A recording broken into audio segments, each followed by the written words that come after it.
All right, guys, here we go. We're going to hit both semifinals today. Got Summoning Insight tonight. Busy day.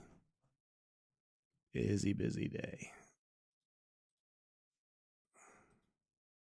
This is the full Game 1 VOD of the matchup between Weibo and BLG from the semifinals of Worlds 2024. Oh boy, I love the full game matchup. Weibo versus BLG, the semifinals last year in Korea. Is there any chance that Riot fixes Worlds? No. Now, getting into the draft for the first I've been fine. How have you been, Dawiet?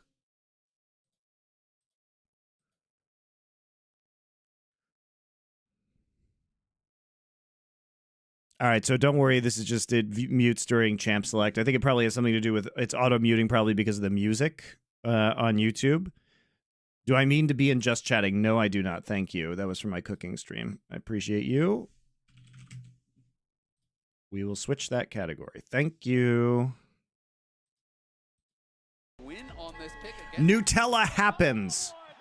Thank you. You're full of palm oil and terrible, and you're basically breakfast frosting, but you are delicious.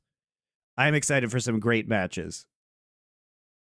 It does guarantee that Knight would have counter pick. You missed that? If you missed the cooking stream, it's in the Twitch VODs, or you can go to the live tab on my YouTube channel. I made some Thai food. My disappointment in Lehens is immeasurable and my Worlds is ruined. Man. In mid lane, it does guarantee that he can put that pressure on Xiaohu, and I don't.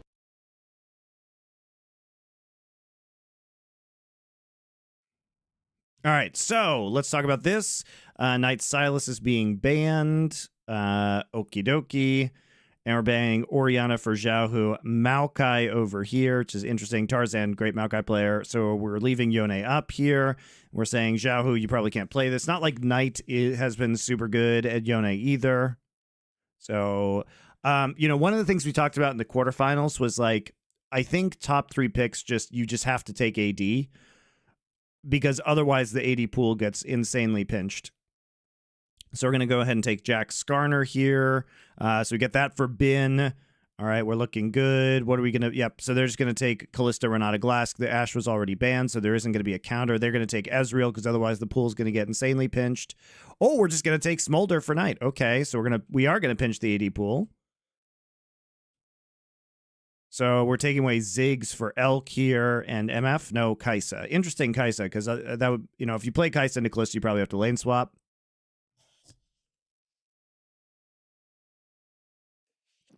Have you seen all the faker cringe posts? Yeah, I know. It's ridiculous, isn't it? Is this a rewatch or a first watch? First watch.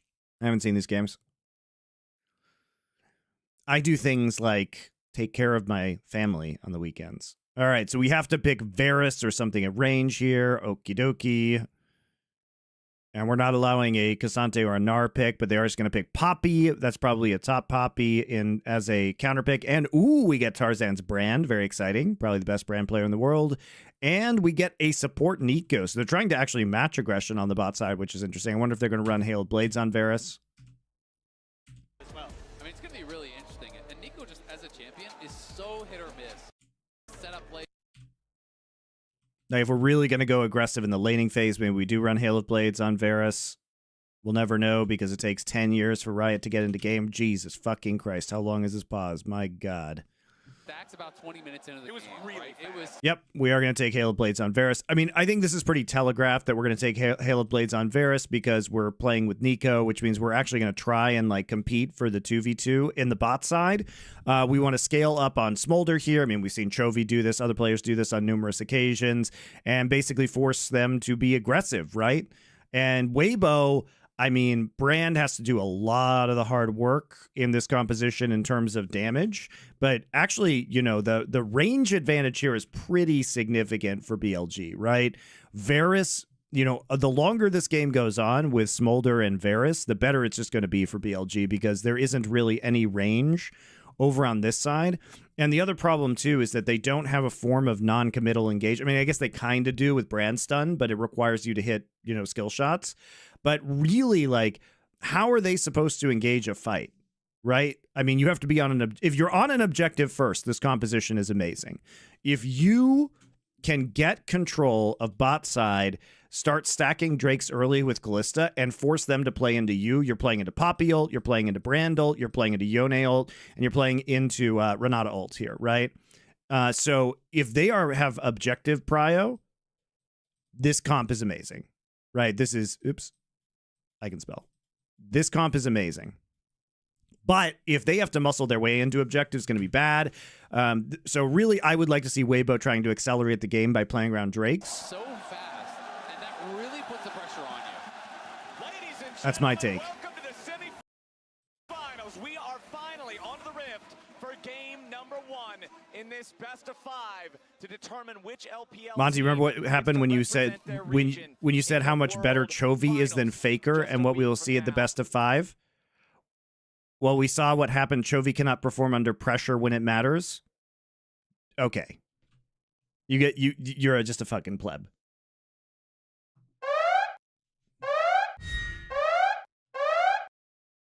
What do you mean by he cannot perform when it matters?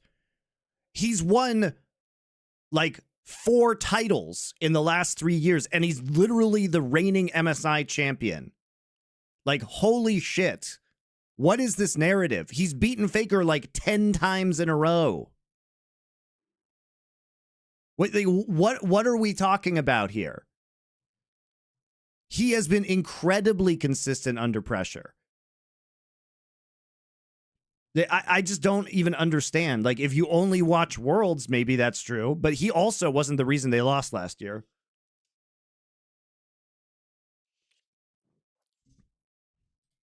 Yeah, well, guess we'll see. I haven't seen the game, so I guess we'll see if I think Chovy choked or not.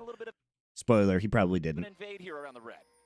It's not 100% guaranteed, but Elk is playing Hail of Blade, so I'm expecting lethality, and I do think this, again, makes sense when you are playing with a secondary AD carry in the mid lane that is going to bring a lot of that consistent damage.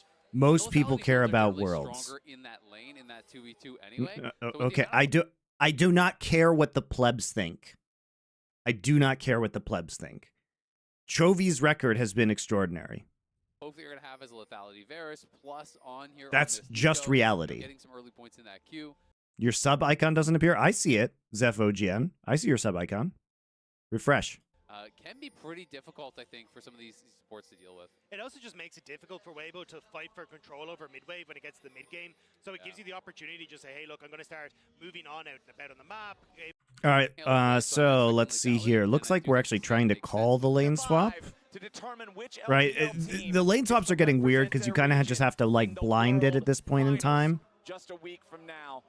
So they see what's going on, and then they intentionally switch up the top side. Okay, this is interesting, because you would think Weibo would want standard lanes, but maybe they think they're showing on this side of the map, and then they're going to swap up, right? I think these are just mind games. I think Weibo thinks that BLG saw them and is going to swap into top side. When you are playing with a secondary AD carry in the mid lane, that is going to bring a lot of that consistent damage.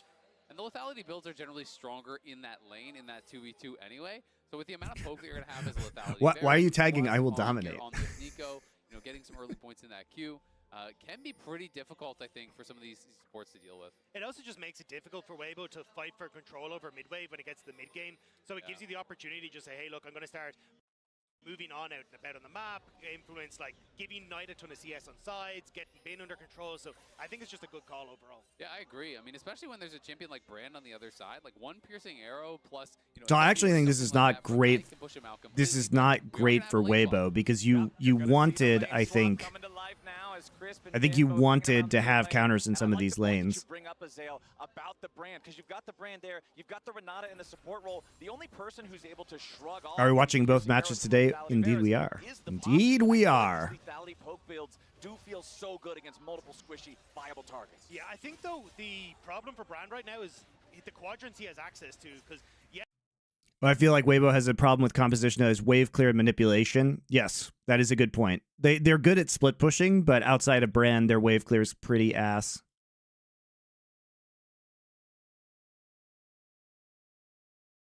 Yes, his top side is the 2v2, but Skarner's already stealing away those top side camps. He's going to be able to rotate back down onto this bottom side and even invade on jungle with both Elk and On to support him. So you can see the route that Tarzan's taken. I think he's going to try and very quickly sneak in to get his own camps, but Bin, underneath his own turret, should be okay here. Yeah, Bin using the counter strike secures the minion that he needed to get himself level 2. as Chris will just take a stroll through the enemy jungle as Light keeps the pressure on Bin underneath the tier 1 turret. Yeah, they could look to try to set up a dive here with Chris going up, and Bin knows it, so that's why he is backing off, playing this pretty carefully. You know, he is losing out a bit, but at the same time, you touched on it already, Shun was able to get most of those topside camps, and quite a bit of experience was grabbed by Bin. He's already halfway there to level 3, and his bot lane is farming. Yeah, Bin can plays just down TP the bot, spot though. side, so gonna be feeling pretty Bin good can TP overall, bot even though because, Breathe does you know, get they're back, showing and now 3 can on TP top go side. bot. Or, I He mean, can sorry, actually walk Breathe back can up to that TP wave. bot. Yeah, And Tarzan is here It's a very large wave already that Breeze is covering, able to get. so he's going to be able to catch this. Bin is going to actually flash for that. Wow. Those minions as well. So Bin actually maybe in a little bit of a dicey position if this poke continues to rain down. Yeah, Bin There's just no hitting jungler level over 3 here, though, now, so has about they can't 400 actually get HP to work anything with from as it. the plates continue getting knocked away in the bottom lane. He's going to be behind BLG's Breathe in duo terms of having XP, taken the though. first 2 already. Like, I don't know Looks like about the that minion flash, wave is going guys, to fall because topside. the gank coming from Brand could be pretty crazy on the top BLG just side. continues keeping that pressure mounting. And you can see where Skarner's gone. He's already moving down to cover on this bottom side. Will get scuttled for himself. Maybe looking at a dive, but Tarzan has just started to move back up top side.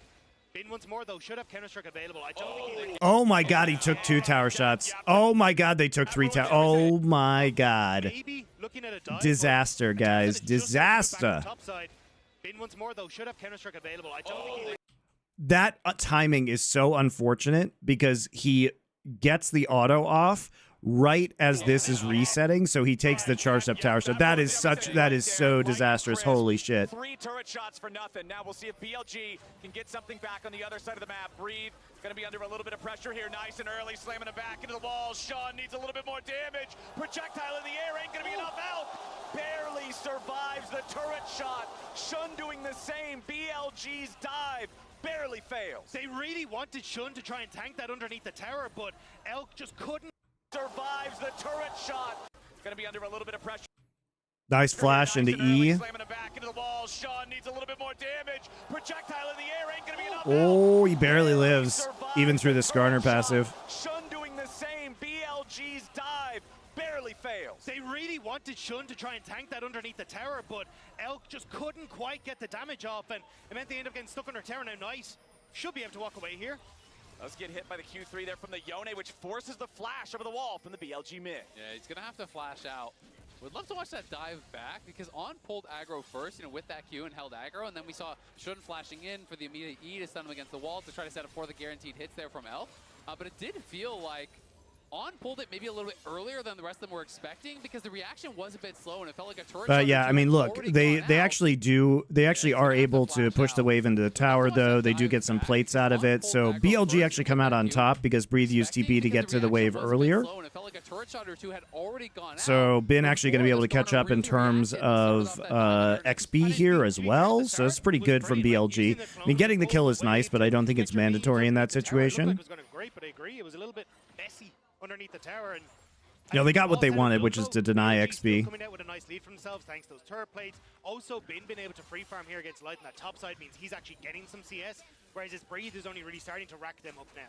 Yeah, both top laners having the lane swap experience here early on, and with both dives being botched, means we're still staring at all zeros there in the kill columns. 5 minutes in, a little bit over 30 seconds till that first set of grubs spawns, as Shun makes his presence known in the mid lane, but Xiaohu already having the Q3 ready to go can just walk away from And it. it can seem like a small thing in the moment, but I actually think it was such a smart flash from Bin to utilize that flash to save his health to get back towards the tower. And that's one of those things that, yes, there was then that follow-up mistake from Light where he takes those tower shots and that pulls off the dive, but he would not have been able to get that experience. He already was missing his teleport, so he knows getting that XP is so critically important, and that's why he committed the early flash, and I think it paid off big time. Xiaohu missing the Q3, still trying to trade with Knight here in the mid lane. Level 6 available for the Smolder, but not quite yet on the Yone. You can see the EXP on the side there. Xiaohu just now hitting it. And no TP on Breathe either, so this is a can we get quickly one of these grubs for ourselves. Looks like Tarzan should be able to do so as BLG get in, but Weibo just need to disengage from this one. Yeah, Tarzan's gonna grab that first grub, smites down the second. Actually, 2 grubs over to Weibo. Third one is secured by BLG. All right, so BLG a little bit late there. They still actually managed to snag one, even though they don't have pressure on the top side. So we're going to keep pushing top. Really even early game so far.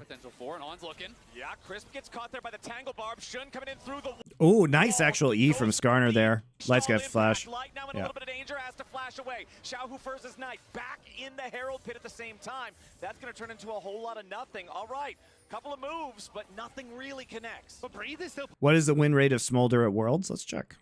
We don't have to wonder.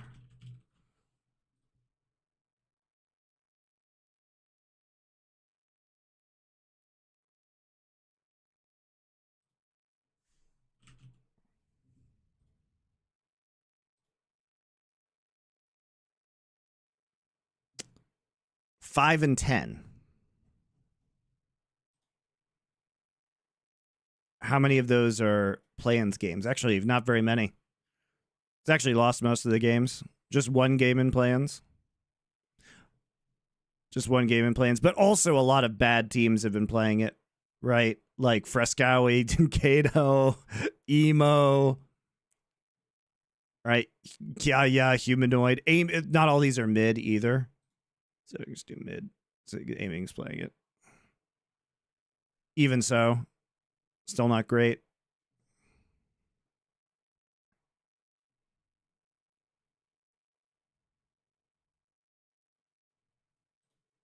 pushing in this bottom side. So yes, you do get some of the flashes, but you now need to trade this as BLG on the top end. Tarzan trying to keep Shun away from going for this. He's good into Yone, that's about it. He's good into AD mids too, but we, you know, the fact is that we haven't seen as much Trist or Corki, where he was played a lot in Korea domestically.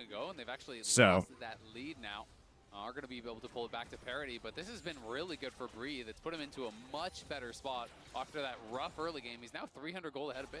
Also, the quick rotation for Light down to this bottom side as well means that as Tarzan, you can already see he's dropping. How's LoL's popularity these days? I mean, as an esport, the viewership is insane for Worlds. It's very good. As a game, probably declining. Away two early void grubs, and now we're in a better position if they want to look towards Dragon as well. Feeling pretty good about it. Faded Ashes for the Brand, Berserker's Greaves for the Yone. The early recalls also pretty much exactly where they would want them here on these. Yeah, the concern here is that Weibo actually isn't getting advantages in this early game. And so, like, the longer that this just goes on, where they are not able to do anything, they will continue to fall behind in this game. We haven't seen, like, a early Drake take here, so there's no Drake stacking yet.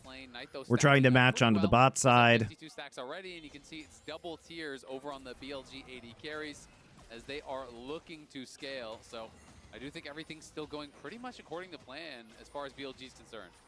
Well, let's see if this goes according to plan here. Okay, Tarzan just trying to counteract a possible dive here. He's got ults. He's not seen in this brush. They're waiting for it. But immediately Light gonna have to use the Fate's Call to keep his support alive. Still the pressure from BLG. Guys putting pressure on instead. Yone's here. TP into the top side. So they're just collecting farm for Bin. I was gonna say though, like, it's a very early Fate's Call. Knight's just farming in the mid lane. Knight is 56 stacks, not a lot actually. Now should get the plate on this bottom side. Jungler not here though. Tarzan still hovering. I don't think they can really make a play though. Yeah, I think they just got a little bit nervous because I think Elk hit him with the ulti, and that's what actually prompted that out. Worried about that potential poke down. And BLG spending a lot of time down there, again, means Breathe is getting... Well, Weibo's just not going to do anything in this game now. Like, you can't just give up these Drakes. I guess maybe they can try and fight it next Grubs and see if they can get, you know, but they can't get the 6 Grub buff, which is pretty garbage for them, because that would be potentially a win condition with a split pushing Yone. But this is pretty comfortable for BLG. But they are going to use the extra manpower they had down here to secure that first Drake for themselves. On doing a good job interrupting some recalls there. With so this game's pretty free from BLG. They both are outranged, and they have no tools to actually kill the Smolder in the late game. Even though I would not say that Knight is stacking particularly well. Claiming first turret of the game, just a little bit over 10 minutes in, puts that gold lead back up to over 1,000. Plus BLG already has a gold lead, which is pretty shit for Weibo. BLG doesn't even have to fight this. They can just let this go. And Weibo should guarantee 4, maybe just even the 5 uncontested. Yeah, this is a good patience by BLG here. It was, look, you're starting to hit Kalista, who doesn't quite have her first item, but she's incredibly strong. Brand having that level 6 available is so potent as well, so they just back it off. You have to actually get to the towers and crack some plates to be able to actually make it back. I think you're also going to have to burn this TP as Breed to get up to that top side so they don't crack more of those turrets, because you've got nobody matching here, but still no real TP, so Elk is just going to get to work away here. All solo gold too. Yeah. I mean, that's one of the big advantages that BLG have gotten is they're just putting everything into his pockets. And let's be honest, where else would you want it? Elk has been smurfing this Worlds. Especially, but I think you're going to look for a potential dive on bot side. Light is now. Will you be doing the Penguin with Doe on Nerd Legion once it fully releases? Yeah, I think we're going to end up doing that just because people are enjoying it. I haven't seen it yet. I also need to watch The Batman because I haven't seen that movie and I know it ties into it. So I think we probably will do that. And I think it's incredible to see his journey through. Okay, so oh wow, what the fuck? Hold on, we got a bit of a problem over here in the mid lane. Xiaohu trying to flash away and stay. Does Xiaohu just ult into a Skarner ult? And I think it's incredible to see his journey through. Oh, he's trying to ult out. Oh my god, he was trying to trade and he attempted to ult out, but he got suppressed. That's amazing. Good play by Jun. And stay alive. Does barely get out there, trying to use the Fate Seal to escape the Skarner, but the Impale was too powerful, so Flash also had to be committed. Weibo keeps their mid laner standing, but the top lane. There was a movie about the Penguin. No, it's the new HBO show, The Penguin. Even more money for himself. But if you do get the tier 2 tower, oh, the documentary on the Canon Films? Yeah, I want to watch that. Thanks for the recommendation. They demolish that thing, and now trying to protect your side lanes. They mentioned Life Force. This game for BLG becomes significantly more difficult when you don't have that. I watched. I've been going through some more like smaller movies. So I watched Pulse by Kurosawa, the same guy who did Cure. Another great movie. Not as good as Cure, but still very good. Sort of 1v1 or outplays like that. It's just been the lane assignments, but Breathe is very far ahead. And Bin is going to need to wait to like 2-3 items very likely before he can really match up with Breathe. Any games I've been playing lately? A little bit of Apex. I need to play some more of the Mech Warrior on stream. But Breathe over Bin is the second highest gold lead going the other direction. This Poppy is feeling great 13 minutes in. We've only got 60 seconds on the clock into the next Dragon fight as well. I'm curious if we get a scrap over. I think the fact that you're starting to get Elk towards that second item is huge, but after that, he kind of just falls off a cliff. Like, this is poke far. A little over a week until Star Wars Marathon. I'm not going to start the Star Wars games marathon that quick, guys. I'm gonna take it easy for a little bit. Plus, we have to do some planning for the Star Wars marathon. Although I will say I am preparing for it. There was a Warner Brothers sale on Steam where the Lego Star Wars games were all deeply discounted, so I went ahead and bought them while there was an opportunity to do that for cheaper. So I did do that. Man, I hope the new Dragon Age game is good. I played all the other Dragon Age games. Yeah, we've still got 35 seconds left on plates. Weibo would love to grab this fourth one from the tier 1 turret up here on the top side. Shun continuing to try to walk forward here, just force these guys back. Any Lord of the Rings marathons? Dude, maybe after the Star Wars, playing every Star Wars video game, we play every Lord of the Rings video game. That'd be pretty fun. I hear the new Gollum game is really good. I also did play the Shadows of Mordor games back in the day. Those were really fun. I'd like to play those again.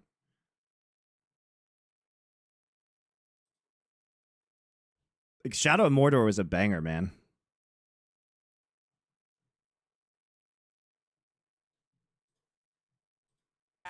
The extra damage over time from the grubs. They have Lego Lord of the Rings games too.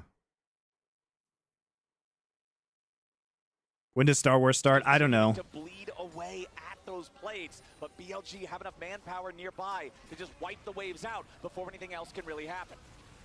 Nice little bit of damage coming out from Tarzan, but he can't go any further forward. Tarzan and Elk both chunked down to about half HP. It does cost the cleanse. Dude, Battle for Middle Earth, the Lord of the Rings RTS, yeah. It's a good one. Just kind of playing back and forth with him, so guys, we have to get through 100 Star Wars games first. And again, Xiao farming down in bot lane. It's Bin who has committed his teleport. Yeah, Bin committed the TP to mid, so for Xiao who off that mid. How many Lord of the Rings video games are there? To back away his Weibo because Bin could always rotate first the top side. Now with Rift Herald up and available, Weibo's still trying to go. Xiao can TP back in, and that's a Blade of the Rune King he's about to finish. Yeah, the Rift Herald not going to be completed by either side here. One thing I do want to... Here we go, guys. Well, this is going to be interrupted by a list of Middle Earth video games. The Hobbit software adventure from 1982.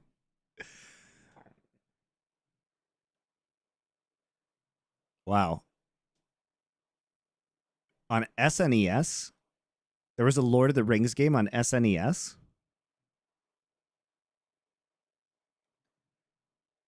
I remember some of these.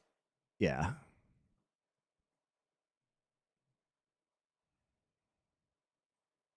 Obviously, we couldn't play the Lord of the Rings online.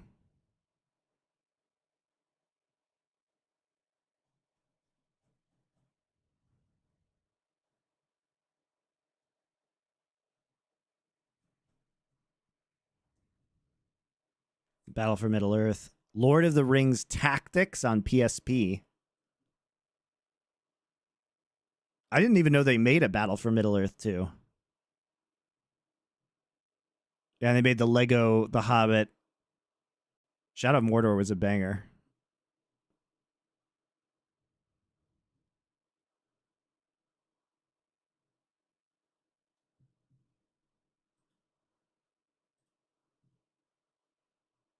Do you like Supcom style RTS? Yeah, Supcom was fun, man. Remember that in a game of League of Legends, there are 30 turret plates every game? This game had 23 total plates taken. It has been absolute turret crushing from both teams here. As the Herald started up by BLG, down to about half health. Weibo still hanging around, seeing if there's any way to challenge. TP coming in. BLG still looking for their moment. Nice shot there, the piercing arrow onto Tarzan. This is what you were talking about earlier, Azael, the ability to chunk the enemy jungler out and make it so difficult to then honestly contest a fight. Exactly, that's the thing. I mean, I think, you know... So BLG, I think, wise was just to dodge some of these encounters. All right, so we're just going to let him have the Herald. They shouldn't care about this at all. That's fine. I mean, BLG playing a very patient game here, but they know they're just going to be able to get this in the long run. Plus, they're 2 Drakes up. I mean, this game is done, guys.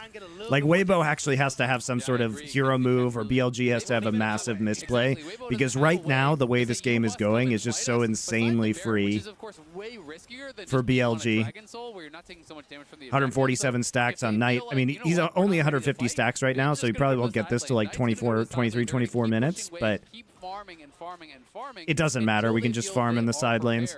So it's going to be on Weibo to try to force their hand here a bit, I really feel, and put them in a spot where they're finding picks or they're forcing plays that BLG have to respond to. Ruler to KT. I don't think so, man. It's really difficult for them to force plays. Tarzan isn't on an engaged champion. Crisp isn't on an engaged champion. You only need Light to fling Crisp in to start a fight, but if he's got to contest mid-wave, how the hell do you get in? So I think this is where it gets difficult for Weibo Gaming to push the game forward, and I actually think this is where BLG, having this motor kind of correctly identified, that Weibo are going to struggle a bit here. We are now 30 seconds past the point of this being the latest first blood at this tournament. We are 17 and a half minutes into the game, still no deaths on the board, and Weibo are just looking to continue to farm more turrets instead of champions. It's been an objective-focused game as Weibo lead turrets 3-2 and now have a 4-man push up here towards the tier 2 and top side. Look, I'm not fully surprised. Chris was involved in the longest first blood ever in the LPL. Might as well bring it to Worlds as well. But Mom called.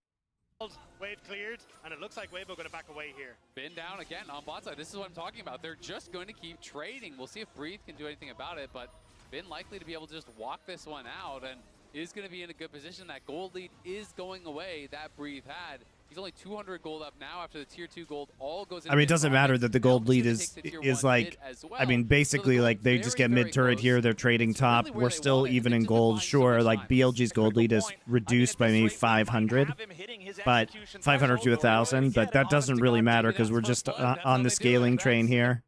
USS picked up for Xiaohu. Does not want to get locked up. Does not want to get punished. Nice. Any bit further. One important purchase. Always keeping my eye on these whenever I see them. The QSS picked up for Xiaohu. Does not want to get locked. What the fuck, Crisp? Just flash it, you goon. Nice damage from Elk. He just shot him straight to hell. Crisp is down. BLG. Like, why are we even here? Why are we even here? Why, Crisp? What are you doing? Why are we even here trying to trade with Elk in the mid lane? He has an Edge of Night. What are you doing? What are you doing? What?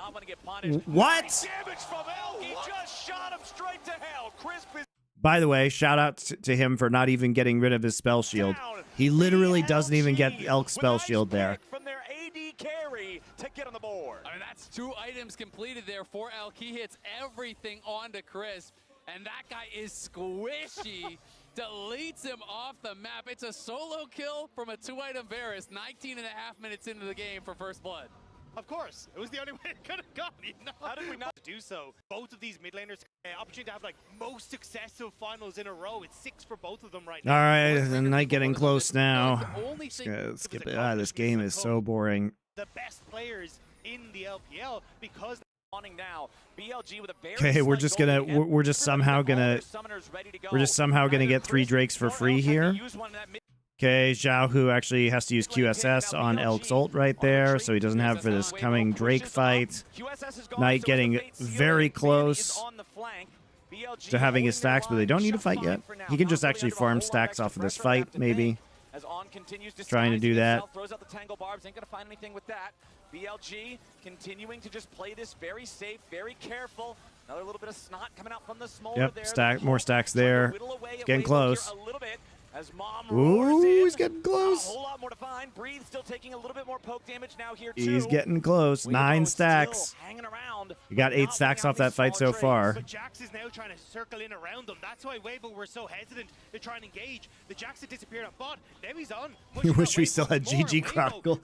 Damn, that's a throwback. The lack of engage again is hurting them. The poke from BLG is insane. And it's 220 stacks on Smolder right now. This champion is about to take over to superpower as BLG continue just shooting the poke back at Weibo. Shun now going to trade a little bit with Xiao Hu, who has to reset. There with the soul unbound. Now you're going to have a TP coming in from Weibo, ready to keep this one going. Breathe has made his way into the fight. The Dragon's down to half HP. Okay, he's got Poppy ult. Tries to tackle on, but it ain't going to do a whole lot just yet.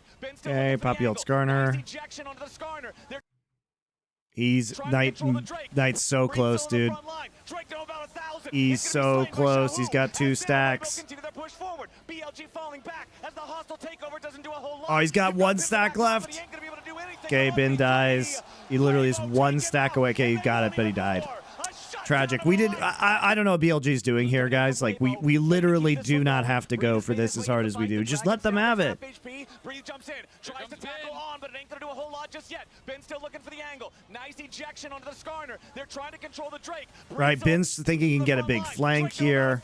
Instead, Elk gets jumped on by Xiao Hu. Jun's not there. Knight has to go down because of Renata ult. Ben's in the back line doing nothing.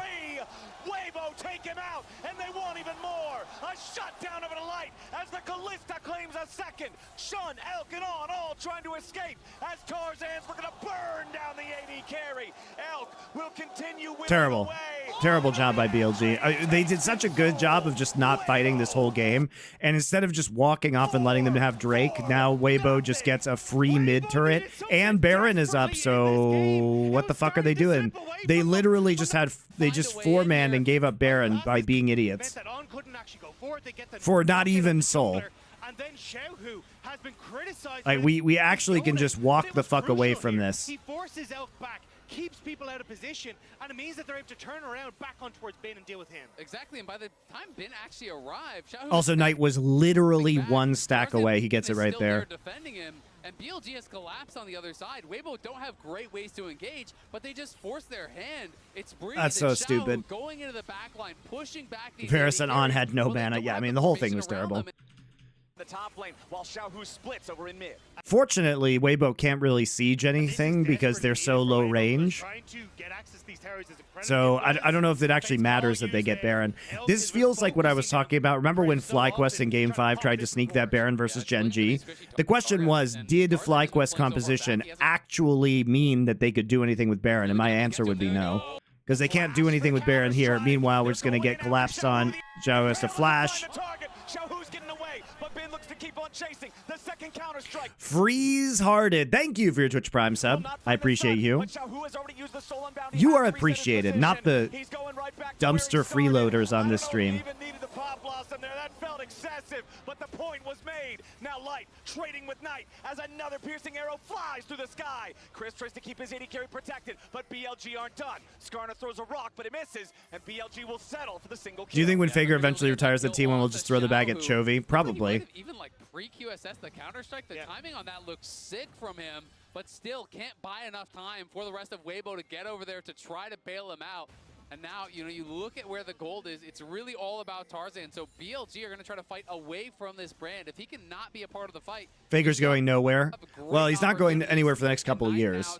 He's contracted through the end of next year. Once he gets towards the rapid fire, that is where it becomes a bit of a nightmare. But crucially, the Baron is now gone. That Red Bull Baron power play, you can see 20 seconds left on it. They don't crack mid-tier 2. They don't crack top-tier 2.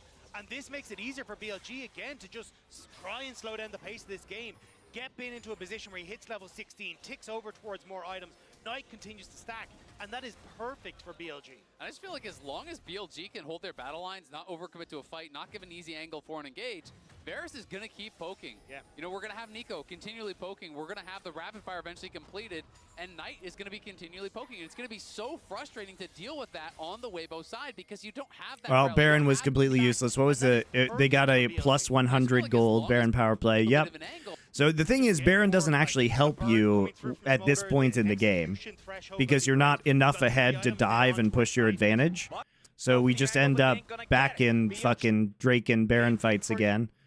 All right, this time they're actually giving it up. Maybe they can find an angle with the flash from Breeze. Xiaohu, you know, tried to come in, and Crash looked for the flash handshake, but couldn't get it. Forced the Yeah, it's pretty awkward actually by BLG. Could be critical. Maybe they can find an angle with the flash from They tried to trade tier 2 local gold to Bin for this. The tier 2 top and the reset from Breeze coming in for potential. To go for the now the Impale's gonna drag him back a little bit further, but no! Yone escaped. Xiaohu does not take enough damage to face death there. The mid laner wanted to go for the hero play on Elk. Yes, he will get. Okay, how are we going to play the Baron that's spawning, though, right now for Weibo? We actually just have no Poppy ult, no Renata ult, and no Yone ult, so BLG should, I think, absolutely try and force this. I guess they don't have their engage ults either, Nico or Varus ults, so maybe they won't. When we were talking about this series, oh, absolutely. On Korea about a year ago from now. Is Power Spike or SI tomorrow? Power Spike's tomorrow, SI is today. SI is in 8 hours. For BLG, it wasn't nice. Hey, all I'm saying is Weibo has made it happen before, and now they are starting up the Baron. They're burning it down, but not super fast just yet. BLG is close enough to try to contest here. Ben gonna have to try to jump away there with the counter strike as Weibo just hard engages onto Ben. The zone used to try to keep himself alive, and the flash back away to escape the follow-up damage. Okay, a couple ults used there though from it takes all their manpower, so they can't Weibo. But they're also taking a lot of poke. They just don't have engage is the issue. Like, if you just look at the way they have to play these fights, like Weibo's playing this right. I think they have to force BLG to engage into them. That's the ideal scenario. Plus, they just have better secure with Callista. But they shouldn't turn like this. I really don't think they should turn. I think they should just try and finish. Like, why are we not finishing here? Surely we can finish this with Callista Ren. They're actually 3k HP away from being able just to finish this. You should be able just to Ren smite it from about 3,000, maybe a little less. Ben gonna have to try to jump away there with the counter strike as Weibo just hard engages onto Ben. The zone used to try to keep himself alive, and the flash back away. Okay, we should turn back now. Oh, they have no HP now. It takes all their manpower, so they can't finish the Baron. But they're also taking a lot of poke, and Bin can TP in. Xiaohu trying to make a play to keep them in check, but Shun could be in a little bit of trouble now. Has to use the E-Stall Impact Slam Breathe into the wall. They don't actually want Baron, they want the fight, yes. As we discussed, they can't really do much with Baron, but that, I mean, if you have an opportunity just to take it here, then I think you should, especially because you'll be able to fight the next Drake with Baron buff up, right? Basically. Or you'll be able to get the setup. But instead, Bin has a chance to actually go back and then TP in. And now your counter engage is gone, so Bin is going to be able to get a freebie here. Nice. Nice by Bin, man. Now Tarzan's got to be careful on continuing to try to push him back now as well. Bin has made his way back into the fight. Yeah, he plays this. He just weaves in his autos while walking around the side so that he knows Xiaohu can't ult him back to turret. So he actually just blocks it. Super nice. Tarzan has to use ult right there. Ult, Brand ult gets very little value. Crisp just dies. Now we just go Baron and we win the game. Because they actually have a comp that can siege. Chris getting caught out at the last second with no fates call. BLG just Pretty fucking boring game though. Breathe looking for maybe an engage here, but he won't find it. Weibo still trying to find their way in. I mean, if BLG hadn't thrown at that Drake, this would have just been a giga stomp. But they're still, I mean, their compositional advantage is still so massive. But the hostile takeover over the wall is stopping BLG's advance. All right, what killed on here? How do we get on? They can, but Xiaohu is on the flank. Breathe looking for maybe an engage here, but he won't find it. Oh, he blast cones in, Breathe flashes in, hits him with the knock-up, and then they combo him with Yone ult. Xiaohu's low, but he snaps back after grabbing the first kill. Now Breathe has to try to escape, but the Crazy that Breathe lives through that. It's stopping BLG's advance. Weibo has not lost a man, but they're at critically low health. Shun. Yeah, it actually, I don't think matters that much that On died there because they can't defend their base. They're trying to stop their recalls just so they can push this wave in. Why are we getting red buff? We're just trying to, why are we getting red buff? Why are we getting red buff? They actually just aren't there to defend Inhib now. Hashtag worth. You know, it worked out well. You sacrifice yourself, but we crack the base. It's a handshake deal that BLG will take every single Awkward. time. Very awkward, okay. As a support player, I know. On, back alive, everybody still trying to keep these lines held as we approach this 5th Drake. Bin, the bottom part of the river, BLG still got to make sure they don't get caught out here. Knock up onto Elko, has to try to continue getting away from Breathe. Pop Blossom, but it misses everybody. Awkward, very awkward Pop Blossom, but not sure it matters. Okay, they have to Redemption right there. Brand ult is back. But honestly, still pretty high on But it's really hard for them to play into this. Chris takes a massive chunk of damage. Did Breathe just... Locked. Weibo forced back, but honestly still pretty high on health. Knight and Bin DPSing the Drake. Breathe actually eat a clone.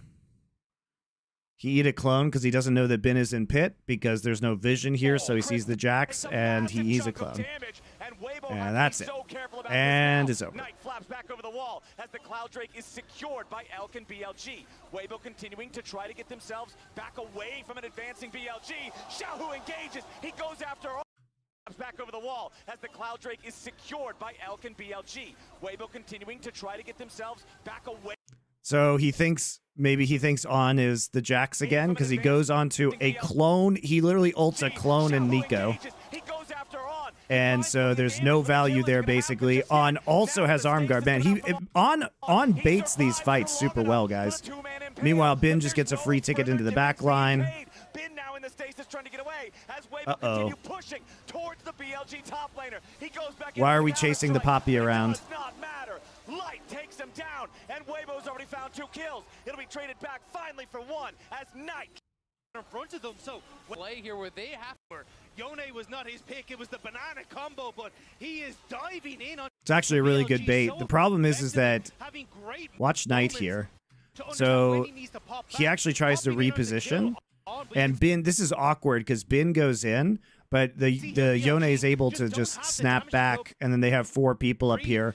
So Knight was trying to reposition, but Bin shouldn't have gone in there. And like they just chase Poppy around. I mean, in a number of these fights, we're seeing Bin on kind of a little of these solo missions, right? Yeah. You know, he's over Yeah, there Bin with has not been support very the well rest of his team. coordinated It's with just his not gonna team. work out. It cost him his flash, it cost him his Zonias, and he ends up going down anyway, as he couldn't take down. raid boss Bin at this Worlds like we've seen in the past. This game as well, not finding. Gotta try to escape. Not being that huge X factor, it's night and day. Now, a nice pick coming out from BLG. Jesus, he just explodes. Onto Tarzan as Knight now got to try to escape. Xiaohu snaps back, but is it going to be enough? The bailout might just get him out of danger. Oh, they got it. They got the bailout. Xiaohu lives, and immediately Weibo are fighting right Man, back. BLG, like, I feel like they shouldn't be fighting in these jungle corridors versus Renata Glass. Like, this is not as clean of a win as you would have thought, given how well the early game went for them. And Smolder has scaled redemption to try to keep Xiaohu and Light standing.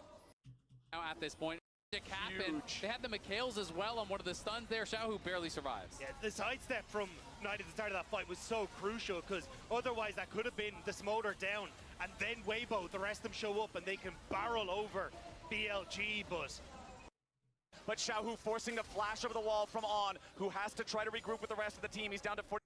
Teleport out of the Jax. Baron down to half HP. BLG still poking. Shun goes in, finds a slam into the wall, and now the damage is going to focus on Breathe and Crisp. On still staying alive defensively as Tarzan. Now, how are they getting these fucking Barons, man? Still with health bars topped off, but It's because Jax just doesn't want to TP and they're just rushing it. They have so much damage with... Yeah, well, they just get outranged and poked. Jesus Christ. The desperation is so real. I mean, they get it, but they're on the wrong side of the map.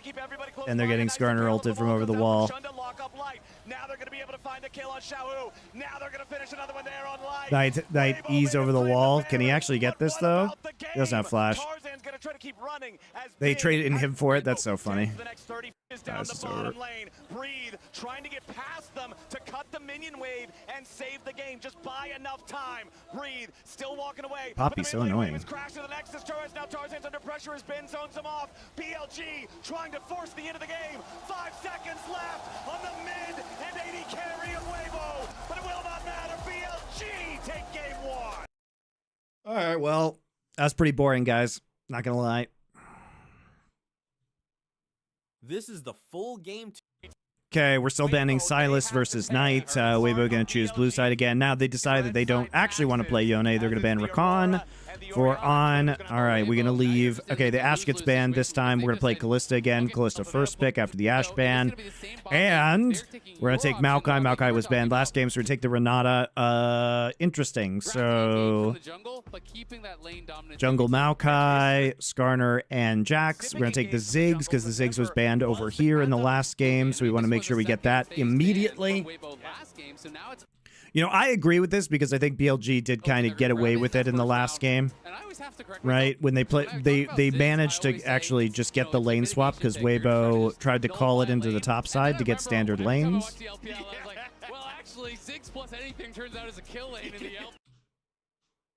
Why are they banning Brand? Maokai's been played support, but he's also been played jungle. Why are they banning Brand? They've shown jungle and support. Why are they doing that? Taking Gnar. Okay, the Cassante's up if Breathe wants to play it. Smolder gets banned here. Cassiopeia gets banned. Why? This is weird. Are they trying to play Lucian? Because remember how I said Smolder gets played into Lucian? So Chovy played Smolder into Xiaohu's Lucian at Worlds. And the Cassiopeia, I bet they're trying to get Lucian, which has been Xiaohu's like pick of the summer. This is weird. This is weird. I don't understand this. So they're definitely going to try and pick Lucian here.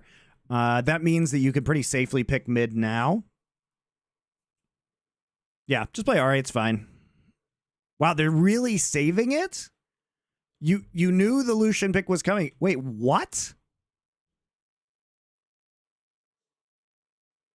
What? They pick Elise? Maokai's top? This can't be good, can it, guys? This is so short range again. Like, just play Trist here. Surely, BLG, just play Tristana. Ooh, Knights Akali. That's spicy. You can get the all-in there. No, don't play Diana. Yes. Yes, Syndra, the famous Knight since Syndra feels really good. You have so much range here. Yes. Okay, so a little low on AD, BLG's composition. But again, I mean, the range from Syndra and Ziggs is just crazy. With players like Showmaker, to me, it's always been. I like the Syndra pick a lot here. Plus, it's a Knight classic, man. It's a Knight classic. Smaller capsules, all sorts of good stuff in there, enough to get people thinking about it again. Exactly. And you think maybe the buffs weren't even what I really needed. I mean, the setup is just so good here. Yeah, absolutely. And at least they've got great counter engage. There's not really a punish for the Syndra. I mean, maybe it's going to be a little bit dicey in the lane phase versus Elise Lucian. Okay, BLG trying to get the lane swap again. Breathe wants to get Vision there with the rest of Weibo. Weibo really wants the 2v2. When he does get those early Merc treads, but this is a full-on brawl. It's gonna be a 10 player fight. Yeah, Xiaohu has to dash back. Wait, what? Why are we just all inning at level 1? It's already going to be controlled. Crash down. Oh, he's dead. Maybe not a good flash there from Knight, though. What is Weibo doing, man? Okay, he dodges the Skarner Rock. Another crash down, though. Xiaohu's trolling. Xiaohu's big trolling. But he will not die to it just yet.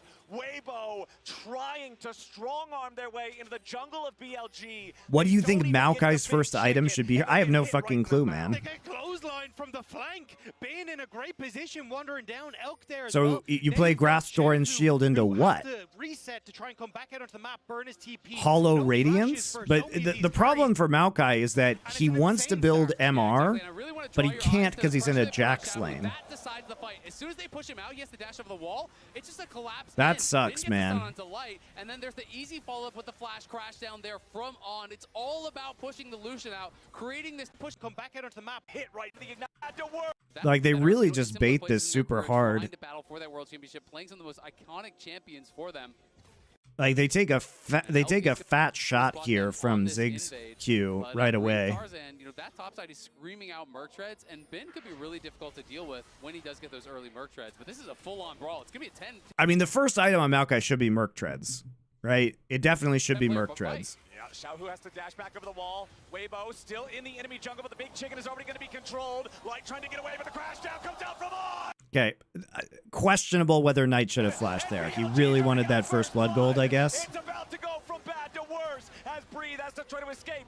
And the bombs keep bouncing in. Nice sidestep to get away from the rock, but they aren't. Xiaohu just there for the remount, has to use his flash. Gonna have to use TP immediately. I don't understand what Weibo's even doing here. They're trying to get a deep ward in so that they can see what the lane swap is going to be because they want standard lanes, and they're just collapsed on and punished by BLG. They want to know where BLG's bot lane is going. No flashes for so many of these carries, and it's an insane start. Yeah, exactly. And I really want to draw your eyes to the pressure they put on Xiaohu. Mercs do nothing versus all those knockups. There's tons of stuff that it does. What are you talking about? You're dealing with Syndra stuns, Rel stuns, Jack stuns. It's just a collapse in. Ben gets the stun onto Light, and then there's the easy follow-up with the flash crash down there from On. It's all they put on Xiaohu. That decides. Like, they're trying to do the Raptors so they can slow down Skarner's pathing and control the top side and get the lane in, but I guess they just don't expect the aggression. That's so weird. I mean, the Maokai is just so useless here. Ben gets the stun onto Light, and then there's the easy follow-up with the flash crash. Really want to draw your eyes to the pressure they put on Xiaohu. Light also is face checking. He face checks this brush, so he takes like half his HP, more than half of his HP bar from just. He face checks into the Rel and the Jax. That's the real problem, I think. Creating this temporary 5v4 where they can focus down the enemy AD carry. And this is just insanity for a world semi-final here. 10 men. It is crazy.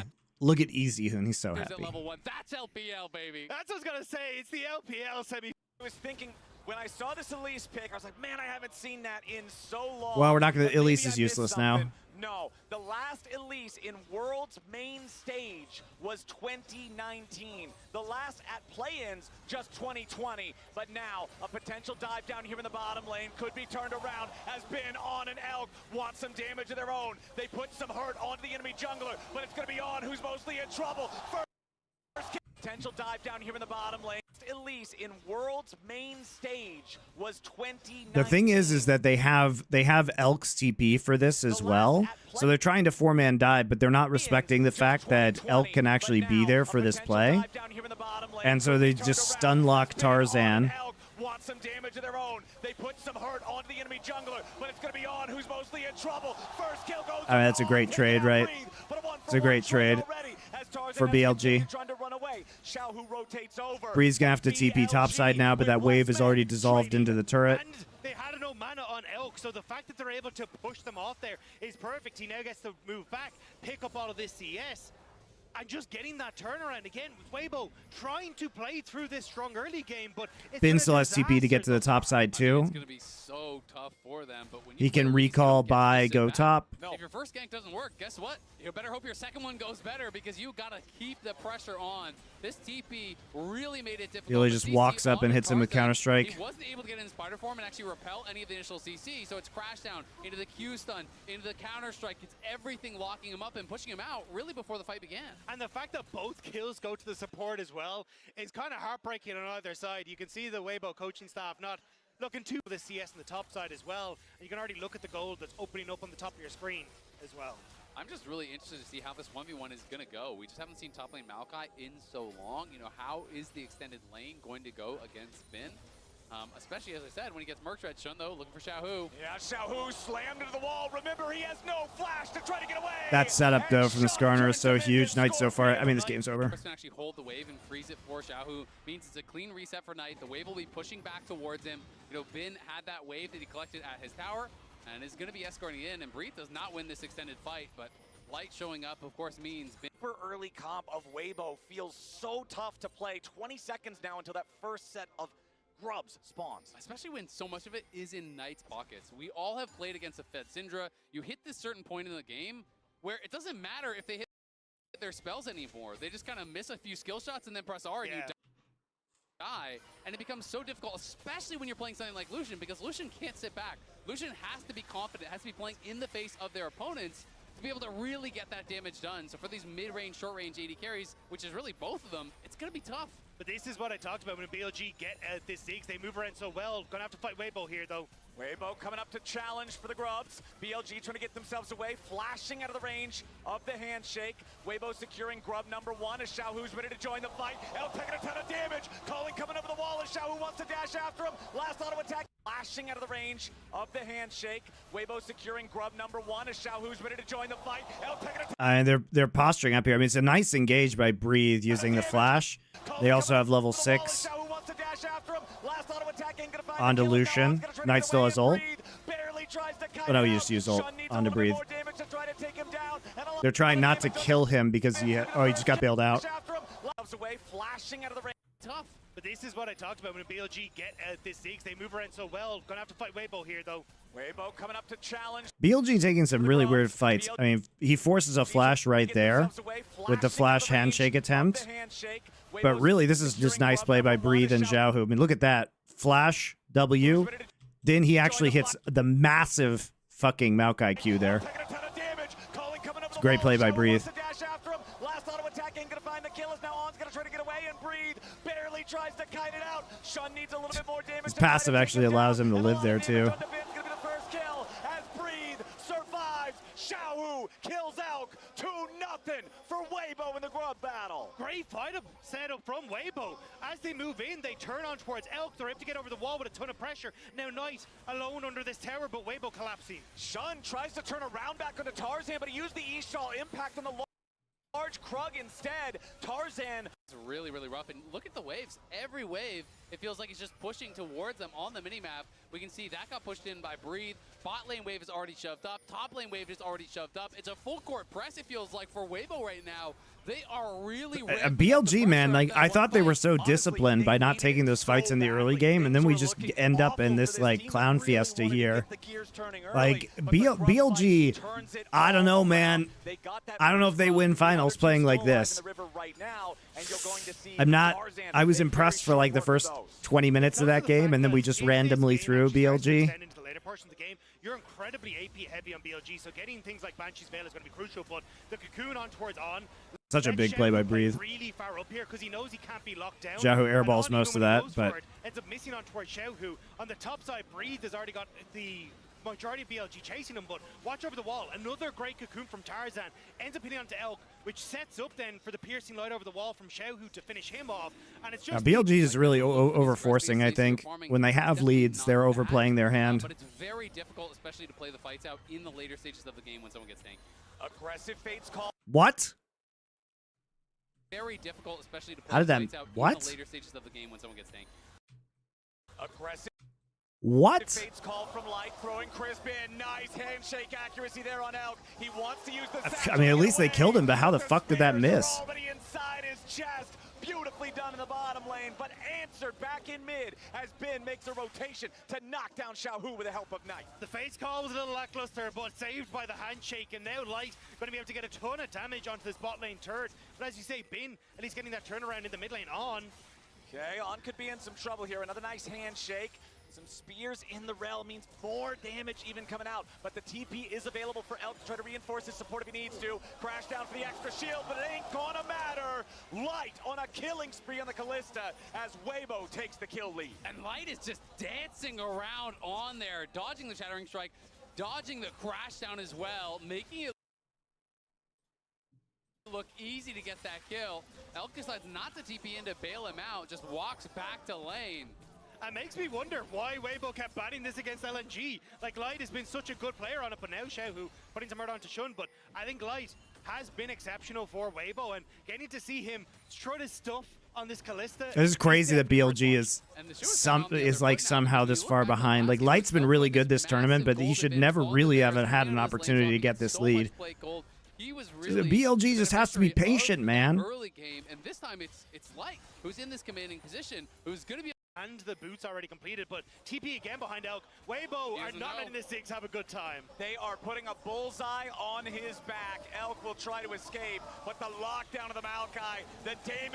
TP again behind Elk. Weibo are not letting the Zigs have a good time. They are putting a bullseye on his back. So they are using just, I mean, the combo of Maokai, at least obviously super good, right? Just chain CC with Cocoon, hit Spider Form. It's an easy kill for Weibo and Breathe. And Weibo are doing a great job, not only in this game, but the series, of matching what BLG want to set up with. When you look back at playoffs, it was BLG pushing in with the Zigs, turning around the ganks, and getting into a position where they could outrun Weibo on the map. But it's Weibo who are taking control right now, and BLG who are struggling to answer. Shun looking for the Ishtal impact through the wall to block the escape of Crisp and Light. Bone plating already coming out there from Crisp. Hostile takeover to clear some. Prevents having to use a flash, prevents having to use a cleanse. Okay, we get another plate here on the bot side, though. Breathe actually getting quite a bit here, honestly. Down towards that bot side as Breathe was able to take a turret plate.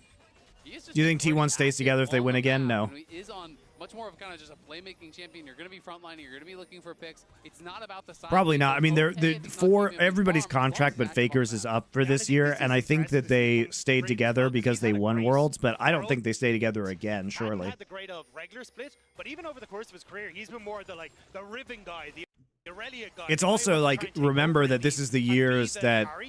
Taking a step back. Sorry guys, ads are running, so I'm gonna just pause it right here so you guys don't miss it. But basically, like, I think that they've accomplished all they're gonna accomplish, and like, even if they win Worlds, I don't think that T1 honestly believes that they should win Worlds, or like that was the likely outcome, right? They were one game away from not even being at Worlds. They had real problems towards the end of the summer split. So I think probably is, but honestly, probably for money reasons, because the luxury tax and the salary cap is coming in. So why would you stay for another year when you can just go get the bag at the end of, like, towards the end of your career?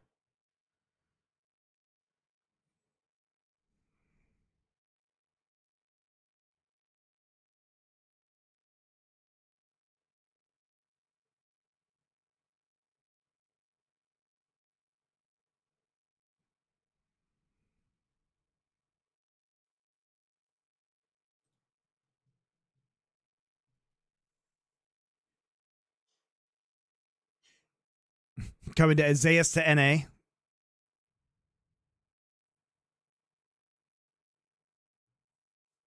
I mean, Zayas could replace Whippo and it'd be a massive upgrade.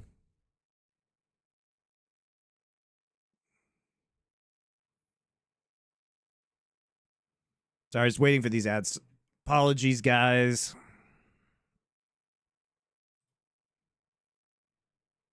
What is the luxury tax? That means that basically if you spend more than the set amount of money on player contracts, then you have to pay money into a pool that gets distributed to the other team. So if you want to build a super team and spend a bunch of money, it costs you even more money to do that.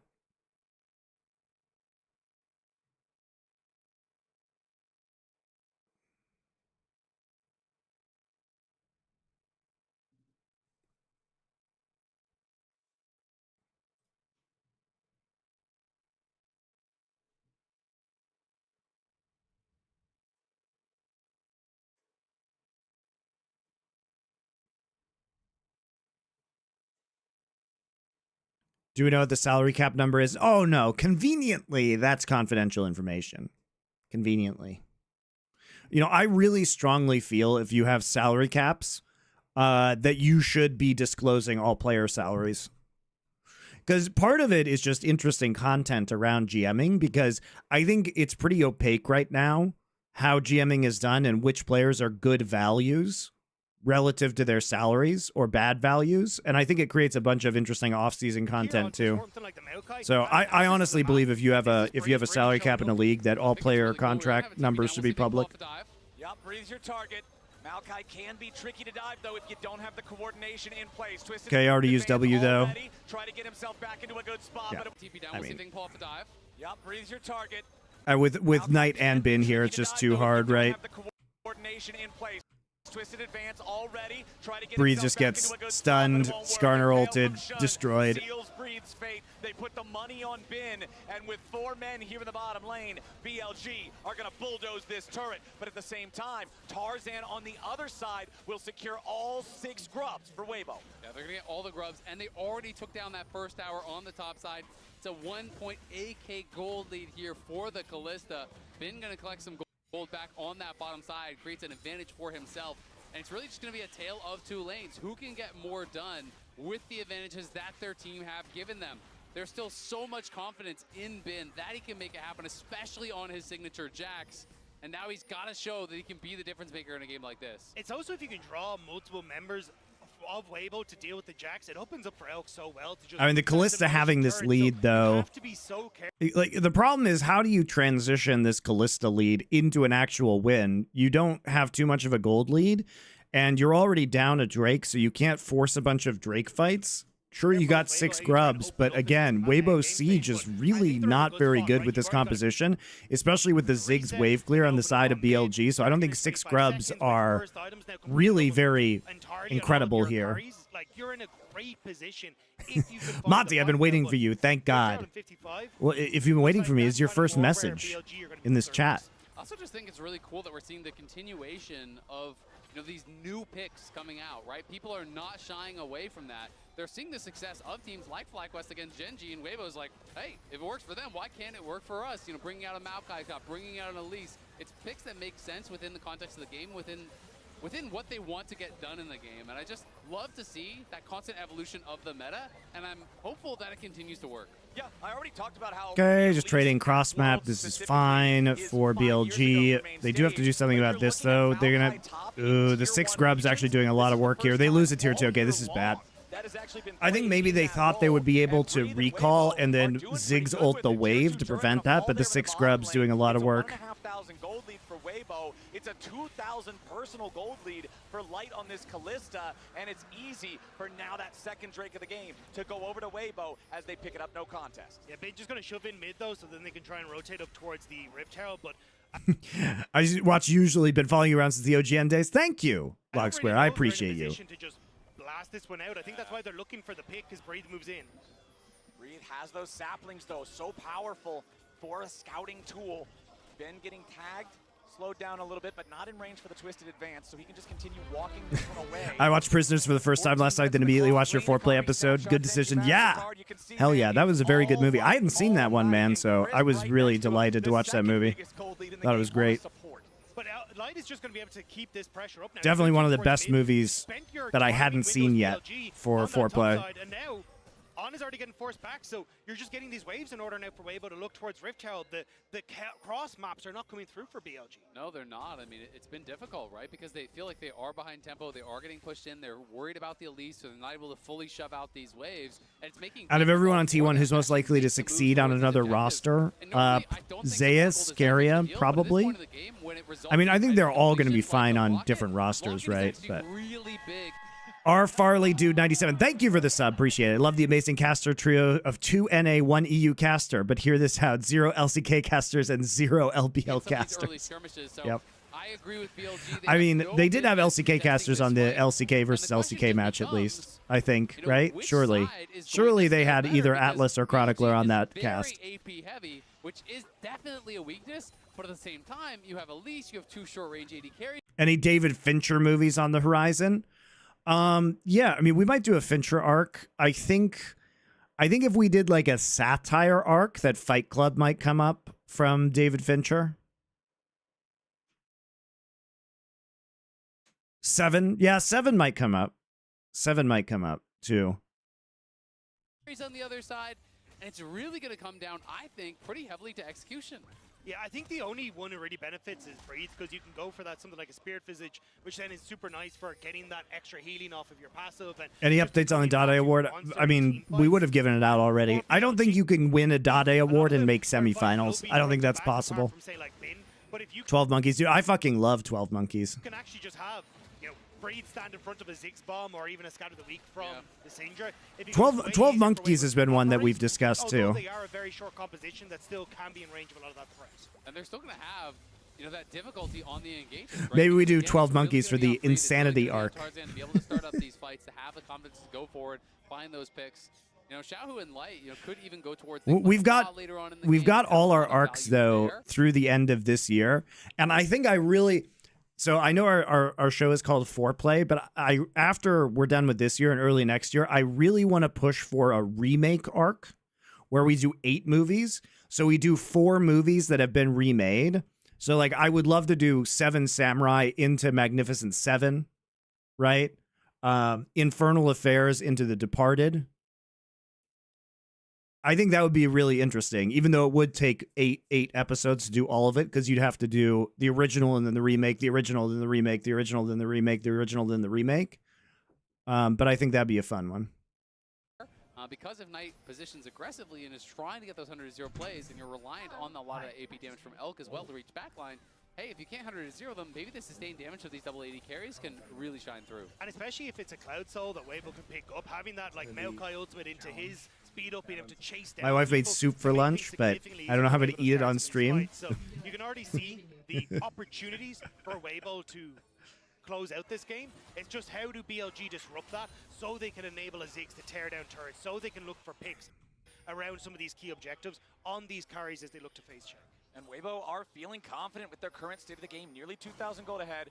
Crisp going to step up, try to secure a little bit more vision here in the enemy jungle. That tier 1 and tier 2 turret both being destroyed in the bottom lane does give Weibo a little bit more bravery stepping into enemy territory, knowing there's not a place for their opponents to easily fall back to if need be. Bin versus Breathe. League casting desperately needs someone like Cadril or LS, or hear me out. Monty. Maybe they need Monty.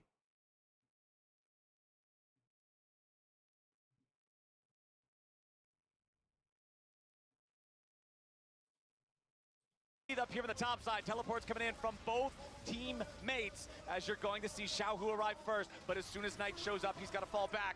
Nice use of Scatter the Weak to interrupt the culling, but the fight is already over at the cost of both mid laners' teleports. Yeah, you can see the extended fight. Bin would win in that 1v1, but Breathe just has to buy time in this situation. He buys enough time for Xiaohu to arrive. He's able to push them back, and there's not really anything cooking on either side. I do think Xiaohu's teleport being down is better for BLG than Knights though, because you want this Lucian to be able to play through his side lane and being able to put pressure down, forcing him towards objectives. Yeah, let Monty play Star Wars and cook. That's what's gonna happen, guys. And not being able to cross map, I think, helps out BLG in a way. I fully agree with you. They also just have an extra TP, right? Because Elk is running that teleport. So if you can trade 1-for-1 in teleports, you are going to be. That's not true. Would you like non-Jasmine rice? Yes. I'll deal with it in a minute. Thank you. Look at that, guys. Delightful. I'll show you the kimchi jjigae that my wife made. The kimchi stew. Looks great. Thank you, Susie. There's What are they saying about it? Nothing yet. It's on a delay. There's short grain rice in the fridge. Okay. Yeah.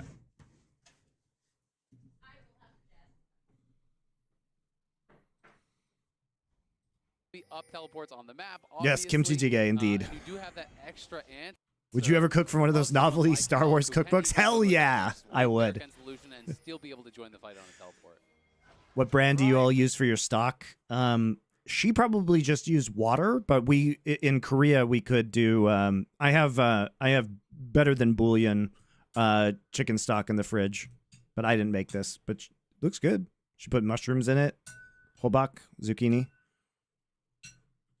Got less than a minute until that next Drake is around. 1-to-1 means not okay, let's get back to the stream. To trade aggressively for those. I feel like you have to stop them. If BLG just Amazing. Share some recipe and cooking tutorial VODs. Freeze-hearted. I literally did a cooking stream on Friday of last week. needs to keep pumping the brakes, you have to think they'll just let this one All the recipes I see in US for GK call for a stock powder. fall away. Not that big of a deal right now. I mean, I think BLG's game Just plan is better than basically the bullion same is as last better game. than They a just don't have powder. clear scaling win conditions like they did last game. They want to play it slow. They want to use the Ziggs to buy time for the stacks to come through for Syndra, for Ben to become a real threat in the side lane, where I don't think anyone can answer him this game. The question is, do you win 5v5? He would have known that if he hadn't subscribed like an hour ago. We'll never be happy until you're doing daily cooking streams, Monte. You'll become the Gordon Ramsay of Twitch. Maybe Gordon Ramsay will become the MonteCristo of television.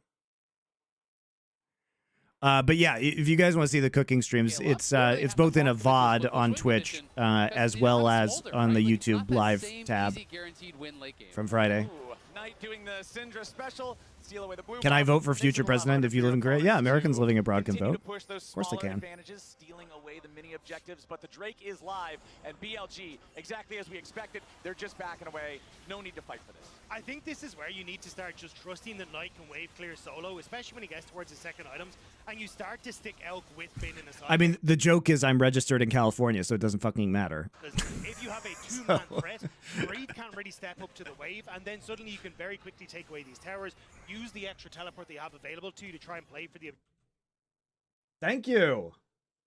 Thank you very much. objectify. I didn't want brown rice in my kimchi jjigae, so she heated up some of the purple rice. It's a half white rice, half brown rice, and the Korean black rice. Makes the rice purple. Delicious. After as well, but in these sort of positions, it's tough. Oh! It could matter for local elections. That wasn't the question. The question was, can I vote for president? Wave, and then suddenly you can very quickly take away these towers, use the extra teleport they have available. Also, I don't live in California Try and play anymore, for the objectify. so I'll re-register to Colorado, guys. I just have to get a Colorado driver's license. Oh, there's the flash engage, but it fails. He misses Shattering Strike, so Magnet Storm has Try and play for the objectified after as well. Oh, but in these sort of on. positions, it's tough. Oh, I think it's really ambitious to try and do that to a Lucian. He misses Shattering Strike. Available to you to try and play for the objectify. I think after it's as well, but super in these ambitious sort of to think you're going to positions, be able to hit this, Lucian. Goes in with a flash engage, but it fails. He misses Shattering Quality. Strike, so Quality Magnet also used his Storm has ult. nothing to connect to, and Xiaohu just casually steps out of the way. Yeah, that one hurts. 'Cause Like, that is a do you lot of really your think you're front gonna row that hit is a running out the Lucian? window to make a play before the Herald was summoned up. Now it's here. Yeah, Breed summoning the ulti over the wall to try to stop BLG from being able to defend against this Herald charge. Yeah, the problem is they Charge already have like completed. The negative turret has siege so again, much Weibo. HP, not even close to dying here. I mean, look at what they have to do just to get a Herald charge off, guys. They have to use Maokai ult from the side, From being able to defend against this Herald and then charge. they can't follow up because they have no Maokai ult anymore. Man, Weibo's comps, they just don't allow them to fucking play the game. 6 grubs for Weibo. And it's a lot of Weibo grouping up on this mid lane tower, so you still have Bin, who's just kind of farming his way up on the side lane, starting to get closer and closer to that 1,000 gold lead, but BLG, the wave clear's insane. I can see Viper Delight with Genji. They're not going to... Dude, I will tell you this right now. There is a 0% chance, 0% chance Genji replace Pays. 0%. Because the salary cap is coming in, guys, and Pays is cheap. The value Pays gives you Forced is to so cleanse good. and Flash to get away there. Knight doing a good job. Max range, scatter the weak to put pressure on the Fed carry. And this is where it is tough for Weibo because you There's don't there's have no as much way side you lane replace free and Pays. freeze, which is why having No Xiao way. who kind of They would answer have to be the- so answer the stupid. side lanes, you're- I say this as like Pays' #1 hater. I think Genji I'd would be rather see mad Xiao stupid to not replace match Pays. in, though, and have Briggy just wave clear against this Jax. So then you have another point of pressure on the map that you can then release Xiaohu from to move mid, to draw members of BLG away so they can't just wave clear on turrets all day. Do I think Ruler comes back to Now just getting LCK? into it, man. I mean, Where I'm would he loving go? this second game. Like, if I'm Ruler, I go to KT or nowhere. But then your KT roster is probably like perfect. They've signed BDD, but they're just gonna replace this. It could look really weird though. That's the problem, right? It would be perfect rookie, ruler, rookie. Teams are going to have to start doing this, though, guys, because of the salary cap, both in LPL and in LCK, because in LPL, the salary cap's going down. So maybe they could afford ruler because Perfect's on a contract and they pull 2 players from their winning academy team or challengers team. But, like, what's their jungler's name? Hamshik? Right? Isn't that his name? I haven't watched any of KT's tier 2 team, but maybe they do that. But I don't know. I don't know, guys. At this point in time, just because we have so much more Hambach, that's his name. Yes. Yeah, Hambach. You're a play-by-play. I enjoy the kills. Hambach, that's the guy's name. I haven't seen it, but I've heard they're really good. So I don't know if ruler would be substantially better. I mean, obviously, Ruler is one of the greatest AD players of all time. But the question is Ruler good enough to justify the difference in pay between their challengers, AD carry, and him? Followed up by Syndra and Ziggs both pressing R at the same time. Weibo feels like they'll crumble. Exactly. It's really tough. And that's why I think Weibo are going to be really careful around these missing summoners from Light. They're not going to be looking. Who do you even change in Genji's roster? They're going to have to make changes because I don't think they can afford that roster next year. Until those are like the only way Genji's roster stays together is if their players get underpaid, basically, and they agree to do that just to stay together. Genji's players would have to run it back. Is starting to come through. You can see Light has that Hex Drinker. I do think we're going to see both these AD carries with full mob by the end of the game. But I think it's great to see people finally taking notice of Light. He's been the main stage with LNG. Are Korean and Chinese players paid much more than Western players? The good ones are. Is the salary cap equal across regions? No. It's set regionally. How strong he can be, both last year and now at this tournament on things like the Ezreal as well. Oh, nice connect on the Eastall impact coming out from Shun immediately into the unleashed power. Nice. The combo with the Syndra and the oh, nice connect on the Eastall impact coming out from I mean, it's just free, right? The Syndra Skarner combo is just so mega. Yeah, it's a big pick in the side lane. Let's see how much more BLG can get, but I fully agree with you, Dagda. I mean, I think Light on a team that is kind of pure chaos in Weibo, he's that consistency. He is that guy that is slowly scaling BLG. Coming out from Shun, yeah, but he should flash this. Knight and Shun together find the pick on Xiaohu.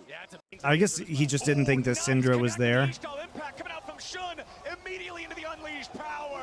Knight and Shun together find the pick on Xiaohu. Yeah, it's a big pick in the side lane. Let's see how much more BLG can get, but I fully agree with you, Dagda. I mean, I think can they Baron off of this? Or are they just going to take mid? Weibo, he's that consistency. He is that guy that is slowly scaling up, that can really take over in a 5v5. It's hard to shine he's an AD carry in the LPL because there's so many good ones, but he really does. Success on site. They get the tier 2 tower. They get more gold in towards the Syndra, and it's getting tougher and tougher. Each region has a different salary cap, yet they play for the same trophy at the end of the year. That's whack. Wait till this guy hears about Champions League or Major League Baseball. For Weibo to try and answer back. Wait till this guy hears about some other sports. I'm going to be really interested to see if BLG want to contest at this next dragon, because the third dragon I always think is such an interesting inflection point in the game. A World Series between the LA Dodgers and the New York Yankees. What a surprise. Because that puts you to soul point. And yes, you can give that up. It's not that a guaranteed power of the soul on this one, but it does mean one mistake, one pick, one poor setup. They get soul, they get permanent power for the rest of the game. So you have to have so much confidence that you can execute in that next one that you guaranteed will win that fourth fight and prevent the soul if you're not going to fight the third. What if I told you guys that NA doesn't have a salary cap? So in theory, why isn't LCS winning Worlds? They could literally create a super team at any possible time. Confidence and executions. Elk confident there as he pushes up, gets that turn. Really, when you think about it, LCS, why aren't they winning Worlds? They have no cap.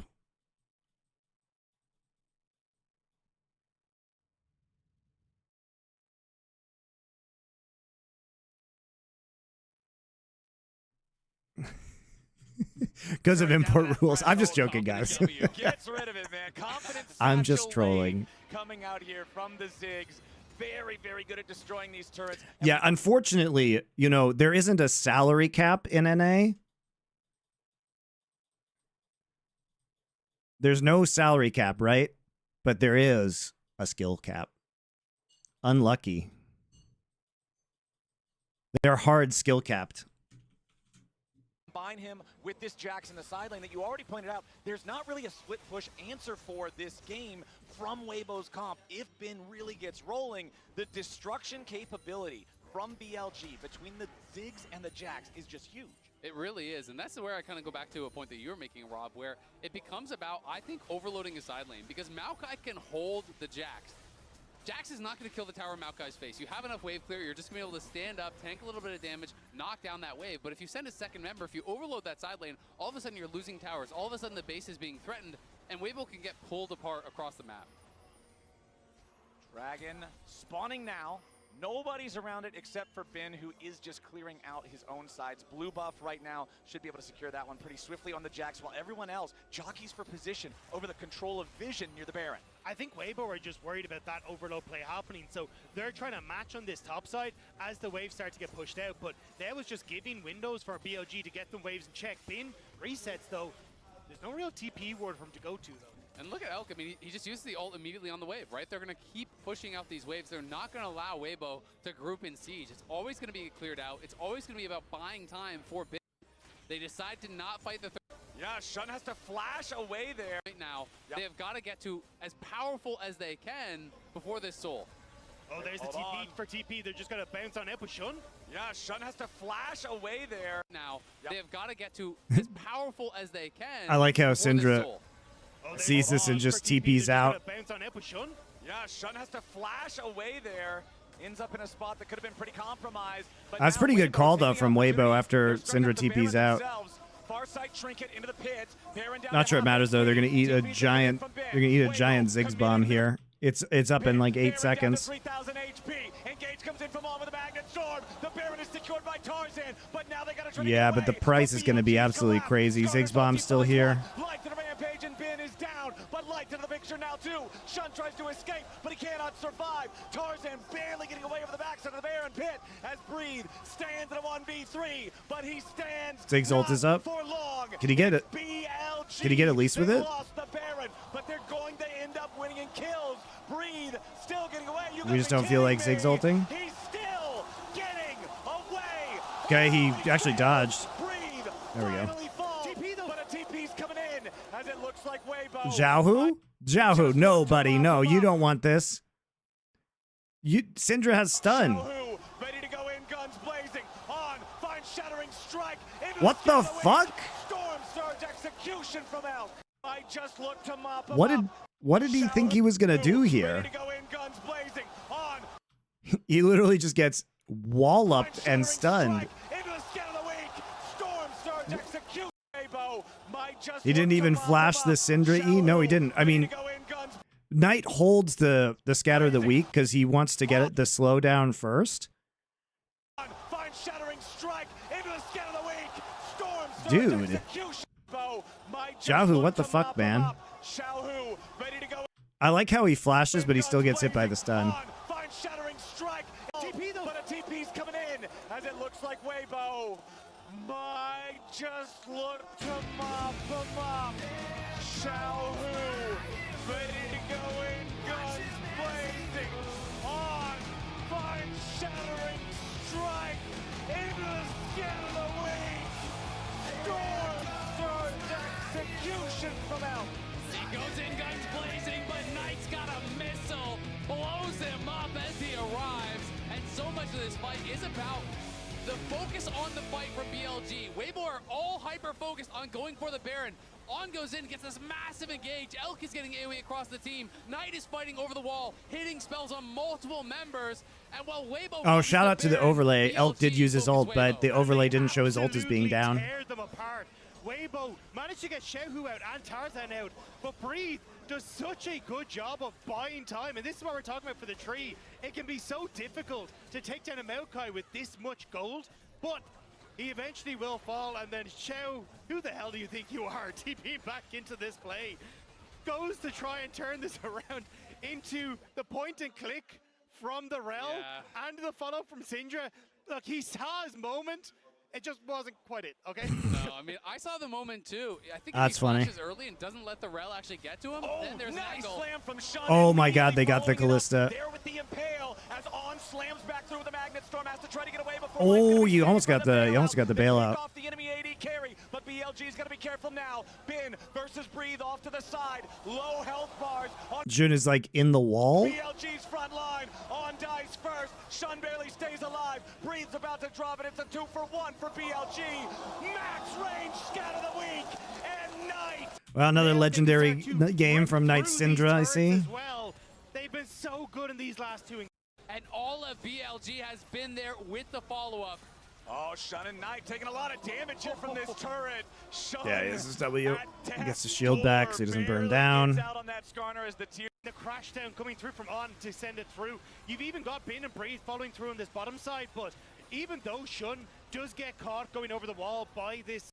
Dude, this is so weird. He's literally like inside the wall for this whole fight. Down.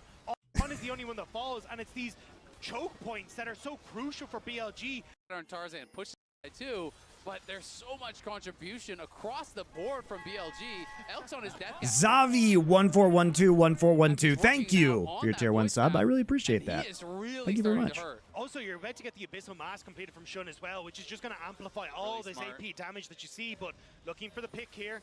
Okay, Shun gonna find the rest of Weibo waiting, however. Gotta be a little bit careful. This Skarner nearly killed at the very start, but Breathe is under a lot of pressure here in the bottom. Breathe lane is from insanely Bin and tanky, though. BLG losing out in the health trade. Nobody dead on either side just Who are yet. the three most Shun iconic has champions got to of go back Worlds and heal up. 2024 This is so what you were far? talking about earlier, is that Jax, it is free Yone, tricks for and Weibo. Their jungler on the Skarner. other side for BLG I think that's pretty easy. is critically low on health, but they still need to try to stop the Drake. Crisp is nearly killed. Redemption summoned. Ishumi17. Thank you for your Twitch Prime sub. Thank you very much. As Breathe wraps around the backside of the enemy jungle, trying to again make sure he's ready for a pincer attack. The dragon is aggroed by BLG. They're losing so much on the top side, though. That was a massive wave that just crashed in, so Weibo finds space on the map here, but what can you do? Shun healing up. Dragon gonna reset again. BLG claim their own blue buff for the extra spamming of the abilities. The Syndra and the Ziggs together. It's a lot of poke, it's a lot of damage. Breathe in the Drake pit. Infinitely tanky. Pharaoh Mortem, your tier 1 sub is deeply appreciated in my heart. Thank you very much for your support. The bouncing bombs again, connecting onto Crisp. Like, this is what I'm talking about, though. How does Weibo deal with this? If they're not first on the objective, if they're not threatening the end with Callista, they are just going to get insanely poked constantly, forever. Right, look at that. Just get chipped out. And Bin's just threatening the flank the whole time. Breathe is in the pit for some reason. Why is Breathe in there? They literally are zoned out. Breathe is stuck in the pit. Bin is just right there. They see Breathe. Bin's going to be able to get in. Nobody can walk up on this. Crisp is 1 HP.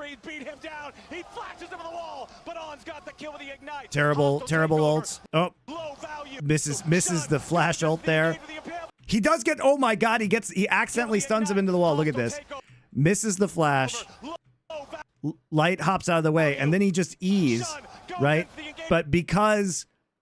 This is so funny, guys. Okay, watch this. So the Callista ult goes off, right? And the way Callista ult works is that if you are a ranged champion, it will reset you to your maximum auto attack range. So he pushes, so he hits, right? He hits the rel right here. Crisp hits the rel, but then he gets reset to his auto range, and that accidentally puts him in the range of Skarner E. So he gets stuck in the wall. Doesn't matter, though, I guess. Light, you cannot do that. Light is struck down by Knight Syndra, and Crisp will be the last man to fall. And Ace, enemy jungler, there's no, she's looking for, on dies, Light out. Dude, Lucian just walks into mines and dies. Watch Xiaohu. So there's another minefield that goes down. He gets hit by Comet, and then he just walks into mines, and then he walks into the last mine and dies. He's taken out two. Weibo trying to continue the fight as Knight kills the enemy jungler. There's no junglers left. Light is struck down by Knight Syndra, and Crisp will be the last man to fall. An ace for BLG. Light is Yeah, I just love Xiaohu. He's like, on dies. Light outplays. he was gonna die regardless though because of Leandries, right? So he walks into one, walks into two, then he's like, I should walk into another one. He's definitely dead from this though. And then he's like, but what if I dashed into a final one? He's taken out two. Weibo trying to continue the fight as Knight kills the enemy jungler. There's no Jackson, hey, look, he was dead regardless. He was dead regardless. It's just funny. I don't think he could have done much there. He would have died no matter what he did. Ziggs doesn't have Leandries? Oh, does he not? Oh, you're right, he doesn't. That's interesting. Snuffed by Knight. I guess it makes sense. They're gonna take the game. It's the full But, team yeah, sorry, I'm just used to him party having it. I wasn't looking at over into the itemization. mid lane. 31 minutes back and forth. BLG with Elk and Bin ready to just demolish these turrets. Knight flawless on his Syndra. 7-0 and 8 to take BLG. Yeah, he doesn't to need match he doesn't need point. Leandries in this game. They have Jax to kind of just wail on the Maokai. All right, guys, I'm gonna go to the bathroom. I'll be right back. I have to run some ads, This is the full game. so we don't get ads in the middle of the next game again.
All right.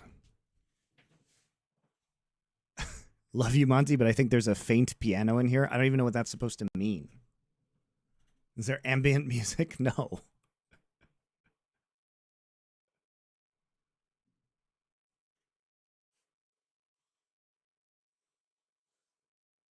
Let's see those guns, Big Monty. What do you even mean?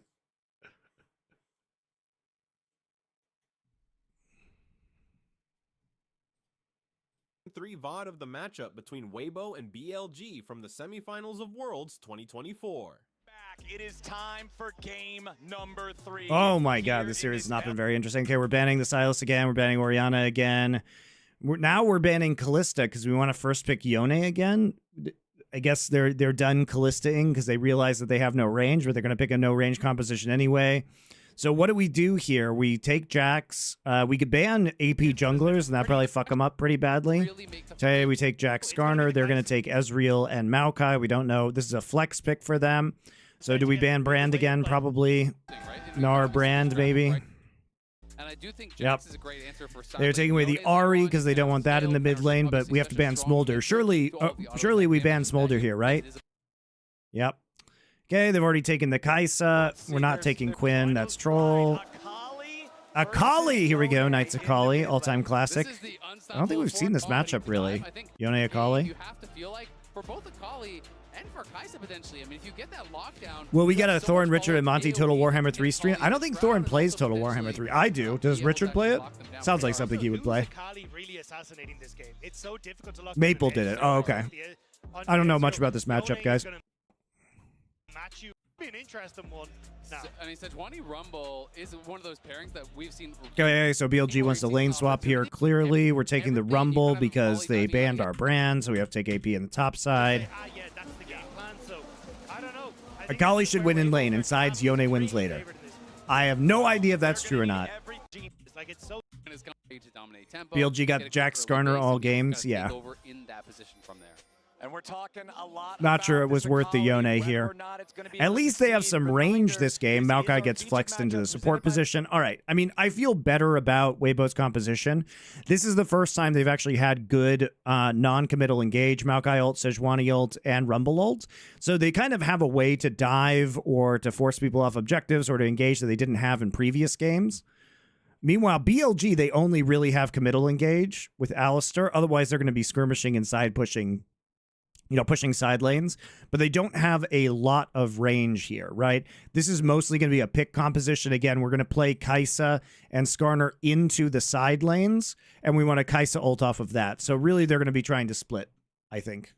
Mercedes-Benz, Xiaohu versus Knight, game record 30-32. I'm going to try and eat soup on stream. This is very difficult. Tied dead even 11-11 between these two. It is very even here, but the thing is, when you're a little kid and your dad beats you in the 1v1, and then you grow up and you start dunking on him, that's kind of what Knight's been doing to Xiaohu lately. A 10-game winning streak, I feel like really tells the tale of how things have gone this year. I mean, these are the two premier mid laners in the LPL. In the last 18 finals of the LPL, 16 of them have had either Xiaohu or Knight in them.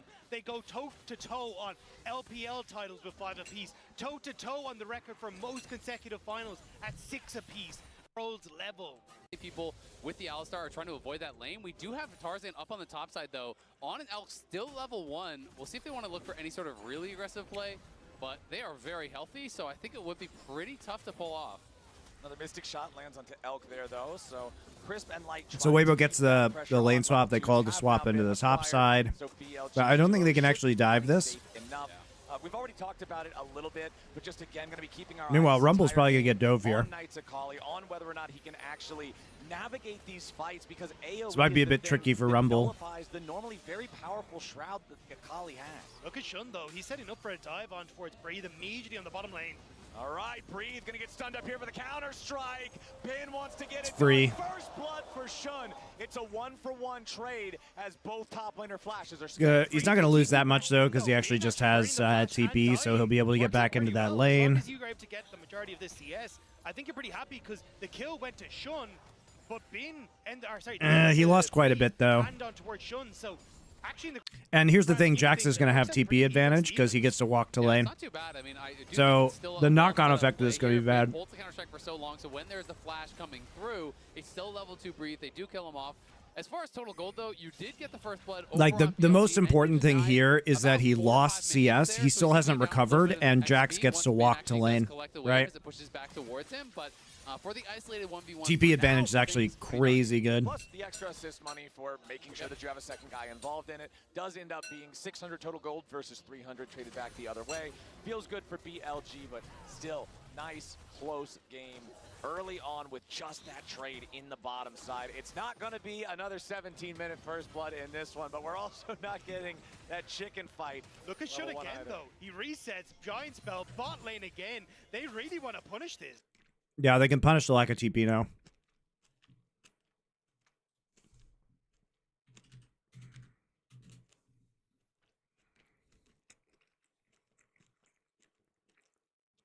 Oh man, the Dodgers won again today.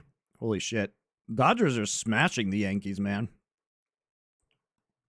I don't even like baseball, but I mean, I think it's really smart. The wave is horrible right now for Breathe. Breathe has no flash, no TP, and the wave is heavily stacking and pushing away. how good are the Dodgers going to be when Shohei can Oh, but now pitch again? problems up in the top side is On and Elk. Got to be careful here.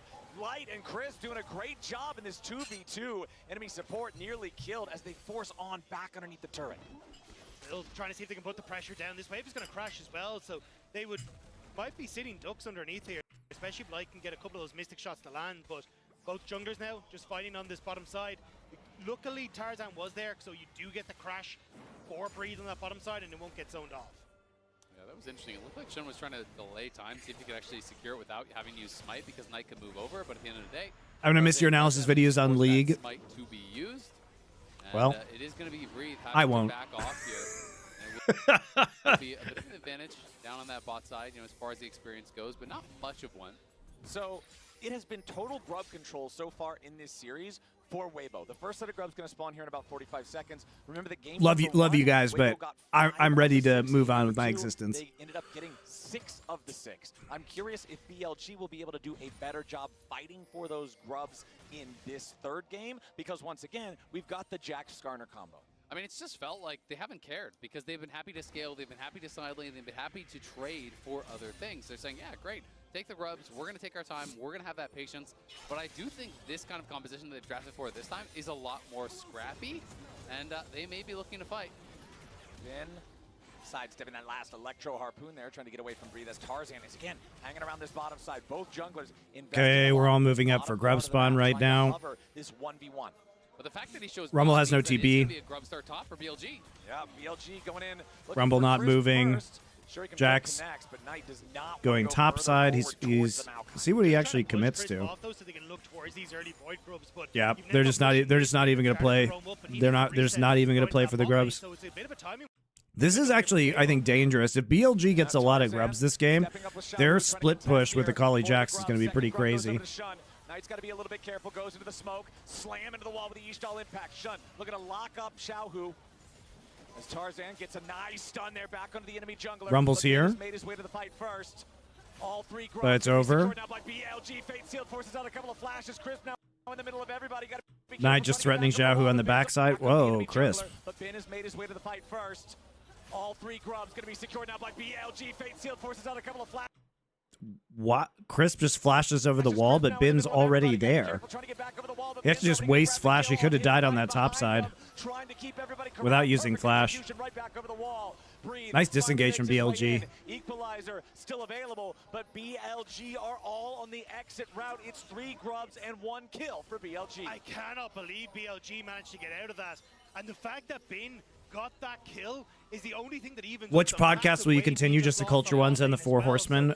Yes. But also I'll be doing new ones, most likely. I mean, they played it out really well. Knight was dancing around in that shroud, waiting until the said 20 stacks from the passive would actually fall off before getting back into combat, so he couldn't actually get focused down and burst down. I mean, this is the fallout of that wave. It was a massive stack wave. He lost, I would say, a good 2 to 3 waves. In the future, the only league content will be Travis Gafford. Travis Gafford will go down with the ship, by the way. That guy literally has no other life plan or abilities. His only choice is to go down with the ship. He's like on the Titanic, but he's like chained to the deck. And he chained himself to the deck. Now showing up to cover his AD carry while Knight pops the smoke back in the mid lane again, trying to get away. Nice CC from Tarzan to lock him up, but there is no Sejuani ulti. He literally has no skills that could be used in any other capacity in terms of interviewing. He, like, for some reason hasn't done Valorant, even though it's in the same studios that he's doing this into. I mean, why would anyone ever pay attention to him in the future? Level 5.5 means they don't have the CC to guarantee the kill on the flashless Akali. Yeah, both ultimates not being available meant that they just didn't really have the follow-up damage. So Knight, why are we roasting Travis now? Why not? It has been doing a good job of kind of sacrificing. Any content planned for the off season? Oh yeah, we're still doing cooking streams, guys. I'll still be streaming. Working together to punish Xiaohu when Knight is no longer able to maintain his position. It's beautifully done. We saw this. Dude, the synergy, Jun's play, man, has been really good in this series. Working together to punish Xiaohu when Knight is no longer able to maintain his he's been, honestly, Jun has just been dumpstering Xiaohu all these games. Xiaohu drops and another kill over to BLG. And he flashes at the back of it as well, which means that he ends up losing that on top of everything as well. Nice play from Bin with the roam up, and Shun has been doing a great job of playing with this Garner for these ganks through the lane, and now... Will you ever do a tell-all on Renegades ownership? I literally have a YouTube video called Riot's Renegades Investigation. You can go watch it. There's nothing else to say. I don't know more than what I've already released, guys. I released literally all of the documents that I have. So I don't have more information to give you. I gave you all of it years ago. Pretty squishy here with the Maokai. They're chopping down trees with lampposts. Bin picking up another one as Shun escorts his top laner out. They'll rejoin with Elkin on, but Xiaohu locks up the Skarner and guarantees that Weibo can grab themselves their second kill of the game. They do get that one kill back, but still great things happening on the map here for BLG. Knights pushing in mid lane as well. And with those kills, Bin is now top 10 in MSI plus Worlds kills. He passes Ruler, one of those most historic players here. Bin, it's kind of like sneaky how long he's been playing. I tend to forget and think of him as one of those newer players, but he's been around for a while now, back to the Suning days. Yeah, I mean, where he got the first ever pentakill in the World Finals. The man has been setting records for a long old time, and I think he wants to stick around and keep setting them up, especially if Shun is going to keep setting him up like this as they look for this engage on towards Crisp. Yes, he gets the knockback, but the answer is there. Counter-strike, the whack down. And then it is a nice job from Light to land so many of these mystic shots as they start to... Does anyone know how Joe Miller, and D-Man are doing? I don't know what D-Man's doing right now, but I can tell you, so Joe Miller has been a giant piece of shit. Basically, he was very credibly accused of being extremely creepy to women, including telling, basically when he was a caster with Riot, like basically saying to girls like who had boyfriends who worked for Riot, like, is it cheating if your boyfriend's on a different continent? Like trying to sleep with them. He then has been a giant sack of shit behind the scenes because he effectively became in charge of hiring and negotiating for casters for ESL. And he effectively just became like the world's shittiest person to negotiate with. So he effectively like started just lowballing people from his former job. So no, fuck Joe Miller, man. To move back out, having Xiaohu in the back pocket as well, having a little bit of extra move speed thanks to boots, means he's able to take on the Scorpion. Yeah, the Fate of Shield is nice, and then there's just no recourse for Shun. He can't flash out, he didn't have his E up yet, and if you use the W, pull tower aggro. So even though you have the shield, so there's nothing he can do there, so he just turns around, accepts the death, makes sure that there can't be any sort of chase down after that to put pressure on the rest of his team, but things pretty even like he went from being, I think he's immensely talented as a caster. Like he went from being a great caster to kind of a look, it's not like he actually did anything illegal, but he definitely was kind of a scumbag in the way he was dealing with women, in my opinion. And then he became a scumbag in the way he did business, where he just became the king of like lowballing casters for ESL.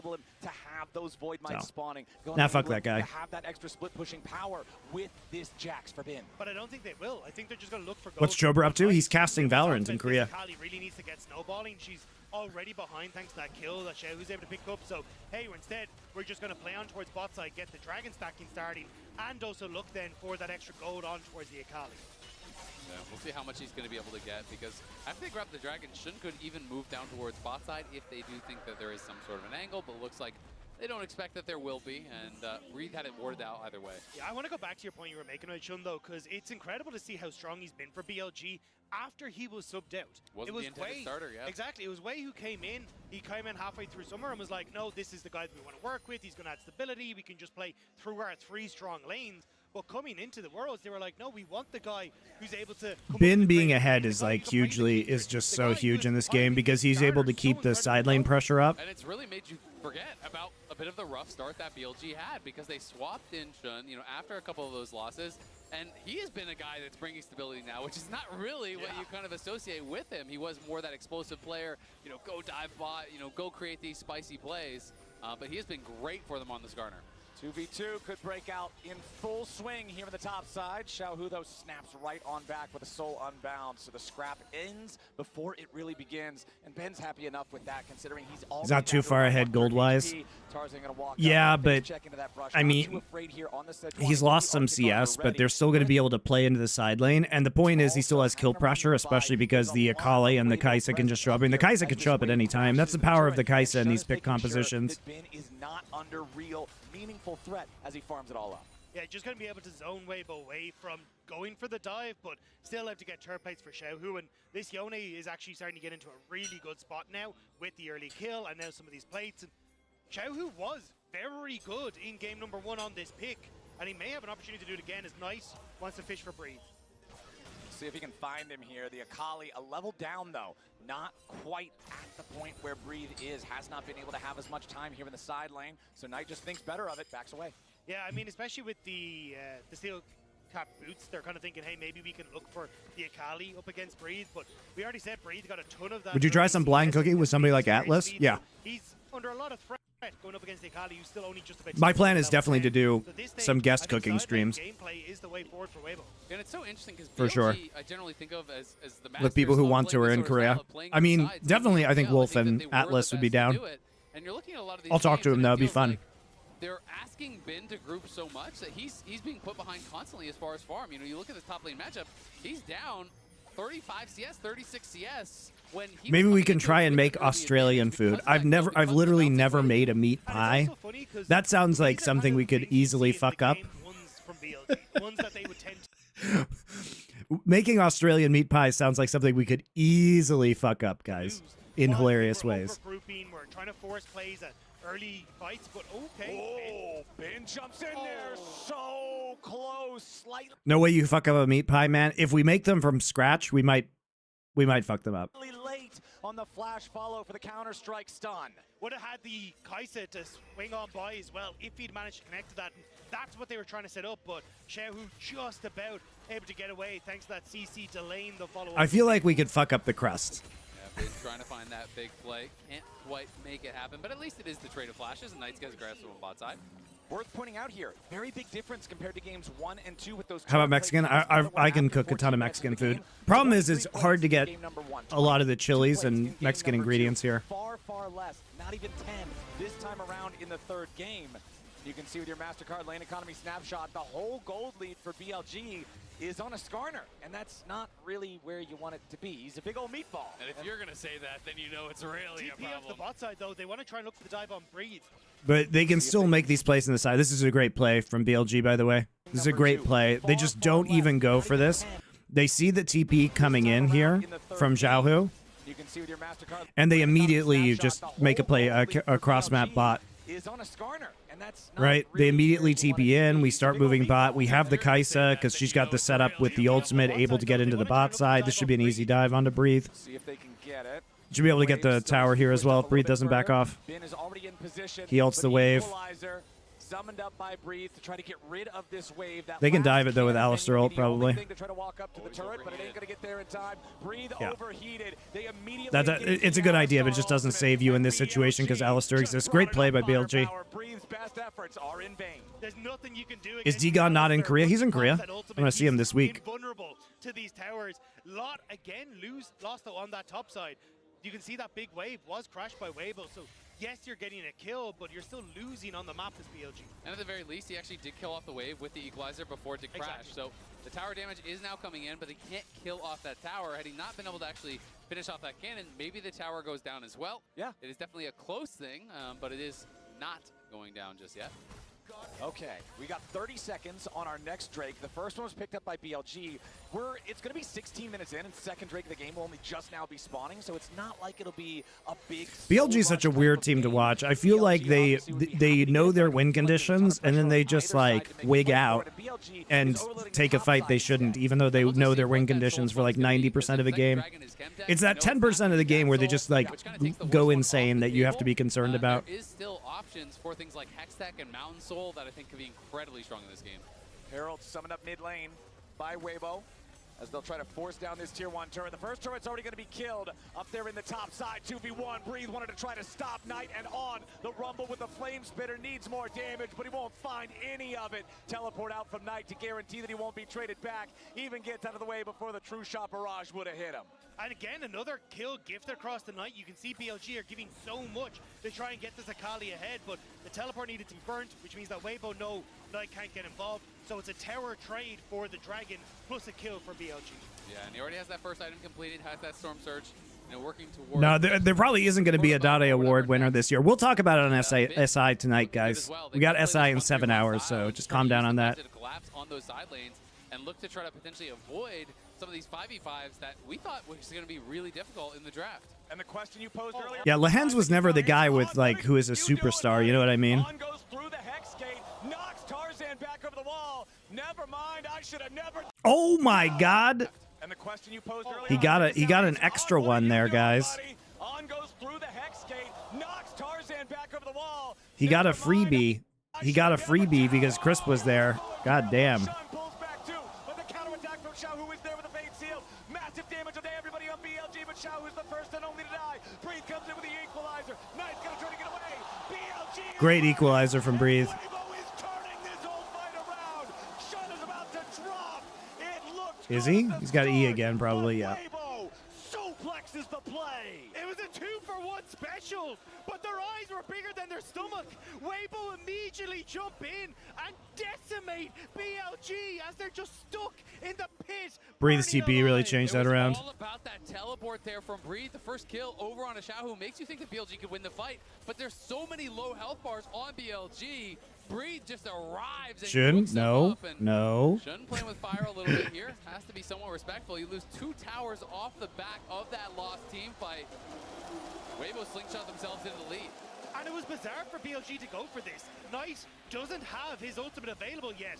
And On playing way too aggressive. Sure, he whacks Tarzan over the wall, but I mean, the thing is, when you get Tarzan here, like, you get 2 tanks with the Skarner ult, so you don't actually accomplish anything here, right? It takes way too long to kill Tarzan and Crisp. You get a good ult down from Yone. Look how the amount of damage that gets from this Yone, right? He dies. He dies because the auto attack actually follows him on the snapback, but, I mean, this Rumble is enormous coming in, and they're trapped in the pit. I mean, Great true shot barrage, too. Everything. I want to say he hit 3 straight Qs on Knight, shifts in, hits an ulti on 3 to 4 members as well. Dada, who it's named after, got the original one after making semis. No, he didn't. He got it when he fucking bombed out of groups in 2013. He's the one who softened up so many of those members. But that's just lies, Matty, man. It's just lies. Knew this guy was going to be dominating the damage charts. Him and Xiao, who really tag teaming to get so much done, and even Tarzan. Rumble actually did like 400 damage there, but he keeps them in the pit. 50 health there as well. Xiao trying to use the fate seal to get away. Knight puts his body in front of him to lessen the distance, but it still doesn't matter. The Weibo mid laner survives. Dada was a 2013, so you don't even know. He got eliminated by Gambit in groups. He was on MVP Ozone. He played some of the worst Gragas games you'll ever see. as the bottom lane tier 1 turret falls, and once again, the game is back so close. But you can see in these team fights that it's the AD carries that are already getting to step up, and Light has a massive lead now. And with Weibo just being able to play this dive, push forward, I think it's just opening up for Weibo to really start to take this game. BLG need to get creative. They need to start setting up for these overloading side lane plays so the Akali can get value. But in a team fight, I think I just give it to Weibo. I agree. And I mean, when you look at how these two AD carries are having to play all the fights, it's just wildly different. Light is shifting forward. Light is having so much space created for him, while Elk is running for his life from all of these divers on the Weibo side that are piling in, these 4 melee champions that just have a bullseye on the Kai'Sa. He's going to make it really and find a winning fight through that. But the one thing I will say is Kai'Sa really can transform as a champion as you get later into the game, because in the early game, you really are that dive champ. Once you start getting more and more AP items, you can kind of just become a full-on poke champ and say, you know what, I'm not going to interact. Very, very scary stuff if he can get to that point, but it's a big if, considering Weibo are the ones who seem to have the magic team fight recipe in this one. We already talked about the AoE earlier, and that dragon fight was a beautiful showcasing of it. The multi-hit on the BLG can put seal, pressure on the Glacial bot Prison side, top though. of everybody. The fact that the Rumble equalizer then just completely destroyed the whole Zhao who game. has to go bot to BLG answer the are going to have push, to but pilot they can this BLG smart, can and still that's the play thing for that Hex they Tech have Drake done here. so far in the series, though. We've seen 2 very close games thus far, but when it really mattered, when all the chips were down, BLG came out on top twice. I think it's more difficult this time around, though, because of how strong Light is. He gets to dictate the mid wave, which makes it very easy then for you to control sides and make it difficult for Knight and Bin to actually play through those side lane strengths. And as long as you're able to push mid and get vision for Lens was the target MSI after Finals 30 MVP in seconds, Korea, you're first able team to All keep Pro control over support. BLG. I think he just set Yes, up but front to back where it wasn't Knight like he was pushed insane in these summer. fights. Yeah, I mean, I agree with you, but you also have to admit, BLG has had a bit of that magic touch, right? Yep. They have had the ability to fight out. Besides, Korean All Pro means nothing. They've had the ability to fight their way out of some really difficult situations. And that's one of the things I think that just made them so hard to bet against in the LPL. Even when someone would have a bad game, you look towards On's Bard game, you know, in the finals, where he was dying time and time again, but other players step up on BLG and can be a difference maker. There's so many threats on this team, just as far as individual skill, that you can never count them out of a game. All right, we do have that Hex Rift, and we do have the first one of its dragons alive now as Weibo has control over the bottom side river. Knight is split pushing up in the top lane. Bin just pushing out a wave here in bottom, and it looks like Weibo... BLG just doing the Genji cross map here with scaling split push carries. Secured by Tarzan and Weibo. Are we just ulting Tarzan again? Equalizer summoned up over the top. Tarzan is low, but he ain't going to be killed off here just yet. Still staying alive a little bit longer. Tarzan burns down, and Shun's taking the kill. Light! Oh my god, he got Ezreal. Beautiful execution coming in from Knight as Chris here just yet still up a little bit late. Hex Tech Drake secured by Tarzan and Weibo, but now there's Skarner ulti coming back over. Where's the Equalizer summoned up over Maokai the top. ult? Tarzan is low, but he ain't going to be killed. LG now stepping up a little bit late. Hex Tech Drake Like, shouldn't we be Maokai ulting, like, right here? secured by Tarzan What is he doing? and Weibo. He W's in. Skarner ulti coming back over. Equalizer summoned up over the top. Tarzan is low, but he ain't Where gonna be is the killed off here Maokai just ult? yet. Now there's Skarner ulti coming back over. He uses it, I just can't see it. Oh, it's over here. It's like invisible. What the fuck? Dude, that Maokai ult was legit terrible. Weibo are going to be able to secure this, but BLG now stepping up a little bit late. Like, he gets no distance on it for actual CC. But now there's Skarner ulti coming back over. Equalizer summoned up over the top. Tarzan is low, but he ain't going to be killed off here just yet. Still staying alive a little bit longer. Tarzan burns down, and Shun's taking the kill. And Weibo, but now there's Skarner ulti. Breathe and Light are also isolated from this fight. This is super weird positioning from Weibo. secure this, but BLG Why are we finishing this? Why are we finishing this when Light and Breathe are not in this fight and they have TP up? Like, Light actually does nothing in this fight. Tarzan burns down, and Shun's taking the kill. Light burst it down. Beautiful execution coming in from Knight as Chris has to try to escape. It's 3 dead on Weibo. It's about to be 4. The dragon fight. Beautiful. Equalize are going to be able to secure this, but BLG now stepping up. Like, shouldn't they just back off here? Yeah, Zhao who goes over the wall. Just let Tarzan die, man.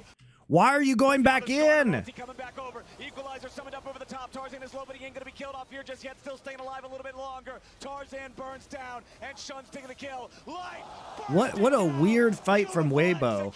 What a fucking weird fight. I just don't get it, man. You literally could just Maokai ult here and walk the fuck away.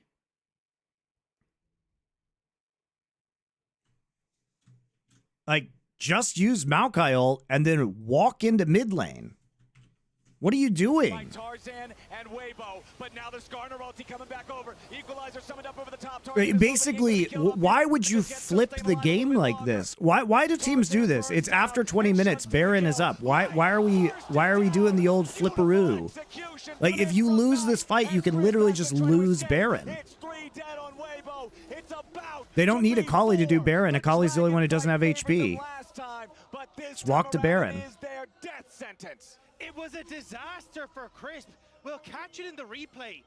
He goes to twisted advance on towards Elk as he dies. Yeah, see, they don't even need Knight, so Knight can actually hunt Maokai down, and then they just do Baron. It doesn't matter if Knight doesn't have TP, because they don't need the Akali to do the Baron. They have Jax Kaisa.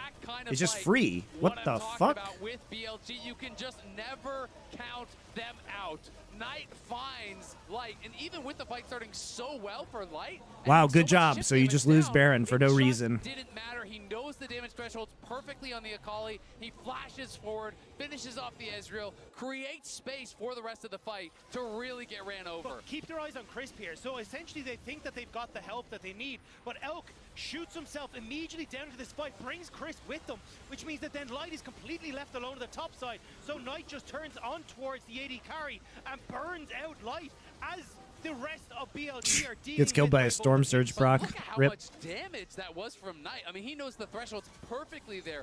Light was about 80% health when Knight was maybe 20 to 30, but he knows flash forward, Q. How do you feel about the Broncos being good? They're not good.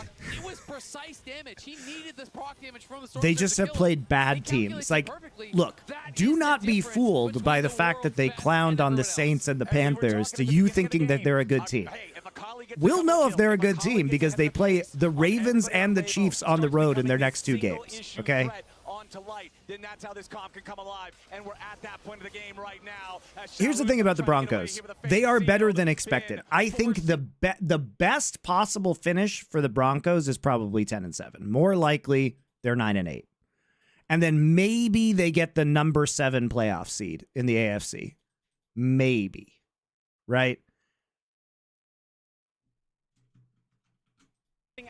Between the world's best and everyone else. And we were talking at the beginning of the game. Aren't the Chiefs on a huge win streak against the Broncos? No, the Broncos won last season. Gets a couple of kills. If Akali gets ahead of the pace, That ended last season and the Broncos beat the Chiefs. This single issue threat onto Light, then that's how this comp can come alive, and we're at that point of the game right now. Shout out to Xiaohu for horrifically playing everything about that. Single issue threat onto Light, then that's how this comp can come alive, and we're What? starts becoming this single issue threat onto Light. Why does he use Soul Unbound? Then that's how this comp Why does he use Soul Unbound? and we're at that point of the game right now. And then he actually, what the fuck? Everything about this sequence is so terrible from Xiaohu. He goes in, and then he ults, but Skarner's still in front of him, so he doesn't go anywhere, and then he flashes. What? Why doesn't he just ult out? Onto Light, then that's how this comp can come alive, and we're at that point of the game right. Yeah, he has Q3 as well. You're right. He has Q3 and ult, and he just uses E. Oh my god. Forcing out the flash from the Weibo mid laner. The counter-strike threatening to potentially be a death blow as Weibo are scrambling to try to defend against a Baroned up BLG. I just love the pressure they're putting on Xiaohu. They know that Yone's ultimate, his flash is so powerful in that 5v5 it's getting taxed constantly.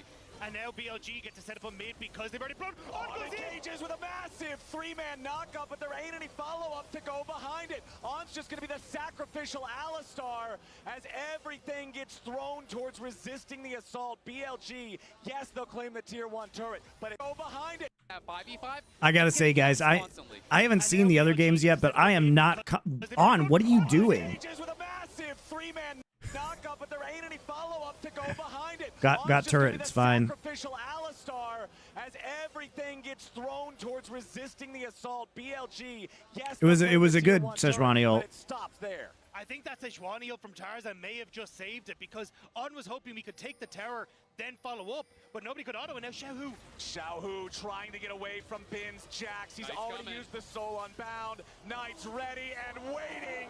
The storm strikes, but now the rest of Weibo's coming around to try to pick off Elk and Shun. A nice 2-man impale comes through, and into the back line goes Knight again. Knight's Akali's too good, man. Wow. It's lights out for Weibo. It is an ace for BLG. What is a ghost to a king? As he sits there, he will gobble up Weibo, happy as he can be, as BLG look to make this a 3-0. They are barreling straight down mid lane with Shun and Bin. I don't know if they'll be able to end it right here. It doesn't look like they can do the whole thing.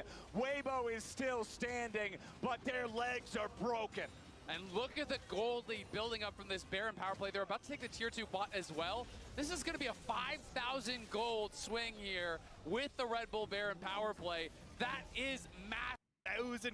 Again, they have taxed his resources. No ult, no flash. Bin pushes in. No Zhao Zhao, another great use of Soul Unbound. Perfect execution through him, which means he's got the R2 to follow up, but Weibo are trying to aggress onto BLG as they move into this choke point, and Elk is just free firing the whole time. And look at how he plays that. Just so much confidence. Knows he's eventually going to go down, but make sure to hit everything, including that W, to proc the plasma onto the one fight away to the main stage, and is happy to show his stuff. Crisp in some trouble here. A shot goes in. Oh my God.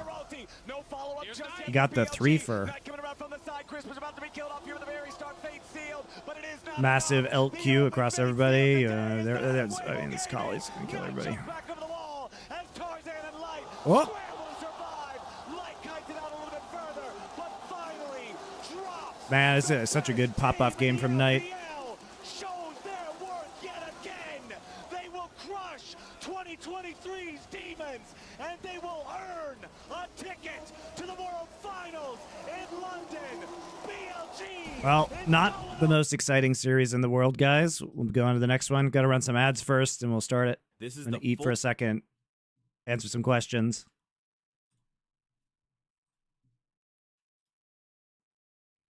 Do you think Gen G is going to run it back next year? I don't know, man. Like, a lot of those players, I think they probably can have bigger contracts going other places, especially since the salary cap's going to hit LCK next year. So I'm not sure that's going to be too much of a factor.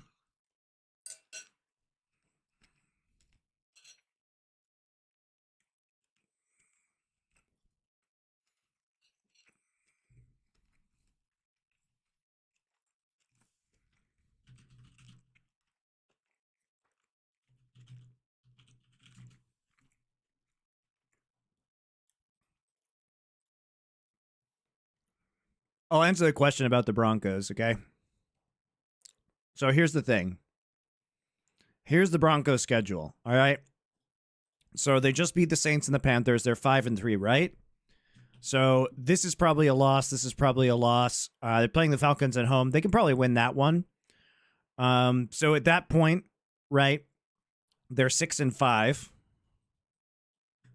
They're 6-5. Hopefully they can beat the Raiders in Vegas. They play the Browns at home. The Browns are going to be better with Jameis Winston. So, but hopefully they can win 3 in a row here. They can probably beat the Colts. It depends again. Like, if Flacco is playing here, the Colts are going to be a lot better because the Colts don't have a shit team except the inconsistency at the quarterback play. They probably lose to the Chargers. The Chargers are probably a better team at this point in time. They have to play at the Bengals. The Bengals are always scary, though. Even though the Bengals have played badly, they still have insane offensive talent. So I'm just waiting for the Bengals to start popping off again. Then they probably lose to the Chiefs. So I don't know, man. Like, a lot of these wins are kind of fraudulent for the Broncos, right?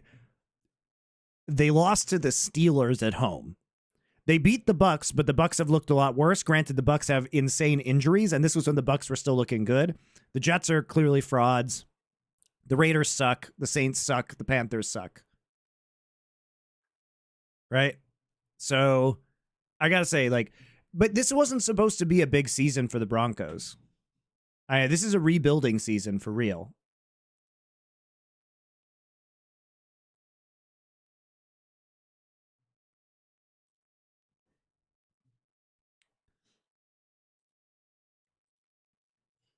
I mean, I kind of don't want them to make playoffs because they'll get better draft picks. This year's just about growth for the team, and they've already shown that.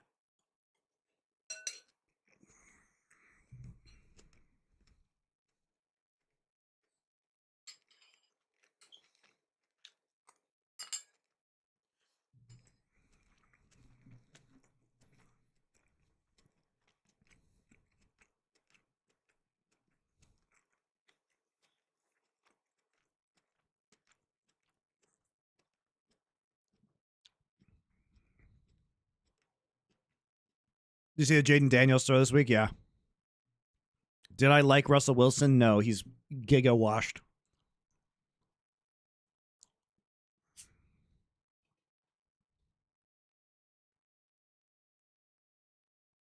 There is so much pain being a Saints fan. Hey, you still got Taysom Hill.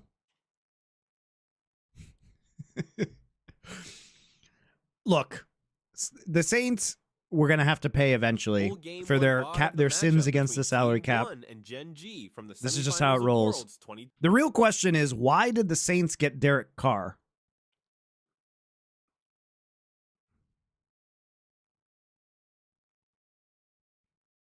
Fuck these banner ads. I'm so sorry for the banner ads.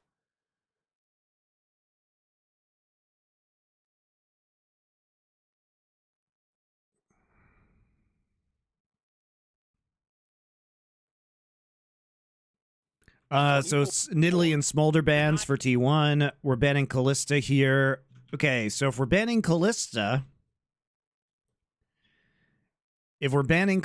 right? So what are the big picks this series? Ashe is a big pick for T1. So let me just talk about some of the picks that I think are going to be important. So Yone is potentially an important pick over here. Skarner is an important pick over here. Ashe is an important pick over here. Possibly Ori, but Faker really hasn't played Ori when it's been up, even though I think he's probably still fine on it. Jax is going to be probably pretty big for both. Nidalee over here. Callista. Callista's kind of both, actually. There's been a lot of Callista games this world. Aurora is probably more important for this side, for Gen G. Seems like something Faker could... Faker has played it, so maybe it is both. We just haven't seen it.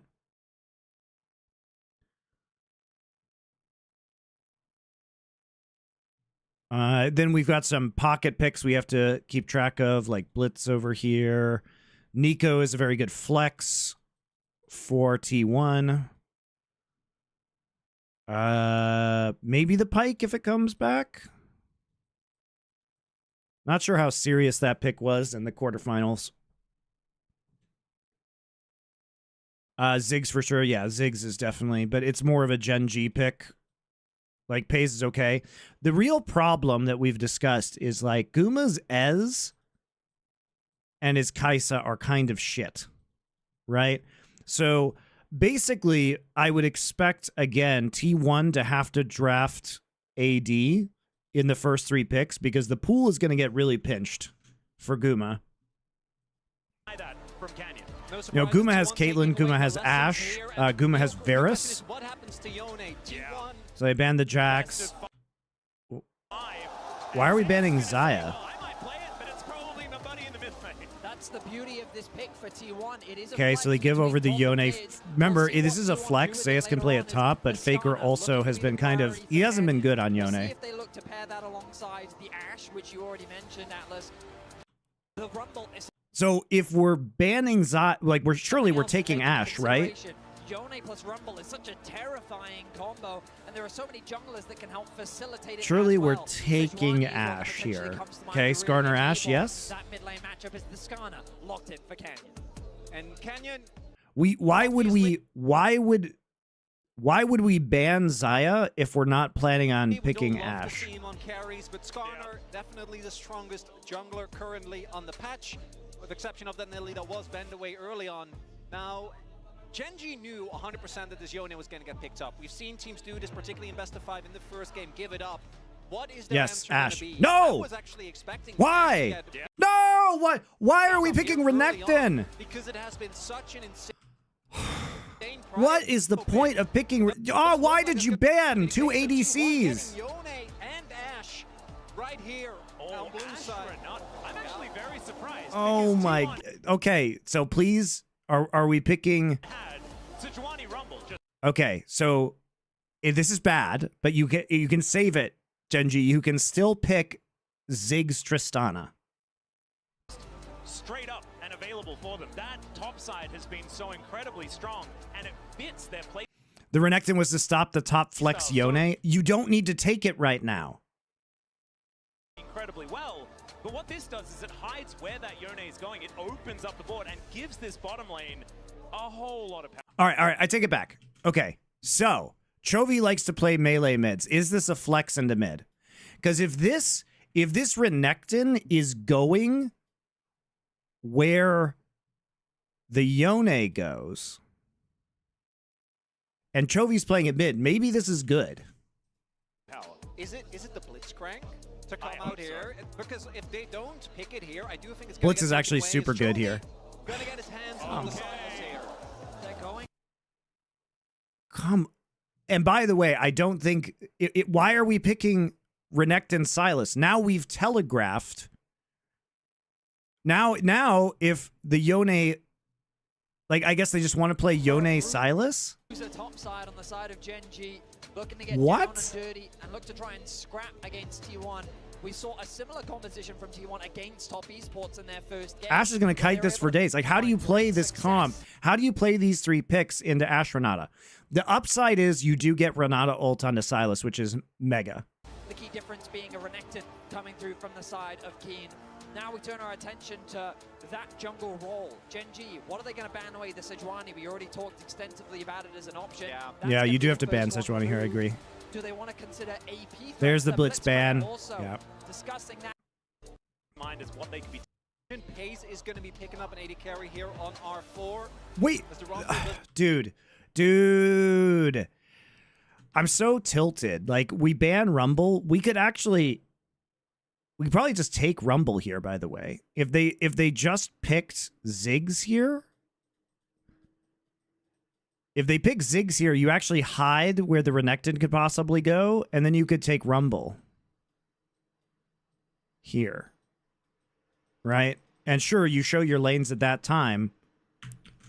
I guess they can't really do that though until they see that would force the Renekton mid potentially, and we don't know the Yone's going mid. But given his history, wouldn't be no surprise. The Ezreal going to get taken away. Extremely self-sufficient pick that is very hard to punish, and I think the range, so you don't have to interact too much with that Ashe lane, quite big as well. What is Pace going to lock in here to go with this Bruiser style? Because it's really hard to find something that can. He can't play Kai'Sa here. What's he playing? Might be a lane swap on the cards. Ziggs, yeah. Well, I was going to say my instincts are something along the lines of Kai'Sa, but They have no Pace damage, no though. stranger to the Ziggs. They have no Looks like damage. That's going to be the direction, the safe wave clear, and I mean, They you have look at the no top side from damage. Genji, wave clear is definitely something that they're lacking, but I feel like Ziggs can be very self-sufficient, especially if Lahans wants to play and engage support, and I think that it complements the composition nicely. T1 Viego's now actually considering good here, what I they're gonna think. Put in the jungle. A lot of different A lot of considerations. potential options being flicked through by Gucci. Jin Zhao is also goes crazy hard here, by the way. Jin Zhao goes so hard. Why are they picking Vi? I think Jin Zhao into all these melees goes insane hard. Oh my god, and of course it's Gragas for top side. And we saved what's the magic here? Don't we just play Leona? Hello? Don't we just play Leona? Because you can't do anything else? You need engage. You have 3 melees and a Ziggs. You have to play Leona. Or Alistair, but Leona Ziggs is a much better lane. It wasn't. It was all a psych out. This used to be a really good matchup for specifically tank Gragas with Grass, back when his sustain was a lot better. Gragas is such a good pick here. Yeah, but I mean, we know that Zeus is a great Gragas player, right? This is an incredible pick comp for T1. Incredible pick comp, incredible disengage comp, incredible into 4 melees. This Renekton. Why did we... What is this ban? Like, the times we've been seeing Xayah successful is when she's played into dive, right? So if your opponent is playing Kai'Sa plus Vi plus Yone, that's when we've seen, or plus Jax, right? This is when we've seen the Xayah be successful.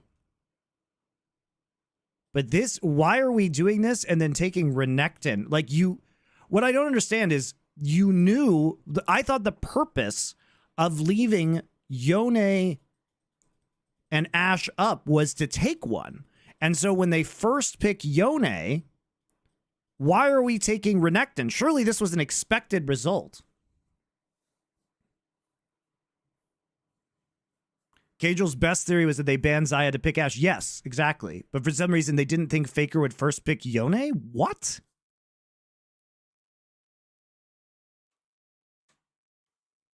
I mean, surely you have a plan for them first picking Yone. I understand you may not think it will happen, but you have to have that idea in your head. Was able to get shoved. I do imagine though, looking at the damage profile for they picked Renekton to force Yone mid, but then you end up in this fucking Gragas matchup. Or a shutdown potential early on here for Gen G, but they are really heavy on the AP, and that's something that I do think we have seen be a problem for them before. Like, the plan can't be we force Yone mid and we give them Ashe, which is, by the way, one of T1's best champions of all time. Is a champion that very rarely builds things like the Merc Treads. He's very locked in his typical itemization build, along with the Gragas as well, who you kind of expect to go more towards that AP direction. I feel like that they should be fine. I think the biggest thing for Gen G is being able to play through that first item spike. When you have this strong, skirmish-heavy topside in Renekton, Skarner, Sylas, you're going to be looking to fight around Herald, fight for those early dragons. You want to draw T1 into those early skirmishes before they have that opportunity to scale. And I think that it's going to be crucial for Gen G. Here. Semi to start, not going to hit those 5 games in level 1s like we did in game 2 yesterday. The atmosphere is absolutely electric, and I think back to that spring final, the epic 5-game series that we had. Where did those 5 games come? I'm still actually confused about where they came from. It shouldn't have happened that way. I don't think we ever figured it out. It's a shame that we were robbed in summer of them meeting in the playoffs, and I'm hopeful, well, we've got them here at Worlds. We get to see this opportunity. Better late than never, eh, Betty? T1 now setting up for an invade, looking to potentially set up for a swap. All right, so I was saying that there might not be a swap, but there is. It is immediately spotted. Canyon's just going to move over to his blue side quadrant, so should be okay. Keen also going to be rotating immediately, getting the idea that there is going to be a potential lane swap in the air. Does make a fair bit of sense, but leaving a Ziggs in a bottom lane by himself is a recipe for plates. Well, that's the big thing. Ziggs is a champion that even in top lane, because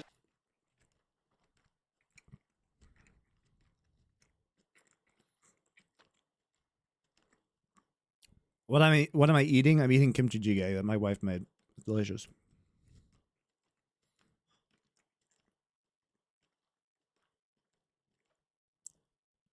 Raikir RT, thank you for your Twitch Prime sub. Appreciate because it. of his passive, you actually do a decent amount even for all the resistances. And if you are in a bot lane, it's going to be even more. All right, so T1 here is trying to call the swap. The epic 5-game series. T1 wants to be in the 2v2. Still actually confused. And so this is just one of those times where they're thinking, oh, these guys are going to swap. And Gen G, Oh man, already in our set. if you look at what Gen G's doing, they actually snuck Ziggs into the bottom pixel brush already. So they're actually just not showing right now. Oh man, already just. Shout out to Riot Observers who are literally fast forwarding the game while we watch it. Very nice production. Oh man, already just just a little bit of a defensive start. Not going to have those insane... Do they do Halloween trick-or-treating? We did it this last weekend. Atmosphere is absolutely electric, and I think back to that spring final, the epic 5-game series that we had. Where did those 5 games come? I'm still actually confused about where they came from. It shouldn't have happened that way. I don't think we ever figured it out. It's a shame that we were robbed in summer of them meeting in the playoffs, and I'm hopeful, well, we've got them here at Worlds. We get to see this opportunity. Better late than never, eh, Betty? T1 now setting up for an invade, looking to potentially set up for a swap. All right, so I was saying that there might not be a swap, but there is. It is immediately spotted. Canyon's just going to move over to his blue side quadrant, so should be okay. Keen also going to be rotating immediately, getting the idea that there is going to be a potential lane swap in the air. Does make a fair bit of sense, but leaving... Because Grog is very safe in lane swap scenarios too. He can farm at range. Well, that's the big thing. Ziggs is a champion that even in top lane, because of his passive, you actually do a decent amount even for all the resistances. And if you are in a bot lane, it's going to be even more pronounced. T1 though, looking at the setups here, Zeus actually did go for Grasp, same for the mid laners, but shouldn't come as a surprise there. There's been a lot of Grasp mids throughout the tournament, even seeing it on ranged champions like Smolters, and it looks like Genji is going to go for the variety where you do have Lahens just laning together with Chovy or Canyon, starting on the bot side, and looks like just the usual jungle split. Neither jungler Gragas is going to be in danger bot side, though, because Lahens is roaming down. He's not level 2 yet, though. However, Skarner is going to hit 3 off this camp. Of course, Gragas in a lane swap is pretty good at it. Oh, no, he's not. He's going to do... Interesting, so Keen is actually just going to TP top side. They've got 3 men on bot side. They're going to hit... he's going to hit... Skarner's going to hit 3 off of the third camp. Sorry, I thought he was on third camp already because I'm not paying attention. The overlay is broken in Game 1, guys. Shout out to Riot Games Production, where we don't get an overlay. Early attention being paid towards the mid lane. We do see Baker still doing fine. Bot side might be a dive setup here. Zeus is still fairly full health. This is a hard dive, though. They don't have a lot of damage. All right, let's see whether they can actually make this one work. You can see... Besides, his W is down. Full health. All right, let's oh, it's Gragas' Q. Never mind. Sorry. You can see the barrel has been charged. Doesn't do a whole lot of damage at this point. Level 2 for Zeus. Q. Okay, so he buffers the stun. Satchel charge into the wall. Stunned into the wall. Oh my God, Canyon! No! No! For as long as possible, one more is going to do it, but pays. Canyon's passive grabs aggro.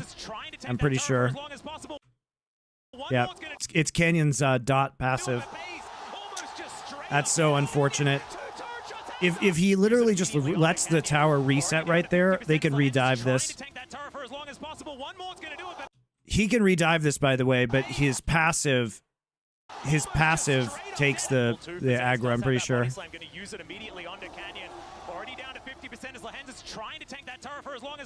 Because he's literally walking out. If this attacks a minion right now, I think they can safely redive this.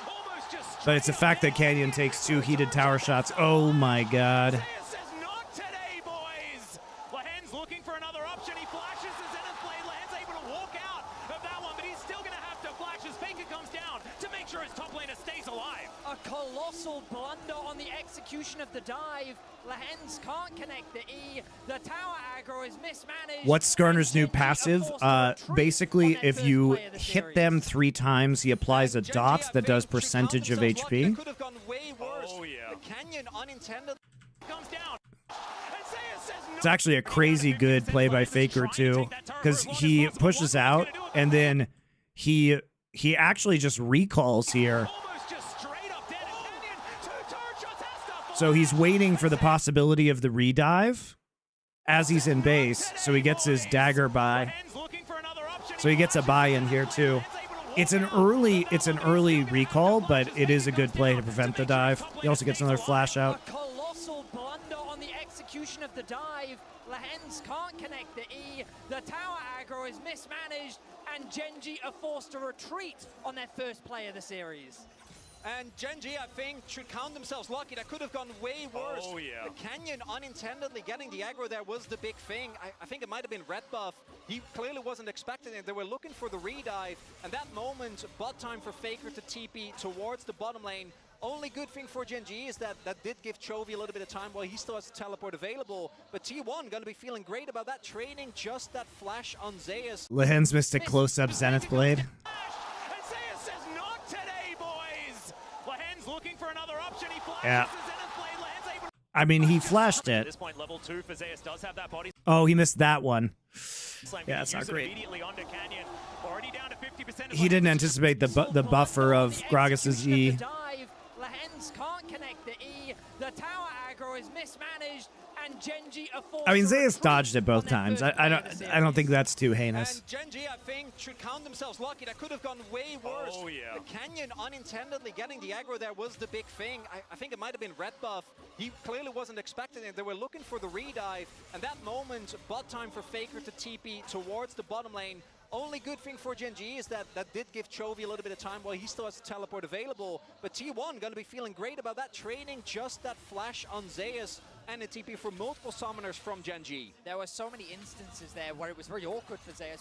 So the downside is obviously that Chovy still has TP up. He hasn't bought yet, but he's very far up in terms of CS now. So that did have a cost Leveling up, but the cannon to minion saving had aggro. Gragas. Hang on a minute of Oh, play. yeah, Lehen's Hex flashing in. Not going to find He that missed Zenith another Blade either. E. Good handshake from Carrier, and Keen taking so much damage. Lehen's got to hit those if Gen G is going to find some tempo back in this game. Wow. Gumiyushi's Ash so prevalent and even causes the screen to freeze. Yeah. Lehen's 3 for 3 on misses when it comes to the Zenith Blade now. Okay, Chovy Needs to be TP's able to top. connect those. Keen He doesn't have wants to set a play TP, for so his they're just team. maximizing their I've farm questioned a because couple Keen has an nerves. opportunity to Feels go like coming mid. through He'll him be from the side fine of into Genji the early on. Yone.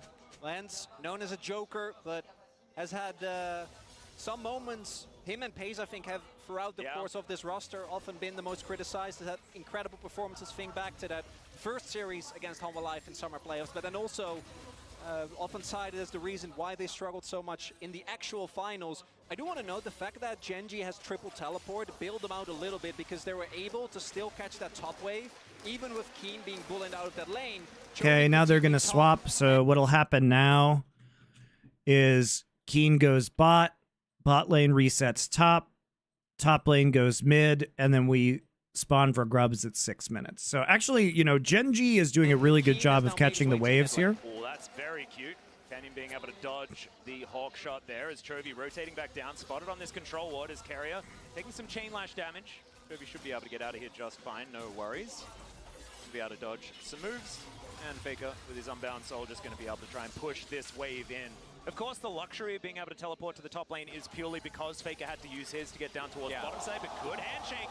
The problem is Gen G may not be able to do grubs because Keen's not going to have TP and Zeus will. So, well, now that Chovy's chunked out, it's going to be even harder because Chovy, yeah. So actually, T1 just gets grubs here for free. Quite favored for the Yone early on just because of how restrained Silas is as a champion around cooldowns. He just doesn't. In this, it could be Shout out to Carrier. He actually does a great job here. Of course, the luxury of being able to teleport to the top lane is He's playing around the vision that his pink ward gives him, and so he gets a free handshake. This actually just gets them grubs. Nice job by Carrier. First blood against Chovy, that would be such devastating news for Gen G. T1 already with a lot of control, 600 gold in the lead, and Faker. Was Silas really the answer Gen G had? I think they took Silas because Chovy's confident into Faker's Yone, and because it does give them. I mean, crucially, you get some pretty good ults out of this, right? This is the most important one for Silas, especially once he hits 16. This ult is fucking crazy. It's so fast at level 16, and you actually really almost never see level 16, like level third level Renata ult, because Renata's never hit level 16 in games. So yeah, that's really good. This is pretty good. This is, I mean, all the ults are pretty good for Silas, but Renata ult is crazy. Cooldowns, he just doesn't have them in the early game to effectively trade against a champion like Yone who could just keep spamming that Q. The CS advantage, you rightly said, though, coming from the fact that early... Hi, Monty. Nice to watch your stream. I know. I know that. You don't need to say that.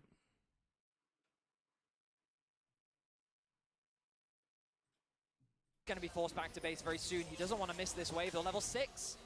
Faker threatening the potential ult there to try and zone Chovy away from that farm, but he will be able to get the can. And with level 6 gained as well. Yeah, and with Keen being pulled around the map, we see that he's actually, even with the fact that he was able to catch that middle wave, he has had to really pay. Whereas I'm so sad for Genji. What should I do? Has just been able to catch multiple waves. I don't know, man. I haven't texted Arnold yet. One as a team always look their best. I'm letting him have But some the lanes are space for his pushing, grief. And they are the ones dictating. As we see the grubs now being started up as well, would be a really big boom. Cone, particularly ice for cream, Fate. or stick? Cup. I choose cup. Cup ice cream. Wants to use that pressure in a side lane. Going to be a Drake for Grubs trade. I do think an early Drake for Genji is great because obviously looking at the composition, the Renekton is going to lose a lot of value as the game goes on, but Silas and Ziggs most certainly will not. Yep. And, ooh, Cask. Very close. Dude, here's the thing. Here's the thing. Cone ice cream. Here's the actual analysis. Cone ice cream. The question is, it's about caloric value. All right? This is the hard-hitting analysis you come here for. Caloric value.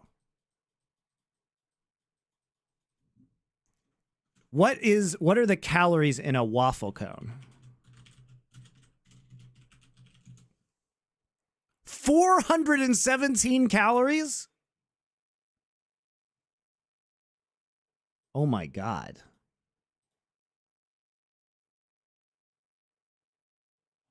Oh, maybe that includes the ice cream. That can't be right.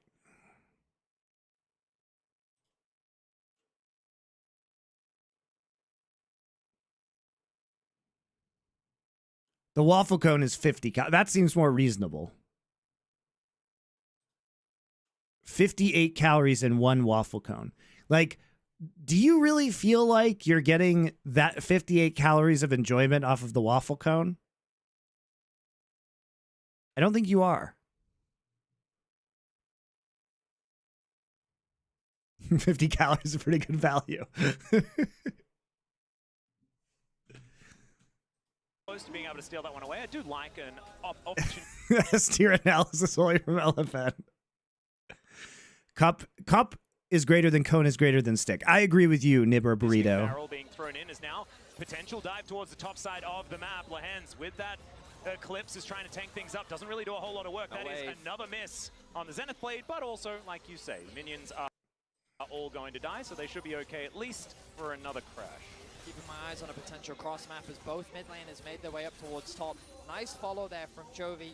Losing a little bit in terms of experience, but ready for the potential play happening on the top. How many calories have you eat the stick? I think 0, because your body can't digest it. Set now come through for Faker, securing his first 2 items of the game, and we're in a very timid early game. Crucially, though, we talked about those first item spikes for Genji. Their biggest strength. What about ice cream sandwich, though? Ice cream sandwiches are god tier. You know what's really good is those Toll House ice cream sandwiches with the 2 chocolate chip cookies. That's probably the worst thing you could ever put in your body, but goddamn are they good.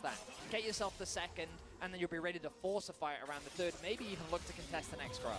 Yeah, and I think that I kind of want to draw out a little bit and have a conversation about what these compositions are trying to do, as another Hawkshot is going to spot Canyon here this time around. Don't calorie check that. Hold on. I'm looking it up. I'm going to be appalled. It's probably like 800 calories. So if you're not building armor, then maybe the Crocodile just eats you, which could become a problem if Keen gets accelerated. And I think that is what's so incredibly important about what you say, playing through that top Oh, only 380 calories, guys. Only. And I think that Genji probably hoping that some of that starts a little bit sooner rather than later in their favor.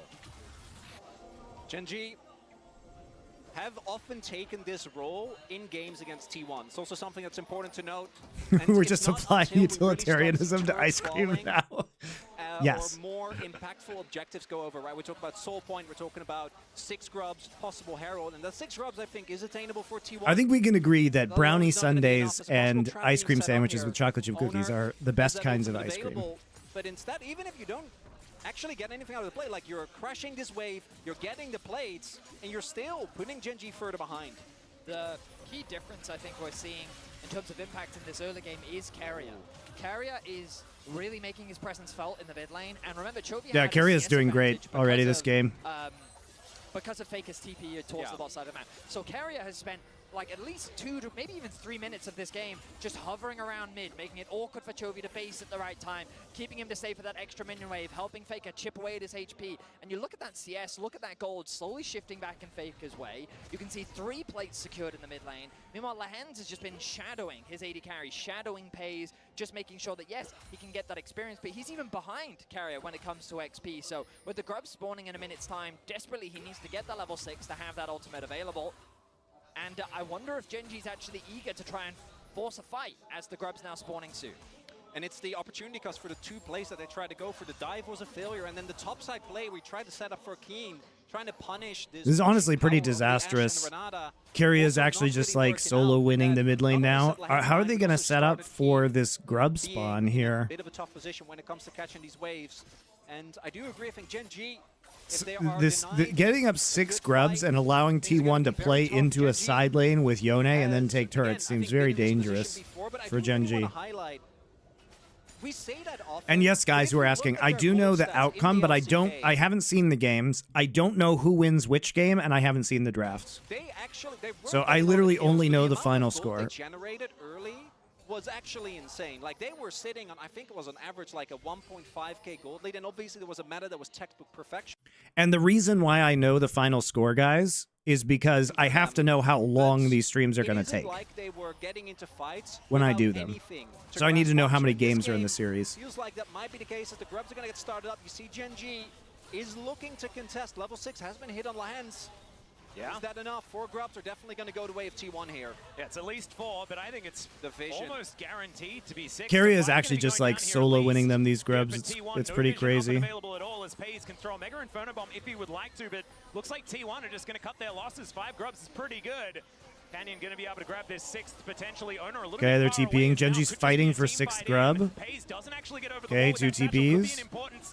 To this fight as Chovy's teleported in. That's going to be the Grub going down, but can they win the fight? Impale comes in. Oh no. Is so good. Still, it's going to be Chovy picking up first blood. All right, Genji, all right. You're playing this skirmish. Chovy steals Ashe ult, and they actually just get the chain CC onto Owner. Pays doesn't actually get over the wall with that satchel. Because Owner doesn't have Smite. I'm not sure why they go back in on this. Like, they're trying to get onto Lehens, but Lehens has W up. And he has Aftershock, so surely we're not going to get anything here. And indeed, Chovy gets a nice steal. We Skarner ult him, we Ziggs ult him, he just dies. Gragas ult is too late to actually save him. He's just stun locked to death. And then Guma has to use Flash because Chovy's on the flank. And they can't kill Keen because he's Renekton with ult up. I don't even understand why you go in there. If Owner has Smite, maybe you queue into 50-50, but he doesn't have Smite up. And Genji punch back. Yeah, I'm surprised that T1 chose to take that because the thing we've been talking about, right? Renekton in this early game is he's just so strong. Ultimate alone is enough to be so durable, a lot of damage. And you can see how the engage was a little disconnected here from T1. It's going to be Owner diving onto the back line, attempting to steal the Grub. Chovy on the side, and look at Pays' positioning. Perfectly safe, nice Flash from Keen. Keen plays that really well, by the way. Just ult immediately into, it's a good reaction. Flash W. Ult flash W. Yeah, it was a Dominus Renekton, and he was kind of okay with just slicing and dicing his way around. So even though it looked... Look at Pays before the start. Chovy on the side, and look at Pays' positioning. Perfectly safe, nice angle. The Ashe arrow gets stolen. Gumayushi really can't do much. While the barrel looks good, he's not really there, but they don't need him. T1 is immediately perfectly safe, nice angle. The Ashe arrow gets stolen. Gumayushi really can't do much. While the barrel looks good, the front line dissipates, and T1 is immediately horrible, a lot of damage, and you can see how the engage was a little... Oh, does he satchel out of pit? Yeah, it's at least 4, but I think it's almost guaranteed to be 6. So 5 are going to be going down here at least. Here for T1, no vision up and available at all as Pays can throw a Mega Inferno Bomb if he would like to, but looks like T1 are just going to cut their losses. 5 Grubs is pretty good. Canyon going to be able to grab this 6th potentially owner a little bit far away as now could just be a team. Oh no, he didn't get into pit. Rip. Pays doesn't actually get over the wall with that satchel. Barrel looks good. The Whoops. front line dissipates. I mean, luckily they didn't really need him. They lose first blood, but they still have a lot of tempo around this map, unless Chovy has something to say about it after he does crash this wave towards the top side. 5 Grubs certainly going to be valuable. It's going to help equalize a lot of the gold, though. To also even out the dragon count.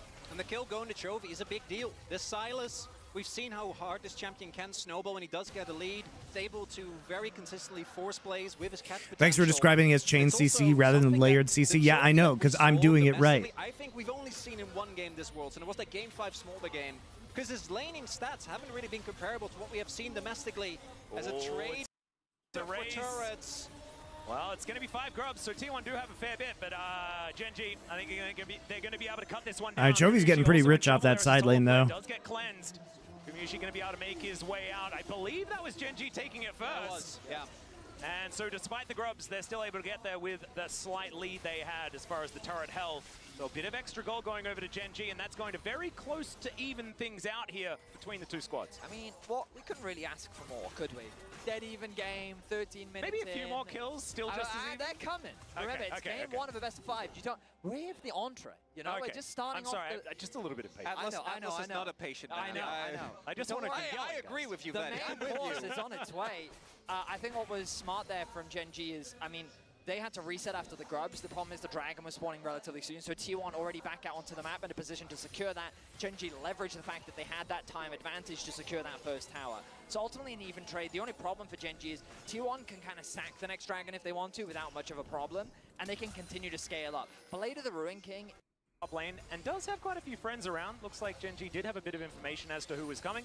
So Canyon going to be rotating up. Pays also there, Mega Inferno Bomb in hand. The siege could be a little bit dangerous. Good handshake for the disengage as Canyon looking for an opportunity. Might be able to get in there, throwing some rocks around as you can see. Not going to go for any stun. Okay, pretty cautious play here. T1 are saying they do want to fight this. Looks like they're going for it. Great vision here with this ward. Chovy has Yone ult. Completely on vision right now as Chovy with the fate sealed, now stolen away or hijacked here. As that's a solo player. It's going to... Oh my god, they actually just knocked him directly into the Skarner ult. Now stolen away or hijacked here. As that's a... So he gets satcheled into Skarner ult. Going to connect. Great impale as well, and I think excellent play by Gen.G. But now he is just gone. I don't know why T1 is, like, they're playing this pick composition, but they're trying to play into the 5v5. Gen.G shouldn't over-pursue this. It's nice. They can use this immediately. They can just satchel, turret with Herald and kill it. Okay. There's the satchel. Oh no, they blew it up too early. Oh god. It's okay, it can be satcheled next wave or whatever. He has definitely been driving a whole lot better than he was. What the fuck, man? They screwed that up. Exactly. I don't think it's that big of a deal they screwed it up though, because like that turret is just going to die whenever they want it to, basically. More understandable, but when Gen.G have the setup, this comp is so hard to engage on. There's so much disengage, and the Skarner in particular, I think, has really been a big problem for many teams this Worlds. And even with Pays, I think his flash was forced in one of the earlier plays we saw. Didn't actually happen on screen. I think maybe when they were looking for the catch on Guma, but he was positioning so safely. There was no way to get on top of the Ziggs. Well, now it's just Canyon and Chovy up here towards okay, I don't want to dive him because he has Ashe ult. And also they see Canyon in the hands there. To even out the map state as far as these structures and a teleport to come in from Pays just to make sure that they don't lose it. See, Gen.G are playing with their advantage very strategically because T1, like, the problem with the Herald was the timing. TP wasn't quite up for Faker. He needed to get that base off, yet they still wanted to try and contest rather than go for a cross map because the bot tower had already fallen. So rather than play for something like mids, they got over ambitious and they weren't able to make it work. Then what they did was they kept the pressure up in mids. So Gen.G could secure that mid tower. They kept Pays there. He had the TP available. He then goes back to base and then TP's top. So while this Renekton is free hitting onto the bot tower, uncontested to secure that tower, they had the Ziggs TP top to then catch the wave and prevent the siege. So T1 is just losing on the map, while Gen.G is continuing to gain advantages. Yeah, and I know a lot of people have trouble liking Ziggs compositions, and I understand... Syndra hasn't been played in forever. Zindri! Nightblade Syndra in the semis! What are we talking about? Like, if you don't know the answer to say to something, don't type with your little fingers on a keyboard. You're like a Redditor. Jesus. Syndra was played a day before these games.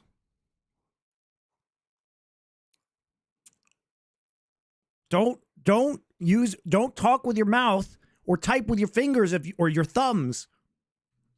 if you don't fucking know. Game skirmishes and things like that, but what it does to a team that is very good at playing around tempo and macro that they are already good at is it's just a good life tip for you, Well, buddy. As you were saying, Vaddy, because even if you do try to play for mid turret, they're like, Pace can just ult the wave. Correct, yeah. And Gen G have had so many of these Ziggs compositions, and it plays really well into their style, which is always trying to outtrade you. And now, what was, 1.5k gold deficit 5 minutes ago, T1's going to get this topside turret, so they're going to equalize it a little bit, but is still 1.5k gold for Gen G and a second dragon on the way as well. And look at the map setup as well. Like, Gen G conceding that top side to get full vision coverage around this bot side of the map, pushing Zeus deep towards his tier 2 tower, making this very difficult for T1 to contest. There it is. And the Ziggs ultimate to slow down the siege. It's if Chovy comes on over, he's going to be able to clear it out as well. It's annoying. If you're T1. It was just super good side laning by Gen G. Stupid Yordle! You're trying to cross-map the best that you can, and it constantly gets interrupted. Well, Canyon looking for an opportunity here, but Zeus just going to be able to take the red buff just fine.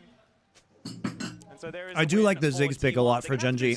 I love the Ziggs pick for them. I love the Triss picks for them. Earlier on, T1 were because it really enables their style of side laning. Yes, it wasn't translating into kills, but they were able to get some extra money. Of course, Gumayushi was very far ahead, still has, I guess, a couple of minions in the lead, but he was 20 CS up earlier on. That has been evened out. And yeah, this game state does a week break between single best of 5 benefit any team? No. You can't even scrim, by the way. If you are the finalists, you can't even scrim. Because all the other teams have gone home.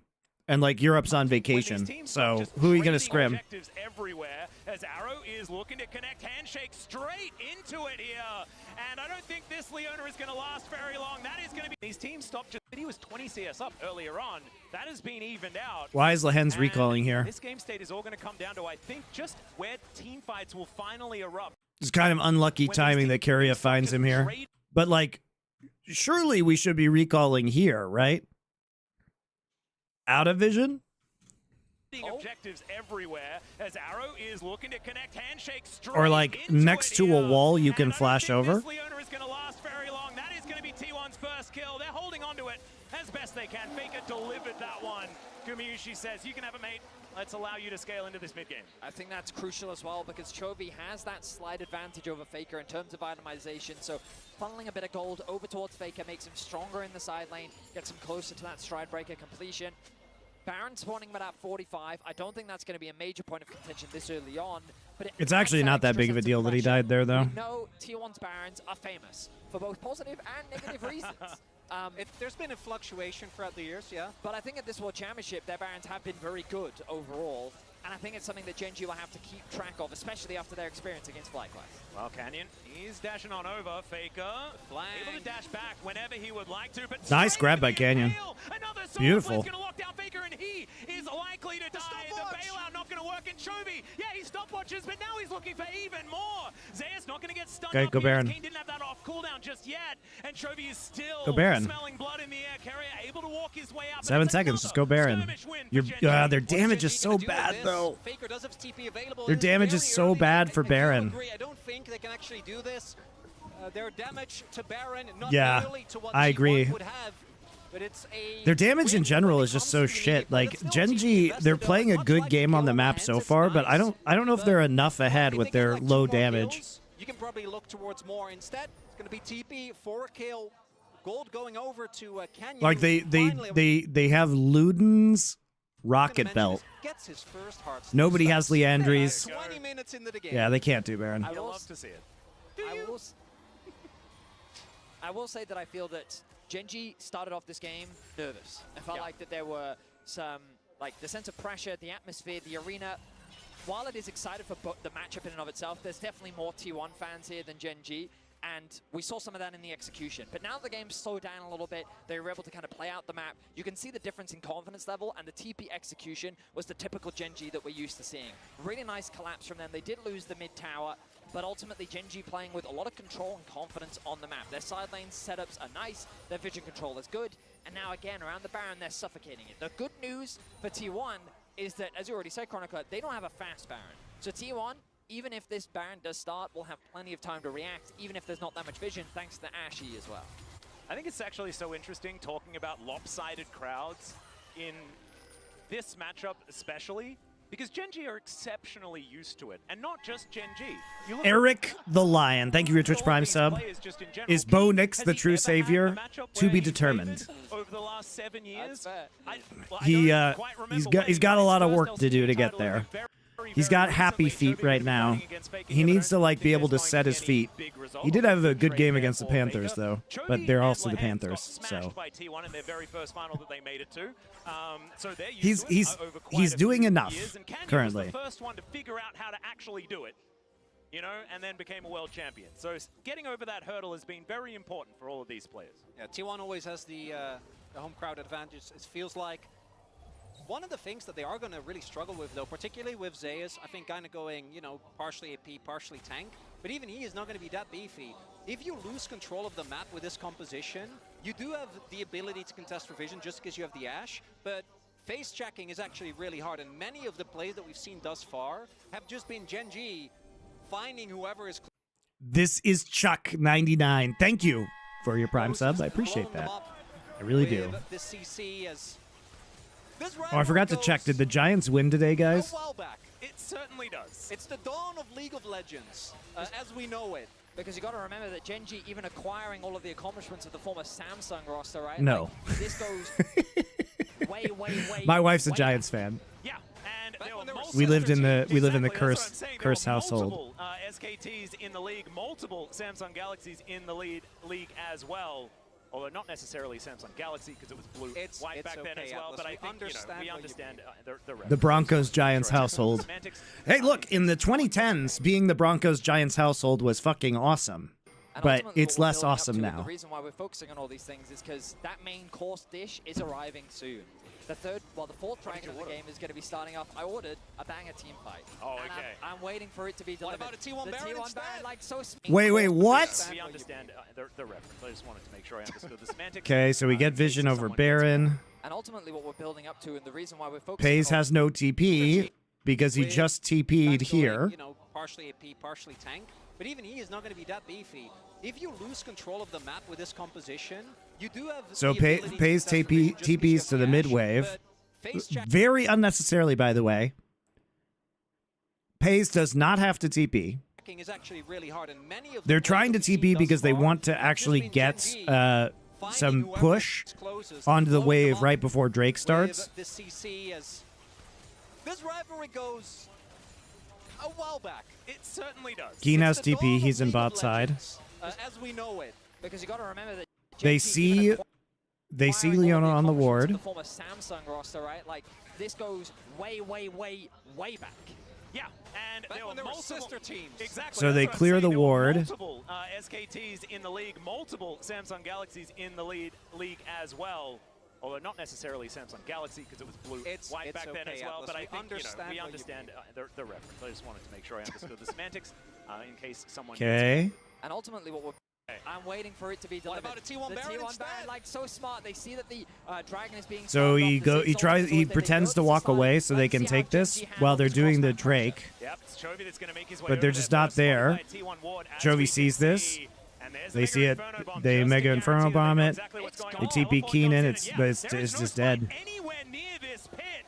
Chovy, can you actually stop something from happening here? Is it going to be Ona the longest one down? Ulti from Faker finds two. And honestly, like the Baron pit is they get the hallway Baron that's so good for Yone. Chovy, can you actually stop something from happening here? Is it going to be Pays flashes it, but they still get really good value out of the Yone ult.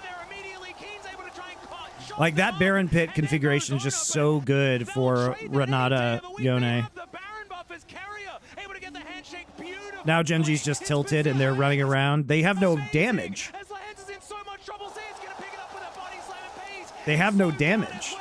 Canyon and Keen can't beat Guma and Faker there. But the Yone ult and the Renata ult have such good value.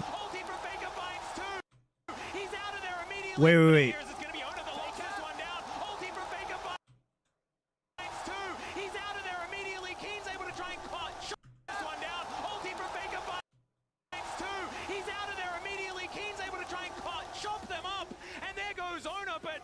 trade that any day of the week. They have Yeah, what's Pays doing though? Like, why is Pays trying to 1v1 a Gragas? What is he doing? What is it? Go kill their carries, Pays! Just let Lehens take out, like, just let him tie up the Gragas. What the fuck are you doing? What a terrible team fight from Gen G. Dude, they panicked so hard. Being started off, the Ziggs ultimate is always there. They know this is started. Let's see how Gen G handles. I don't think this was winnable from Gen G anyway, guys, because their composition is such low damage in the late game, but this certainly doesn't help.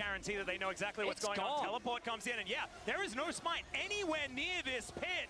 Chovy, can you actually stop something from happening here? Is it going to be Ona that locks this one down? Ulti from Faker finds two. He's out of there immediately. Keen's able to try and chop them up, and there goes Ona, but they'll trade that any day of the week. They have the Baron. Like, T1's afraid of Pays here, but they just watch him walk the fuck away. And nobody else can fight the Ashe because the Ashe is just going to volley them. Oh my god. I mean, Canyon flashes for this too. What if he just hits a bomb? What if he just hits a bomb in a minefield right there? What if he just presses QE? Oh! I actually think that was winnable for Gen G. Start off the Baron as Gen G tried to start the Dragon. They forced Gen G into this very difficult situation that they just couldn't answer. As we look here, Chovy, I imagine his job is to stall for the rest of his team to arrive. But how does he miss that Q, by the way?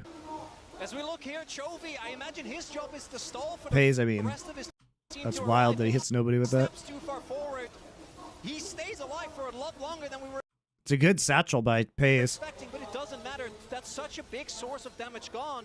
And then you see, with Zeus threatening the backline. Dude, just imagine here, because he gets the Eclipse proc, right? He lives a surprisingly long amount of time, but if Pays is here when this is going down, I think they just straight up win this fight, guys. The resources are divided on two fronts with Zeus, putting that pressure on the mid lane. Meanwhile, Ashe is such an annoying champion. Poor Canyon, he got the good counter engage. We talked about the scaling elements, and you're starting to see them come to fruition. The first major lead of the game, while it's not represented in the gold, goes to T1. The soul point did go to Gen G, and that's something that they are going to try and hold on to. What can T1 get with this Baron? Bot side push is going to come through, but do remember, as long as Pays is in the lane, the wave... If Pays is there, T1 doesn't fight it? Yeah, that's fine. is still going to be very annoying to deal with. That's fine. I know they turn when Pays leaves, but there still is an opportunity. Like, there's still an opportunity to run them down, by the way. You still have Skarner E that's going to come back up. They do re-engage because Pays leaves, but it goes to show they're afraid of Pays. But like, Lehens can die here, and they can probably still run this down.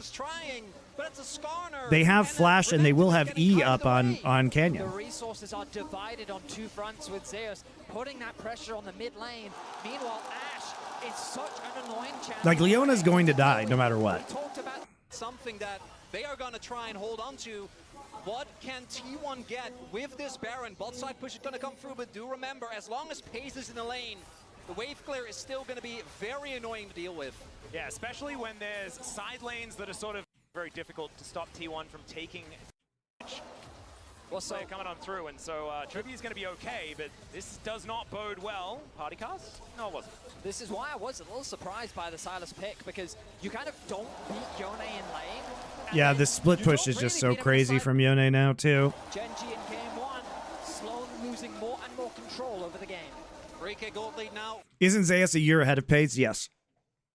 People forget, Zeus made his debut on that 10-man roster with Kana. Guys. For T1, He just was on the bench for most of the year. He spent like a year on the bench. He played some games in spring and then just like spent all of summer on the bench.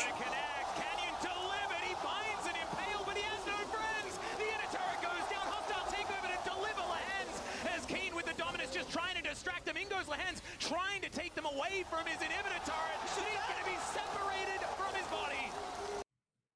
It's a setup afterwards. This team has perfected these Baron plays. Canyon. Great pick, dude. This is, by the way, these kind of engages are what T1 is best in the world at. Like, they just engage on you in such crazy ways. Just like, you see him walk forward to throw the rock, and that's the key. Like, he just, Zeus is there over the wall. You get the Ash arrow down. You focus the turret, and you kill him. Super good pick.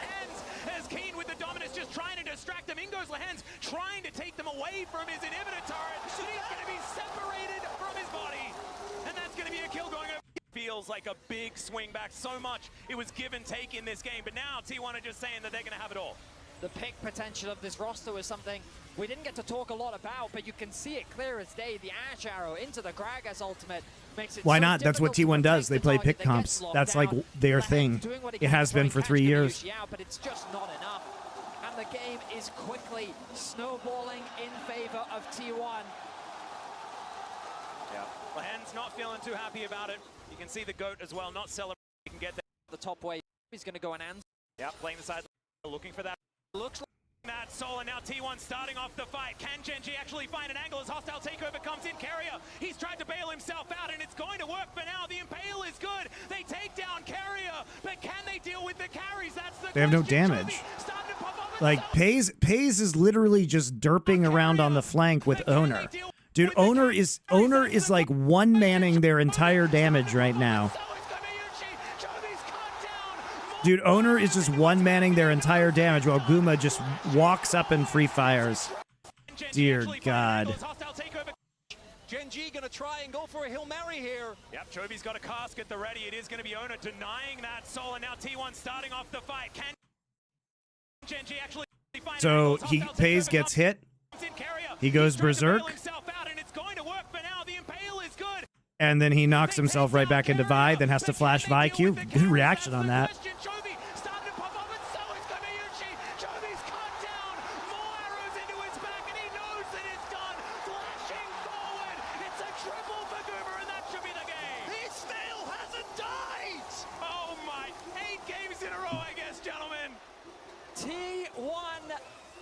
In the final team fight of game one. Do I still think Xin Zhao would have been the better pick? Yes. A full-on ace at the cost of their jungle and support. The Nexus in their eyes. 30 minutes in. T1 remain the gatekeeper. We'll take the first game in this best of 5, and we'll see whether Genji can do better. Too high for Micro. Thank you for your sub. Jesus fucking Christ. T1 again? I know. They can't be stopped. It's crazy. This is the full Game 2 VOD of the matchup between T1 and Genji from... Okay, I gotta play ads, guys. Sorry.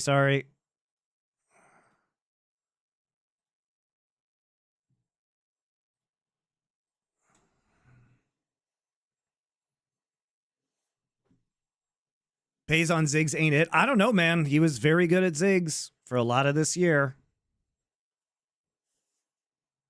Is it possible Ruler comes back to Genji with his Pays performance? Not with the rest of the roster. He's just going to be too expensive.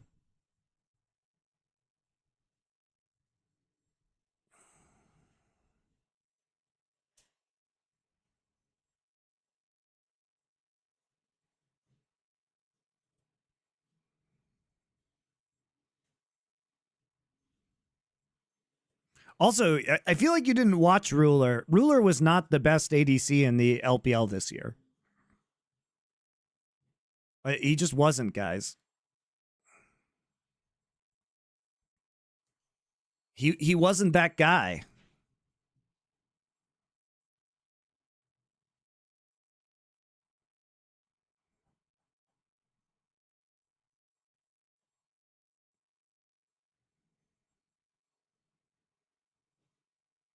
Pays is never that guy. I mean, look, I'm the Pays hater, guys. I'm the Pays hater.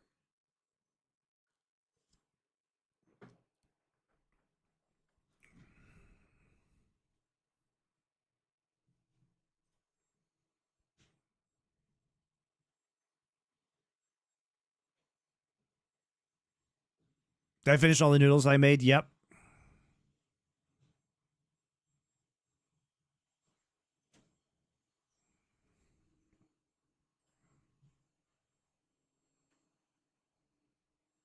Genji, Deft. No, Deft looked really bad this last year, guys.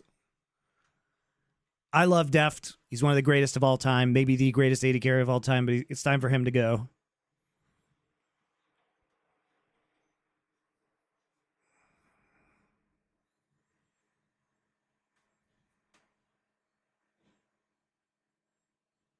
Just remember, Pay's Game 5 Summer Final, he can't hard carry. He threw game number 1, otherwise it would have been Genji 3-0. But Pay's value is unmatched.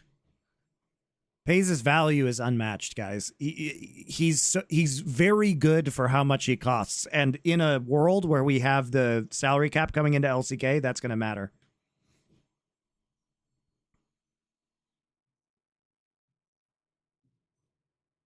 I just don't think there's a world where they can upgrade at ADC, Genji.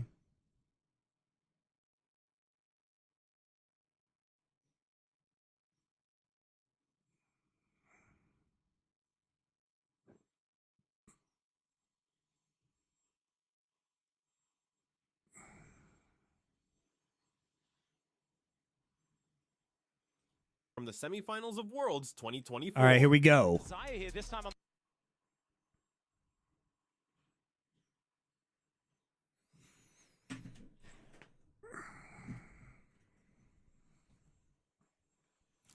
All right, you know, I'm actually really surprised that T1 is banning Smolder, because I was told by FlyQuest that there's no way that you could know that Chovy plays Smolder. So how did T1 know? How did they know? How could they have known that Chovy plays Smolder? It's actually impossible to know that Smolder could be played by Genji.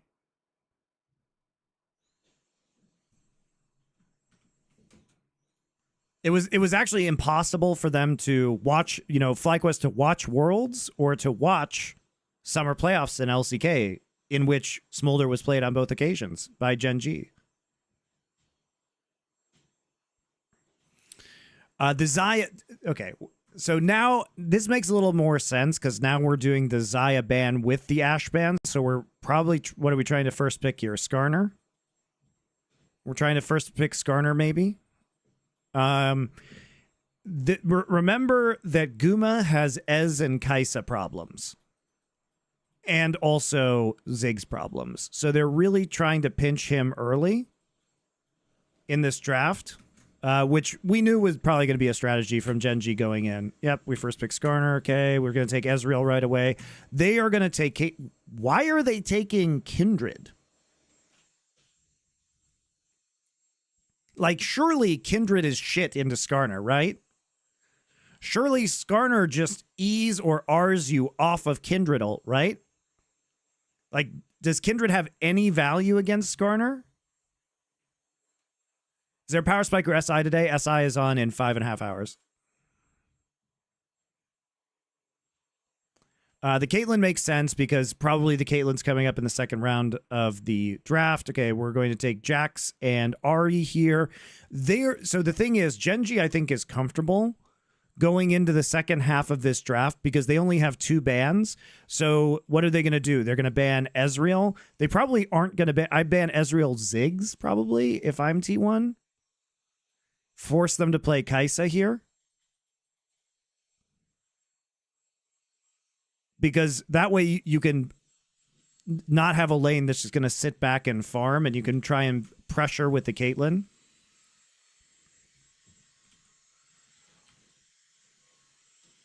Lulu? Maybe they're afraid of Jinx Lulu? Oh, we're afraid of Lulu into Braum, but don't they just take Rakan? Don't you just pick Rakan here? Don't you just take Rakan?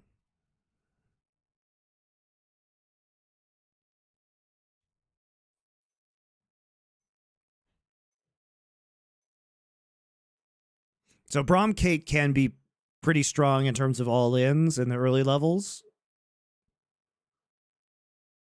They're taking away Galio. They're afraid Faker's going to play Galio into Ahri. This draft is weird.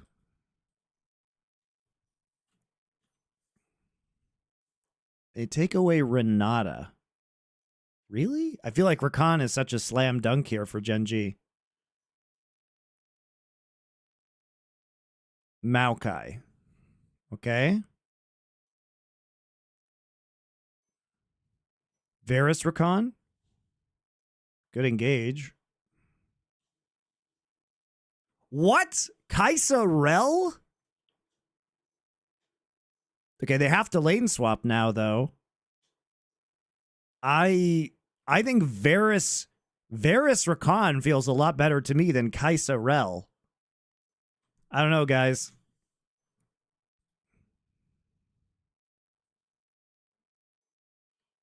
They have drafted, and then we take Silas, which has been the matchup into Ahri. They've just not looked that good. And Keen on Jax, that's great. But Canyon on Skarner, Chovy's Ahri, and Pays even going back to Summer Finals. So it's actually a top Maokai. Zeus doing his Marin cosplay. Really able to have the performance that I think you ideally would be looking for. And then you have a ton of comfort for T1. I think the only thing that you lack is engage, but the counter engage and your ability to be, if you're first in an objective, to deny any area access is out of this world. I'm also kind of surprised because when we see 380 carry bans, like the direction that Guma's going to go is quite predictable in a sense. Did I see the news about the new LCK format? I did not. Provided a good response to this, Caitlyn. I guess the idea is that they get their hands on the Jax, which sure into 80 carries is good, but I think your point is so potent in this game about you are very short range into Braum, Kindred, Maokai. I don't see anything. I'm fascinated. Like, ultimately, T1's engage is very low. It's not the strongest. You're very reliant on Maokai, maybe Silas. Oh, I see it. Good Hold ult, up. maybe a Skarner. Maybe we take a look at this real quick.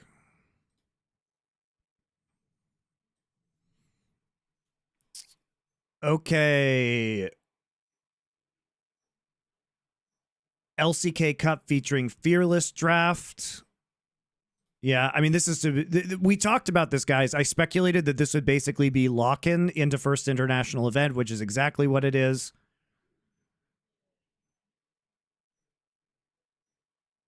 Yep. I mean, this is exactly what I thought. Okay, LCK Cup, group battle format. Top two teams for the previous season will each select a team of their choice. Oh, they're literally just doing...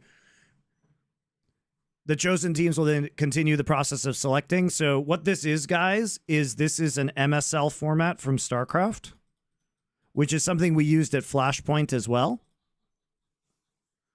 It's good. I mean, it's a good format. Rounds 1 and 2 will follow the same double round robin format. God, that sucks. After MSI rounds 3, 4, and 5 will begin, teams will be divided into two groups, the Legend group and the Rise group, based on the standings of round 1 and 2. Each group will compete separately for the remainder of the regular season without facing teams from the other group. Okay, so they're basically doing LPL format.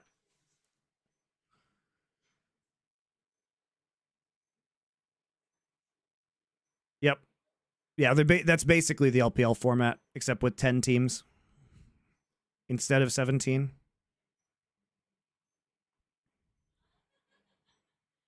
I like it.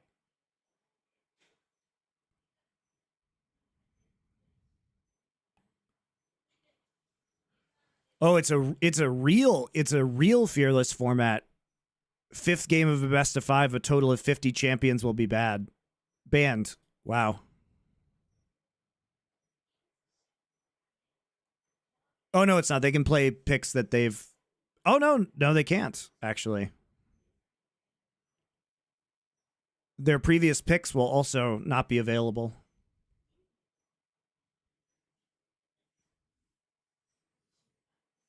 It's the real Fearless format.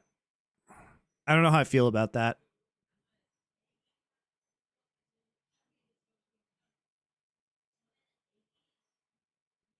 MSL. Oh my God. All right, plebs. All right, plebs. Esports history time. MSL was the MBC game Star League in Brood War. This is a Korean format. Group selection ceremonies. Oh, God damn. Guys, now we have to do a history lesson. Because he got so many nephews. So the group selection is one of the most legendary parts of Brood War because it was very entertaining. Because they would do ceremonies, like the players would do ceremonies, and it got fucking crazy during the group selection. So here you go.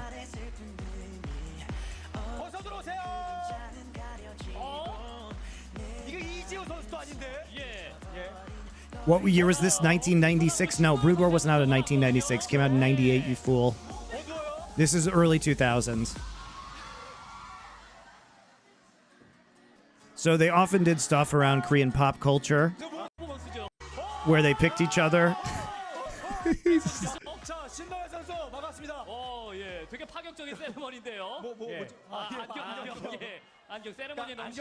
Like they pretended to be drunk a lot of the time.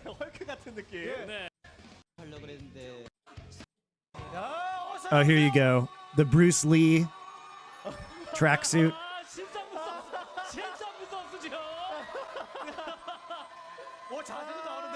Not a terrible roundhouse for a pro gamer, honestly. It's better than Inspired's boxing. And he does a backflip? All right, legit.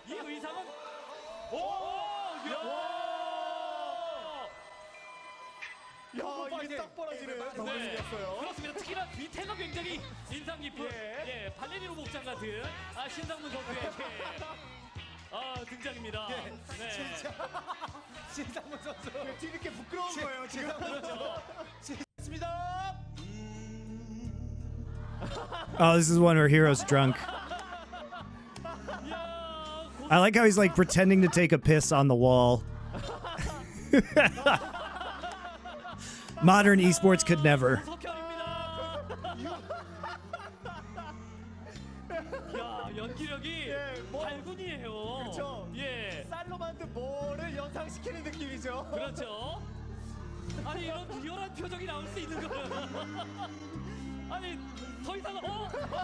She's like, don't take off your pants.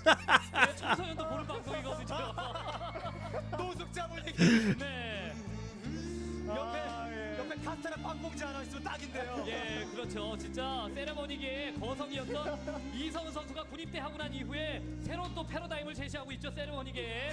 네. 자, 여기서 이러시면 안 됩니다. And yes, this was on MBC Game, the channel. In Korea. 속 깊은 연기를 왜 이렇게 멀어? 아이고 힘들어. 선생님 이름이 어떻게 되세요? He said something was hard. I can't really understand him. So these were the group selection ceremonies. So this is how they picked their opponents.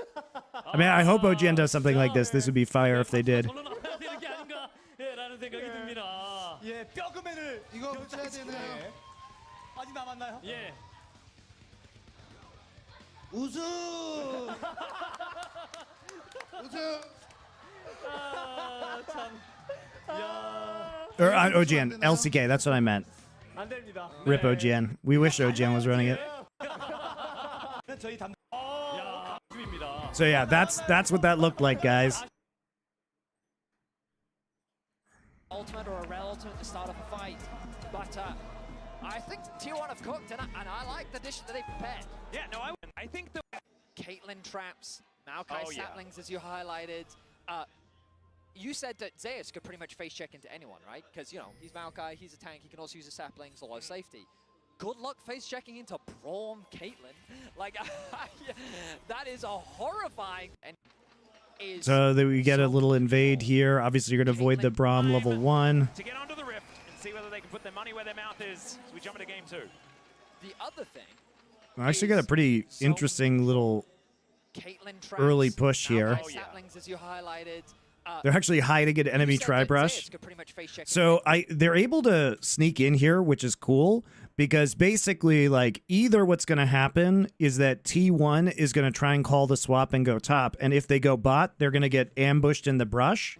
Anchovy's already fainting down that direction, so you can see T1 pinging this brush. They realize this is possibly an option for them. So look how well this is actually set up by Gen G. Thing to have to face check into. So they either call the swap, throw the Maokai ultimate, zone them off the objective. You then regain. Oh, wow. They space. actually. It is a horrifying thing to have to face check into. Okay. So they see it's 30 seconds left. They find Keria here on this ward that they place through. That causes them to pull the recalls because they know that T1's going bot side. So they're going to guarantee that they get the swap here. That's a really clever level 1 from Gen G. And now you've got to walk into us again. I think that the idea of playing around objectives, I'm going to be fascinated to see how Gen G navigate their way through that. I think flanks and vision control is going to be so important for them. Chovy's going to have a really good laning phase for starters. Did go, by the way, Gen G loves the resolve tree, as we can see. I mean, Chovy just loves grass. He does love grass. It's just another, like... Chovy's going to have a really good But laning then phase they for actually starters. push into top side. What are they doing? He does get his matchup. Chovy just loves... This is so wild to watch. So they have the other ward here. So then they see Braum Caitlyn here, and then they decide to go bot side instead. So with the way that they're coming out of base, because he's coming up the mid lane, and there's still time for them to swap into top, they have another ward right here. And so this allows them to get what would be considered a standard lane swap off with Kai'Sa and Jax, the top laner and the AD together, with the support into the mid lane. It's a really good level 1 from Gen G, guys. Yeah, and so Chovy needs to do a good job. I also think that Keen, if he does get his matchup, should be able to get the shove, but the problem is you don't really want a 2v2 as Kai'Sa Rel into Decayed Braum. So you're incentivized. This is a really good level 1 from Gen G. Lane can survive, but also you kind of want the Jax to match the Maokai, because Maokai early doesn't really get to do a whole lot. So now they're going to get, I mean, Gen G's going to get pretty substantial advantages out of this. Caitlyn's going to be late to lane, which means you're going to have issues potentially crashing the wave at the right timing. Which means that he was quite late to the top wave. On top of that, Zeus was denied. Maokai's going to get zoned off. So already this lane swap isn't ideal, optimal for the way in which T1 is setting themselves up. Skarner, now the question is, does Skarner actually try and dive here? Because if he dives, because Kindred took his blue quadrant, he's going to be pretty far behind in farm potentially. So this dive actually really has to work for Gen G. Otherwise, Skarner's sacrifice here is huge in terms of DS, because in theory, Kindred could 3-quadrant now. Oh, beautiful. Wow, look at that E.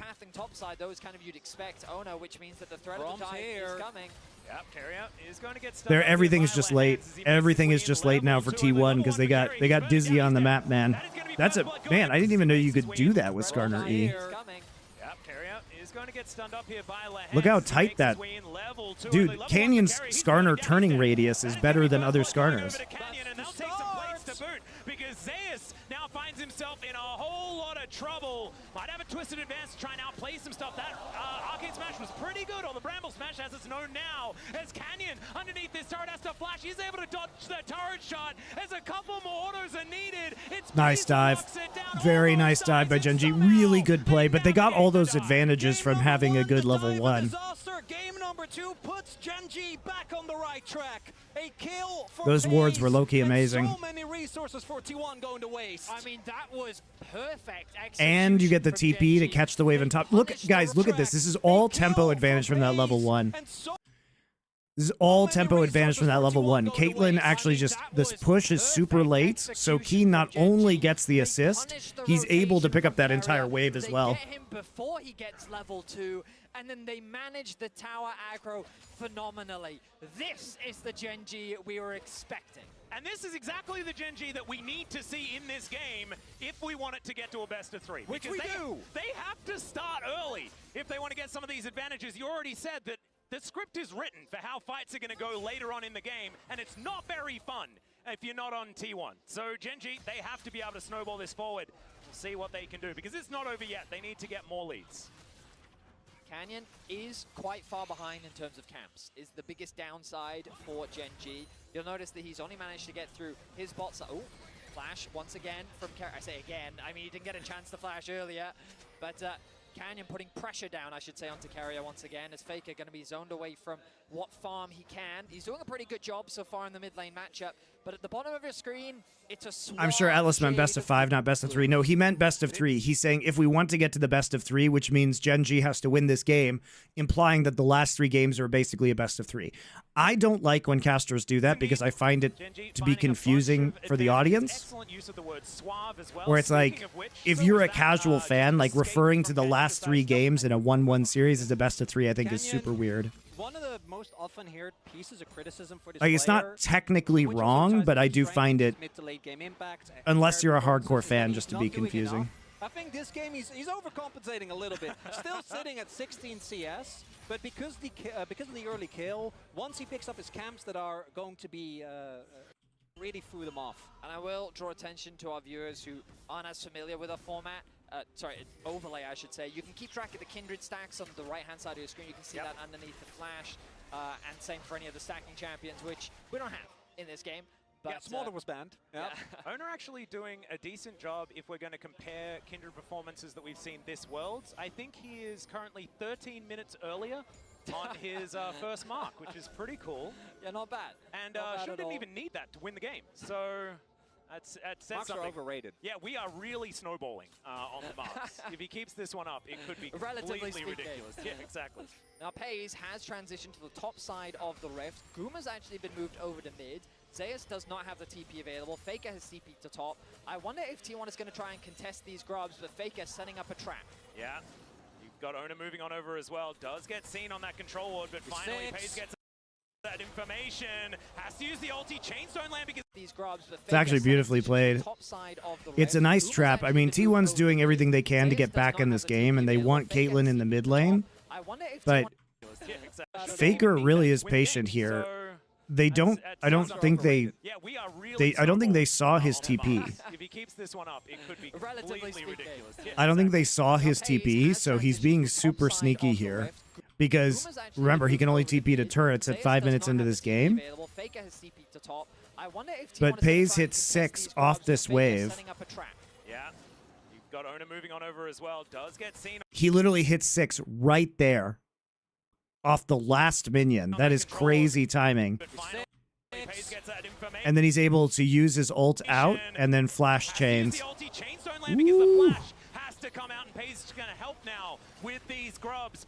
That could not have been closer. Extra power here for Gen.G. Losing that flash, really important. FaZe staying alive is crucial there. Otherwise, if they get that kill, T1 can then immediately collapse. You saw the rest of the members actually making their way over, but instead it's a big win for Gen.G. They get the grubs, and as mentioned, the Maokai is always going to have a lot of impact as a Faker. Yeah, could be in some trouble here as Lahen's moving on over, finds a shattering strike. Ulti available here. Oh, that's such a good flash from Lahen's, though. He actually, that was such a good flash from Lahen's. Because look, they come into the top side. Faker grabs Kai'Sa ult. Lahen sees that, cues him, crash down, and then flashes so that he can't. He does not want Faker to ult him and skate past him to turret. So he flashes the other direction, so he doesn't have a good ult target. It's really well played by Lahen.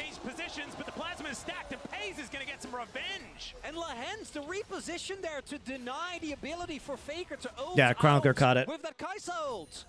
And on top of that, Canyon using his E not onto Faker, but in his flash path, meaning that he had nowhere to go. Nice collapse from Gen.G, and they funnel that kill onto FaZe, crucially to get him further and further ahead. 2-0-0 now for the Kai'Sa. Do I miss casting live at these events? Yeah, I mean, casting live is super fun. And Gen.G came out the gate but unfortunately, the price of casting live is complete dog shit. So the opportunity cost is way too high, unfortunately. Like at Worlds, guys, at Worlds these days, you literally get the same day rate as you would just like casting a normal like domestic day. So there, you don't even get a higher day rate for casting Worlds. You can't negotiate your rate because Riot has a monopoly on the ecosystem. So you just have to take whatever money they say you can have.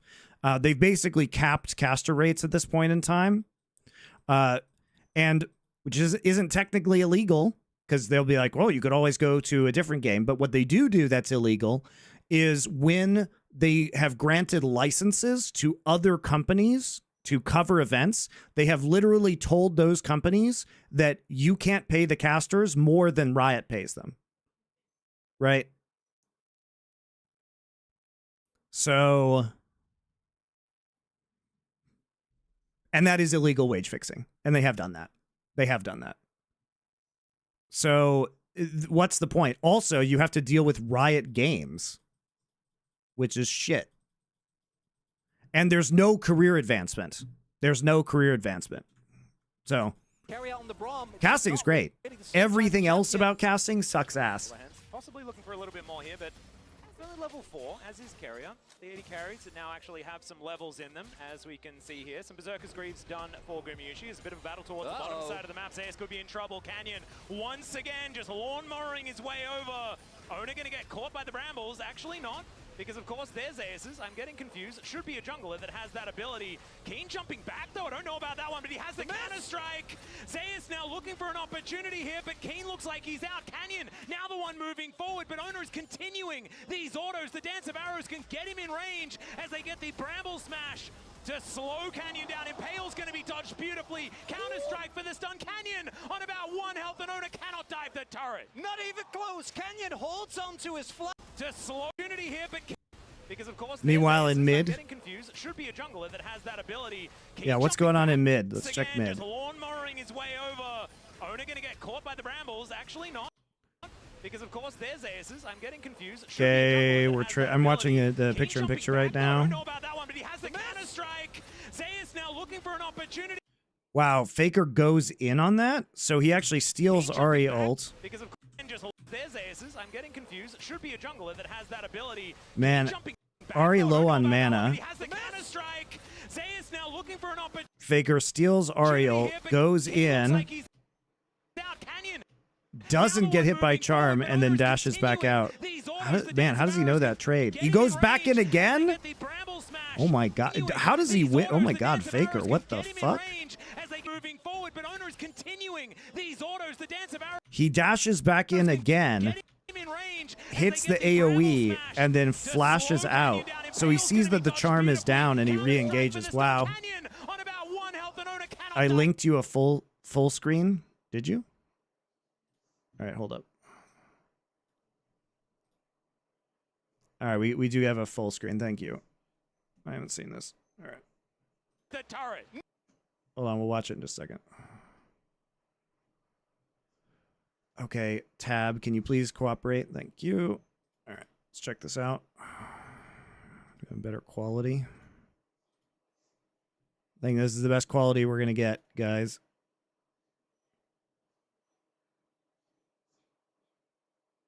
If only we had replays after 15 years of this game being out. The technology just isn't there, guys. Okay, so, wow, okay. Okay, he dodges the charm. And then he waits for the anti-heal to fall off so that he can trade again with healing. Get the heal, flashes the Q pullback. Wow, that is insane. That is insane. Because he's trading around the anti-heal being down. Foxfire down, Q down. He waits, he waits, he waits. The instant the anti-heal goes off, that's when he steals ult, all ins, gets in there. The AoE also helps him push out the wave. Goes back in again. I mean, Chovy's just fucking... I'd be shocked if I saw somebody do this. What an insane play. Oops. Over to mid. Zayas does not have the TP available. Faker has TP to top. Over so far in the mid lane match. Which we do. Sit down almost. Yep, carry out is very... Sorry, where were we? Because we're really snowballing. Sorry, I'm going to skip forward again. All right, so it's this trade here. Finds a shattering strike. No, it's not that. It's right here, okay. And make sure that he keeps that summoner available, but what an almost turn from T1. There seemed to be a bit of indecision on the side of GNG about whether or not they wanted to commit to the play. But then when they finally decided to, Ono was like, all right, fine, let's take this 2 versus 2, and you saw the power of the Kindred early on in the skirmishes. No kill ends up dropping for either side, and Keen's able to catch this massive top wave as well. In the picture-in-picture, also, we were distracted by what was happening, but Chovy actually... Like, that went from a situation where Faker was extremely low and potentially having to lose CS to recall there to him pushing the wave out and forcing Chovy back. So actually, that play also creates a lot of pressure for T1. But Canyon still has his. Yeah. And one thing I want to draw everyone's attention to is the fact is something that we've spoken about earlier. It's a 2,000 gold lead here for Gen G. It has to be. The way team fights are going to work later in the game should be able to favor. Chronicler said he burned Faker's flash. I mean, he did. But Chronicler was also, I mean, it's not Chronicler's fault, guys. Like, he's watching what the camera's showing in the bot side. Probably just, like, didn't see it. It's okay. That shit happens. But they cannot stop. The problem is production didn't actually make a replay of that yet. As much as they possibly can. Like, really, that should be a replay. Next one going to be an Infernal. And Gen G just have to keep their foot on the gas. I mean, I think it's important to realize that kind of on paper, Gen G's comp is easier to execute because it's just go forward. Yeah. Right? Press Go in R, and engage. kill. Yeah, exactly. So T1 in the fight. So we talked about all these tools that they have, but execution is key. Patience, kiting backwards, leveraging your range, being able to sort of circle. No career advancement? What about Freak? Well, Freak is a Riot lifer who has been there starting as an intern in 2009. I don't know if Freak took a pay cut to be in his current position, but he's also been intimately involved with the Balance team for years, and he's been a full-time employee the entire time. He was never a freelancer. And Freak could have taken a pay cut because he actually had stock from the very early days of Riot, from like 2009, 2010. So in the 10-cent buyout, he made like a couple mil. So he's in a very different position, I think. So things could go from bad to worse very, very quickly. That's getting ahead of ourselves, though. Let's have a look at how this mid-game is going to unfold. As already Canyon getting to work, trying to lock down 6 of these grubs. On vision right now, but we can see there's Kindred in the bottom lane. So it's not likely that a contest is going to work out. And this all comes from Chovy's prio in mid. This time around actually is able to have that very oppressive laning phase. And Faker just has to catch the wave, so I think... But also, I mean, there's different paths for different casters, right? For Freak, the question is, okay, but how does he get a job? Like, would he have gotten that job outside of Riot? Like, no other game is going to put him on balancing, right? And what happens if you're a play-by-play caster? Like, what do you do if you're Captain Flowers? Try to look for the cross map. Gen G with Pays and Lands arriving will be fine. I also want to highlight Owner now on 2 marks, found one on the Grump in top sides. But Owner, who I think was by far the most consistent member of T1 in summer, had a little bit of a dip in playoffs, but then has been exceptional Worlds again. When you think of his best champions, they're champions with really high impact, but not necessarily the carries, right? It's the Vi moments. It's the When's the next Summoning Insight? 5 hours. You have to cast your mind back a very long way, right? It was when he was making his names on picks like Graves that you really remember him being able to carry from the jungle role. It's not something he's a stranger to. This is maybe something he's a bit rusty on. It's just you can make a YouTube channel and stream bangers only. Oh no, I mean, streaming is my side hustle, man. I can tell you right now, my stream doesn't pay the bills. When you look at this T1 draft, it definitely isn't typical T1. But I don't stream full time. I stream like an average of 12 hours a week. I've been doing more during Worlds, but you know, most of the time I stream like only 12 to 15 hours a week. I mean, he's the flashy playmaker. When he's on Braum, we remember it, but not with a great look in our eye, you know. So I will say that like this T1 composition is definitely a bit of a difference from what we normally see from them. And while we didn't see the best version of Gen G in Game 1, you have to wonder if T1 also trying something different out on the red side to see if they can catch Gen G off guard. So far in the early game, Gen G have been outperforming them in terms of the lane swap and punishing them on the side lanes. We'll see how things transition as we get into the mid game and these objectives become more important. Yep, I think Gumayusi's positioning going to be extremely important, and the way Owner plays around the rest of his team to try and maximize these marks. Shun got to 4 stacks of the Kindred mark at 28 All right, this is just a classic Gen G game. They've got total control of this map. T1 actually just, you know, outside of Maokai ult doesn't have particularly good engage, and they're just constantly playing on the back foot. They have to be very respectful of possible dives here. 6 grubs over to Gen G.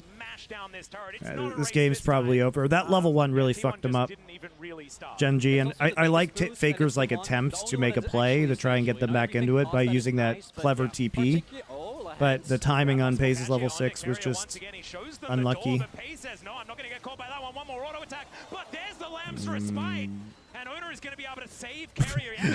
I like how neither Canyon nor Lehens blocks that. It's like, here, eat this Caitlyn ult. From Gen G. Carrier, thanks to Owner's ultimate, is able to get him away to safety. But Carrier, very close to losing his life, and you can see how much control Gen G have over the map. That bottom side is just littered with wards, and it just goes to show the way in which they set up the pressure onto bot. They had control over mid, transition that priority. Looking at is still just going to be Owner. As this game goes on, you can see he's got a gigantic lead as far as farm is concerned, but it is still Canyon. With these early kills, with the amount of objectives that they've been able to lock down, does have a slight gold advantage, but it is Our foreign casters in China/Korea are also limited, bound by the same contract limitations. Caster Jun has been around since the early days of StarCraft Brood War, but the thing is, being a caster in Korea, even for the English casters, is a much more viable career path, simply because there's more casting opportunities here. You can actually just do a bunch of other games. Like Wolf has been doing Overwatch, guys. Wolf has been doing Cartwriter. So there's always other things to do in Korea because there's so many esports that want English casters for stuff that by far the most stable career you can have is in Korea. And also Caster Jun can do whatever he wants. And he gets paid a lot of money. But he also has been a fixture of esports for 20 years in Korea, 25 years. Shattering strike and a hold him in place as Faker wants to be able to get a piece of this. He's not going to get the monopoly on these objectives. What is Lehen's doing, man? As well. Not the stat, just in general. What, like, actually, what is Lehen's doing? They are literally taking... They are taking Herald, and he is walking into a red brush. A monopoly on these objectives so far in this game as Carrier's flashing on over. Lehen's could be in trouble. Shattering strike and a hold him in place as Faker wants to be able to get a piece of this. He's not going to get the kill. That's going to go to Owner as T1 do manage to get their first kill of the game. Really nicely done there by T1. So Gen G started up the Herald as a hold that fought. We might have a collapse imminent here. Yeah, you've got Zeus throwing down the Nature's Grasp, looking to try and catch them in place. But Gen G, they just exit. They just leave. The move to the left. I like the approach. Not too bothered there. Keen will get the turret. Their first kill of the game. Really nicely done there by T1. So Gen G started. So we're TPing in, we might have a collapse imminent here. Yeah, and they force out Zeus' ult. This is actually huge for this Drake, like not having Maokai ult out, even though you got Ahri ult out. I like the approach. It's much better to get that Maokai ult out. And they get a turret for Keen. Grubs and the Herald going over to Gen G, but the second dragon of the game. Oh, okay. He just wanders on in there. Jesus, Canyon, man. Mid-rotation. It's going to be the Grubs and the Herald going over to Gen G, but the second. Oh my God, is Canyon the genius? Mid-rotation. It's going to be the Grubs and the Herald going over to Gen G, but the.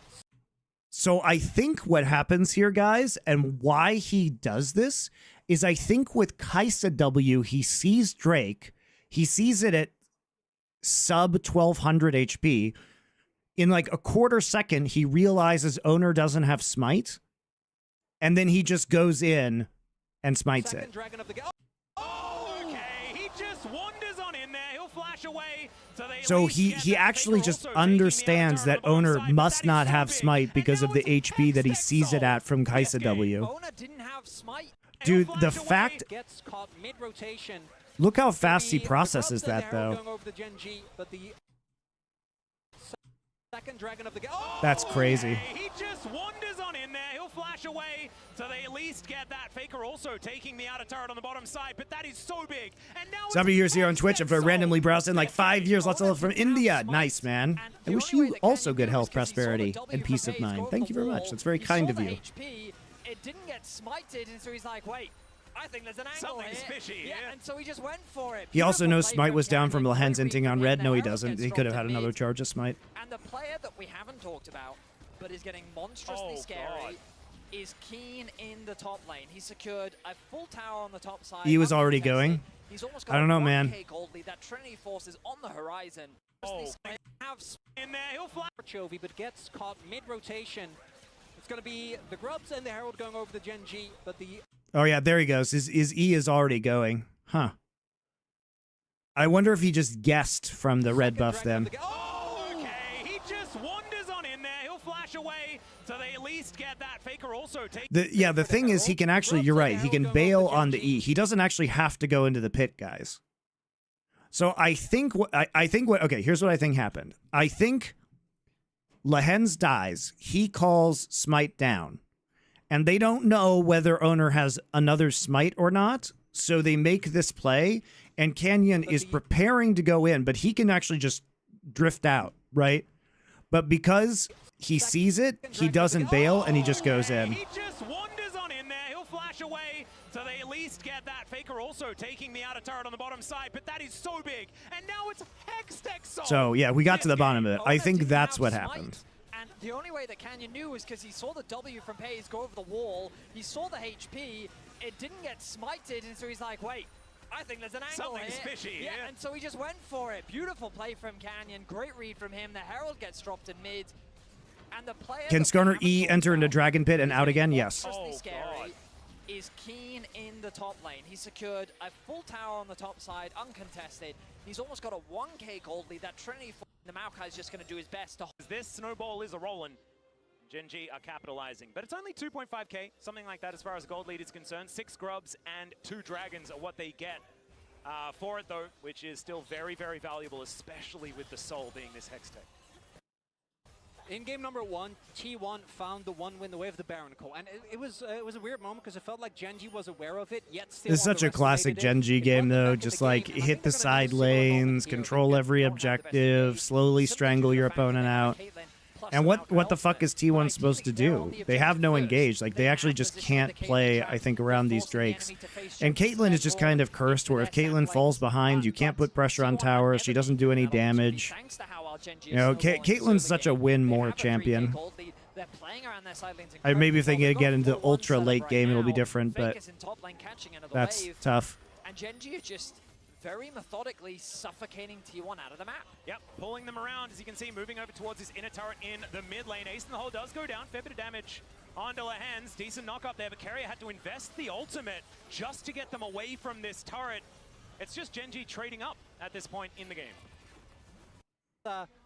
It's only going to get worse from free ball window where the Maokai match is going to be very, very hard. And we need to talk about our Mercedes-Benz features matchup. You mentioned it already on the Pays side, but Gumayushi is about to hit that trough. This is where he's going to have to dig deep and make sure he continues on that streak of his, because Infinity Edge is necessary. That 2-item spike, it feels better than it used to, but definitely wants 3 items, 4 items, needs armor penetration, Infinity Edge, and then he feels a whole lot better.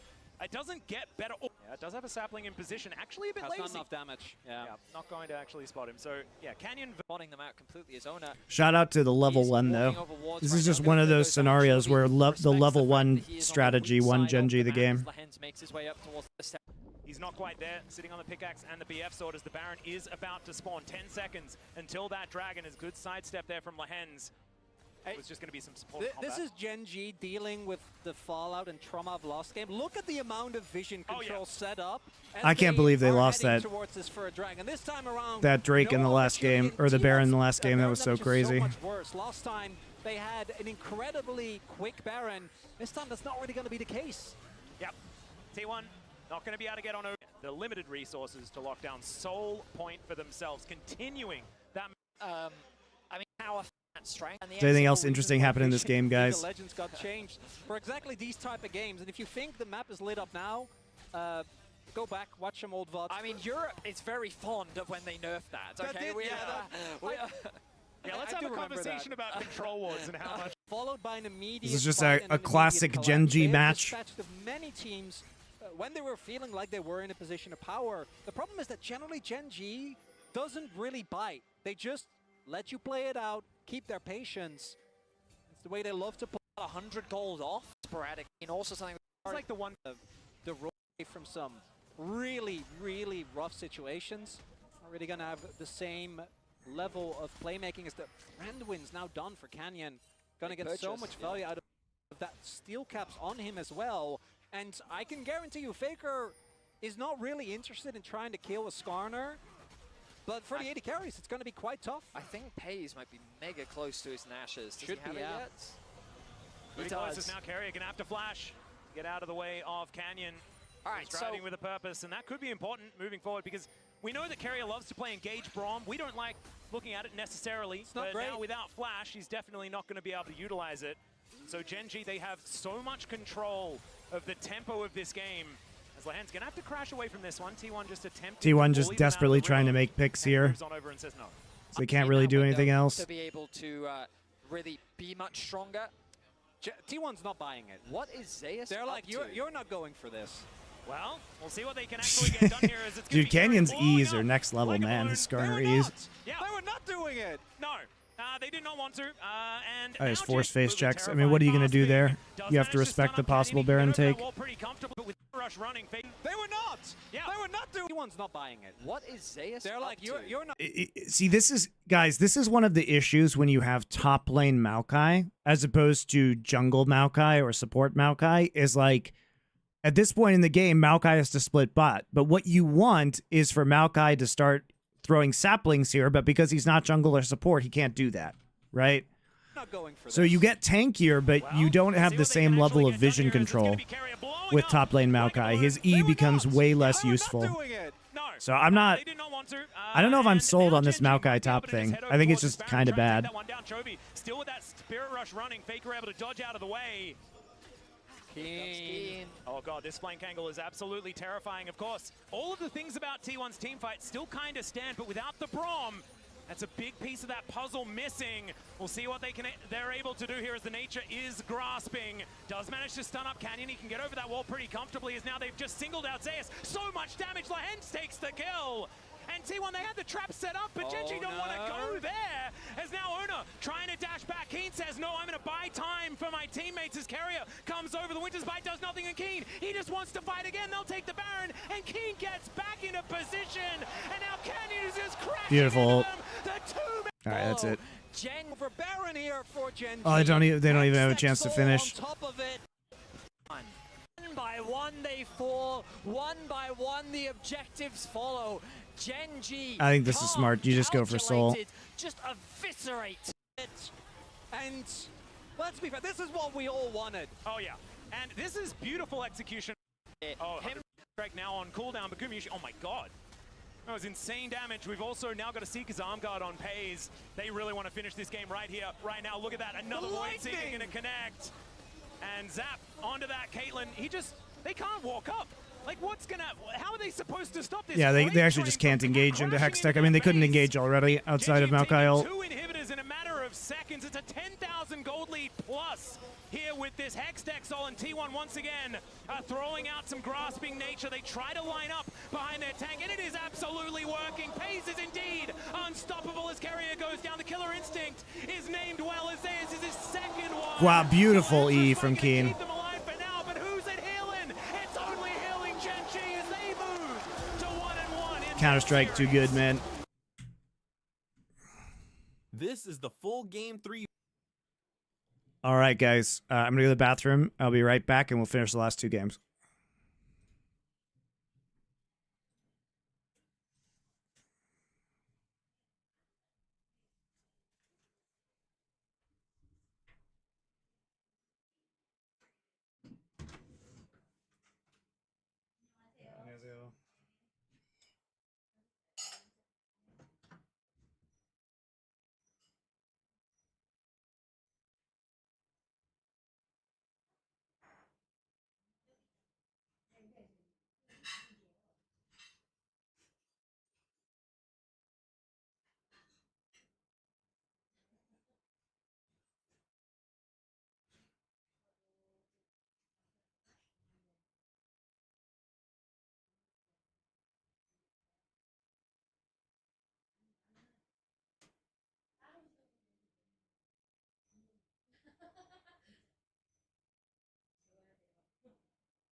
All right.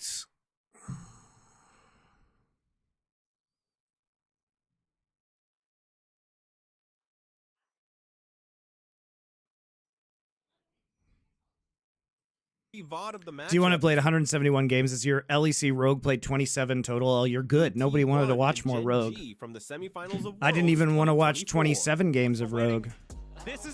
The real question is, why didn't Rogue have fewer This games? is going to be an incredible series. Those were the other two best days of my life. We thank you for your work. What am I watching before? Bro, look at Faker. This is Faker's POV during game 1. Oh yeah, Faker. This is the way Faker plays the game. It's Bro, really look at Faker. crazy. This is Faker's POV during game 1. Yep. Yep.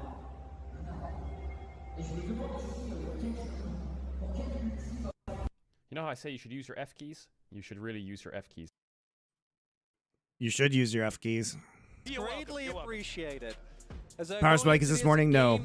SI Summoning Insight is in 4.5 hours. Yone ban coming out on the side of If you were in America, who would you be voting for this upcoming election? You guys realize I can vote. You can vote from abroad. I do not have to be in America to do that. And secondly, I'm not getting baited into your bullshit. going to get taken out. There is no answer I can give that doesn't create controversy. That's my fucking business. Kind of no-brainer 1-2 here for Gen G. The BLG approach, as we like to call it. Not your Favorite business. For them in their semifinal that went pretty well, you could say, for BLG. I We'll wish see whether that is I wish exactly where I could Gen G are vote going for to go. a different Not candidate deciding to for switch up the president picks than the here, ones as it that will be exist. Jacks to be locked in first, and I think that, you don't talk about hovers is something that we sometimes talk about. You can say Jill Stein. I know, God no. Nobody. This is a hover that you can probably talk about. Yeah, I think you'd be pretty confident with that one, Atlas. Yeah. It's Especially safe. with Keen. Now the question is, will it I be don't like 13? any choice of these Scarlet, choices. I'm gonna hazard a guess and say yes. Canyon, of course, has showcased a wealth of different champions. His Maokai win rate this year is almost as good as his Nidalee win rate. I mean, the man is very versatile in terms of the jungle role, and they're actually, based on the hovers, holding off on that lock-in. Chovy's win rate with Ahri so far in the best of fives hasn't been the strongest, but last game, he had the Veda over Faker. He was able to have a lot of mid control thanks to the Ahri pick and what was happening around the map. And we'll see what the response is here from T1. Also ties into Chovy's approach. Often as a player, if he thinks the champion is the best, we'll just keep picking that until the antithesis. Do you have to send your SSN for something for identity? Guys, do you know how voting works? They literally check. So first off, I'm already registered. And second off, when you send in a mail-in ballot, they literally check your signature. So you have to be registered to receive a mail-in ballot. And then when you fill out the ballot, they will literally manually check your signature to see that it matches. Guys, voter fraud, it doesn't happen. That's not fucking real. Emphasis is proven. Renata coming through again. It would be so hard to do that. We will call it for this, and I love it here as well. Always gonna feel strong. The only thing for Gen G, you do have the opportunity to pick up like Ezreal here. Doesn't mean your jungle pool is gonna get pinched, but getting a non-stationary AD carry, I think, is gonna be a really big deal, because otherwise the team fights are gonna be really hard to play out. Depends what he has planned. Could be something else here as well, as that Ahri Nocturne combo that they swept through Swiss with. Americans are so naive, it's cute. I'm not saying it doesn't happen other places, but it'd be very hard to do in America. Is going to be locked away. Canyon, he is sick of playing this Skarner, and I could understand. All right, so Ashe, Renata Glass, Gragas. So we're taking the Gragas early because we already see the Jax. We get to have Zeus on that pickup, so it's looking a lot like game number 1. We're changing the tactics. They are banning the Yone this time, so we actually do get this. The no Skarner. We'd really rather have Nocturne. I will say into Ashe, Renata Glass, the Skarner, the Nocturne is kind of scary, right? For backline access, especially because you can already flank with Jax and Ahri. Like, you got to think maybe the Twitch comes back out here. Gen G's switching it up because they have had success on the Ahri and the Nocturne. We saw this come out in the games they played versus Hanwha Life. in the last part of Swiss. So probably Twitch ban here, right? And probably Kaisa ban. I would say Twitch Kaisa are the most dangerous, which means they probably take Ezreal. Twitch Kaisa would be my assumption. Then over here, we probably ban Orianna. Silas, maybe?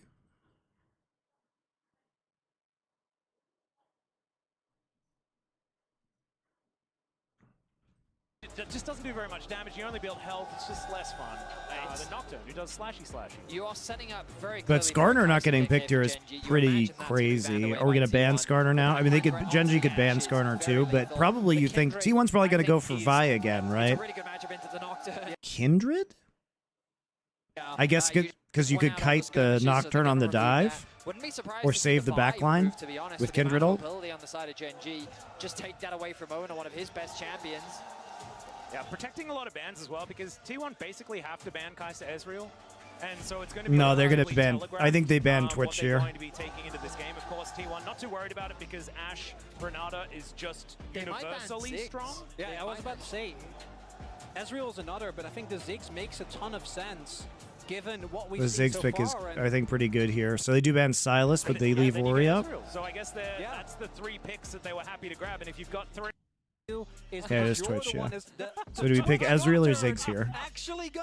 You can pick Ziggs. You have AD sources in Jax and Nocturne. Annoying that look to play against. They thought that Lehens was going to go back to his Shen. That's what was going to happen. As there's the Ezreal. That makes a lot of sense. I mean, he could still. I think Ezreal's better here than the Ziggs. It's just a lot less. Yeah, it's harder to get caught out for Ezreal because of his E versus Gragas, Renata, Ashe.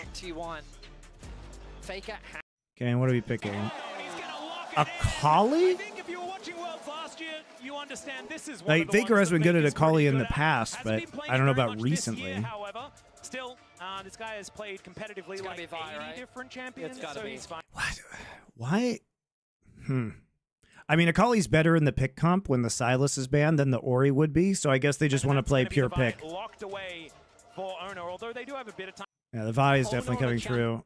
What we saw in game 1 and the rest of the game on making potential number 2. Yep, the pretty standard option in the rel. But like you say, I actually think playing for Lehens' comfort is a really good idea after what we saw in game 1. Isn't like Leona better here? Because Lehens maybe not, because you can hit Akali and Shroud with rel. Has kind of been the weak link here for Genji. Not in game 2 though. Trying to carry that one forward does make a lot of sense. Now, when we think of Faker, there are a slew of T1 that you can attribute to his T1 is just playing a pick comp again. Of course, Akali is definitely the bread and butter of T1. A lot of presence on, but Knight yesterday beautifully demonstrated what this champion can do to an Ezreal, and that is what T1 is envisioning in this game. The level of execution damage is incredibly high, and when you've got a Vi there to that, I think that there is a comparison to losing game number 2, but here we are onto the Rift. See whether they can make it work. Gonna be looking at the lane assignments. Also do know Chovy going for a grasp again. Would expect him to try and keep Faker down, particularly those first 6 levels is where the Akali can really struggle. Certainly is, but remember, ladies and gentlemen, you need to log into your Riot account on MonteCristo Esports. Yeah, Blitz is true. Firmly grasp. You know what else hits Akali and Shroud? Blitzcrank. They should have just gone for the support TF. Giga counter pick. Sorry, I'm going to sneeze. The support TF. You TF ult, then you Nocturne ult, and then you TF ult into the backline and gold card somebody with Nocturne. Genius. Genius. The Blitz is good here, though. For sure.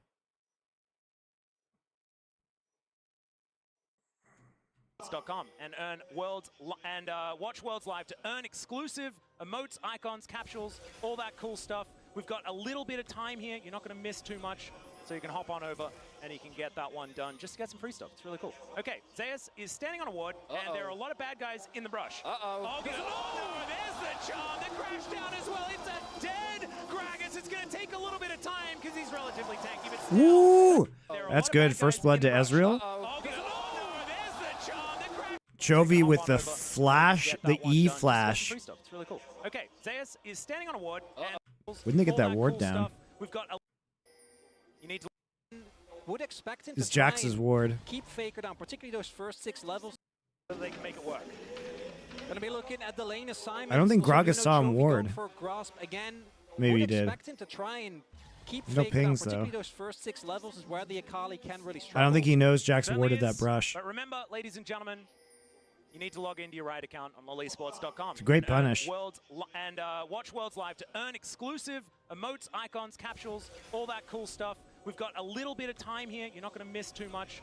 So you can hop on over and you can get that one done just to get some free stuff. It's really cool. Okay, Zeus is standing on a ward, and there are a lot of bad guys in the brush. Uh-oh. Oh, no, there's the charm. The crash down as well. It's a dead Gragas. It's going to take a little bit of time because he's relatively tanky, but still. It's huge. First blood going over to Pays, and maybe that makes Faker's job a little bit harder. That ward so crucial. So we're going back. I don't think Chovy's flash was necessary, but he committed it anyway. And we get to tier with guarantee our. that pick. And So we use 300 gold to pick up tier. With first blood. And then they're walk bot. But the problem is that Ashe and Renata are still bots, so they're going to get the 2v2 that they wanted. So we should be absolutely fine navigating this And one. Ezreal's going to be late. Lahenz is still walking all the way to the bot side. There's a trap in the tri-brush, so he's going to have to go the long way. Do have Pays now walking up.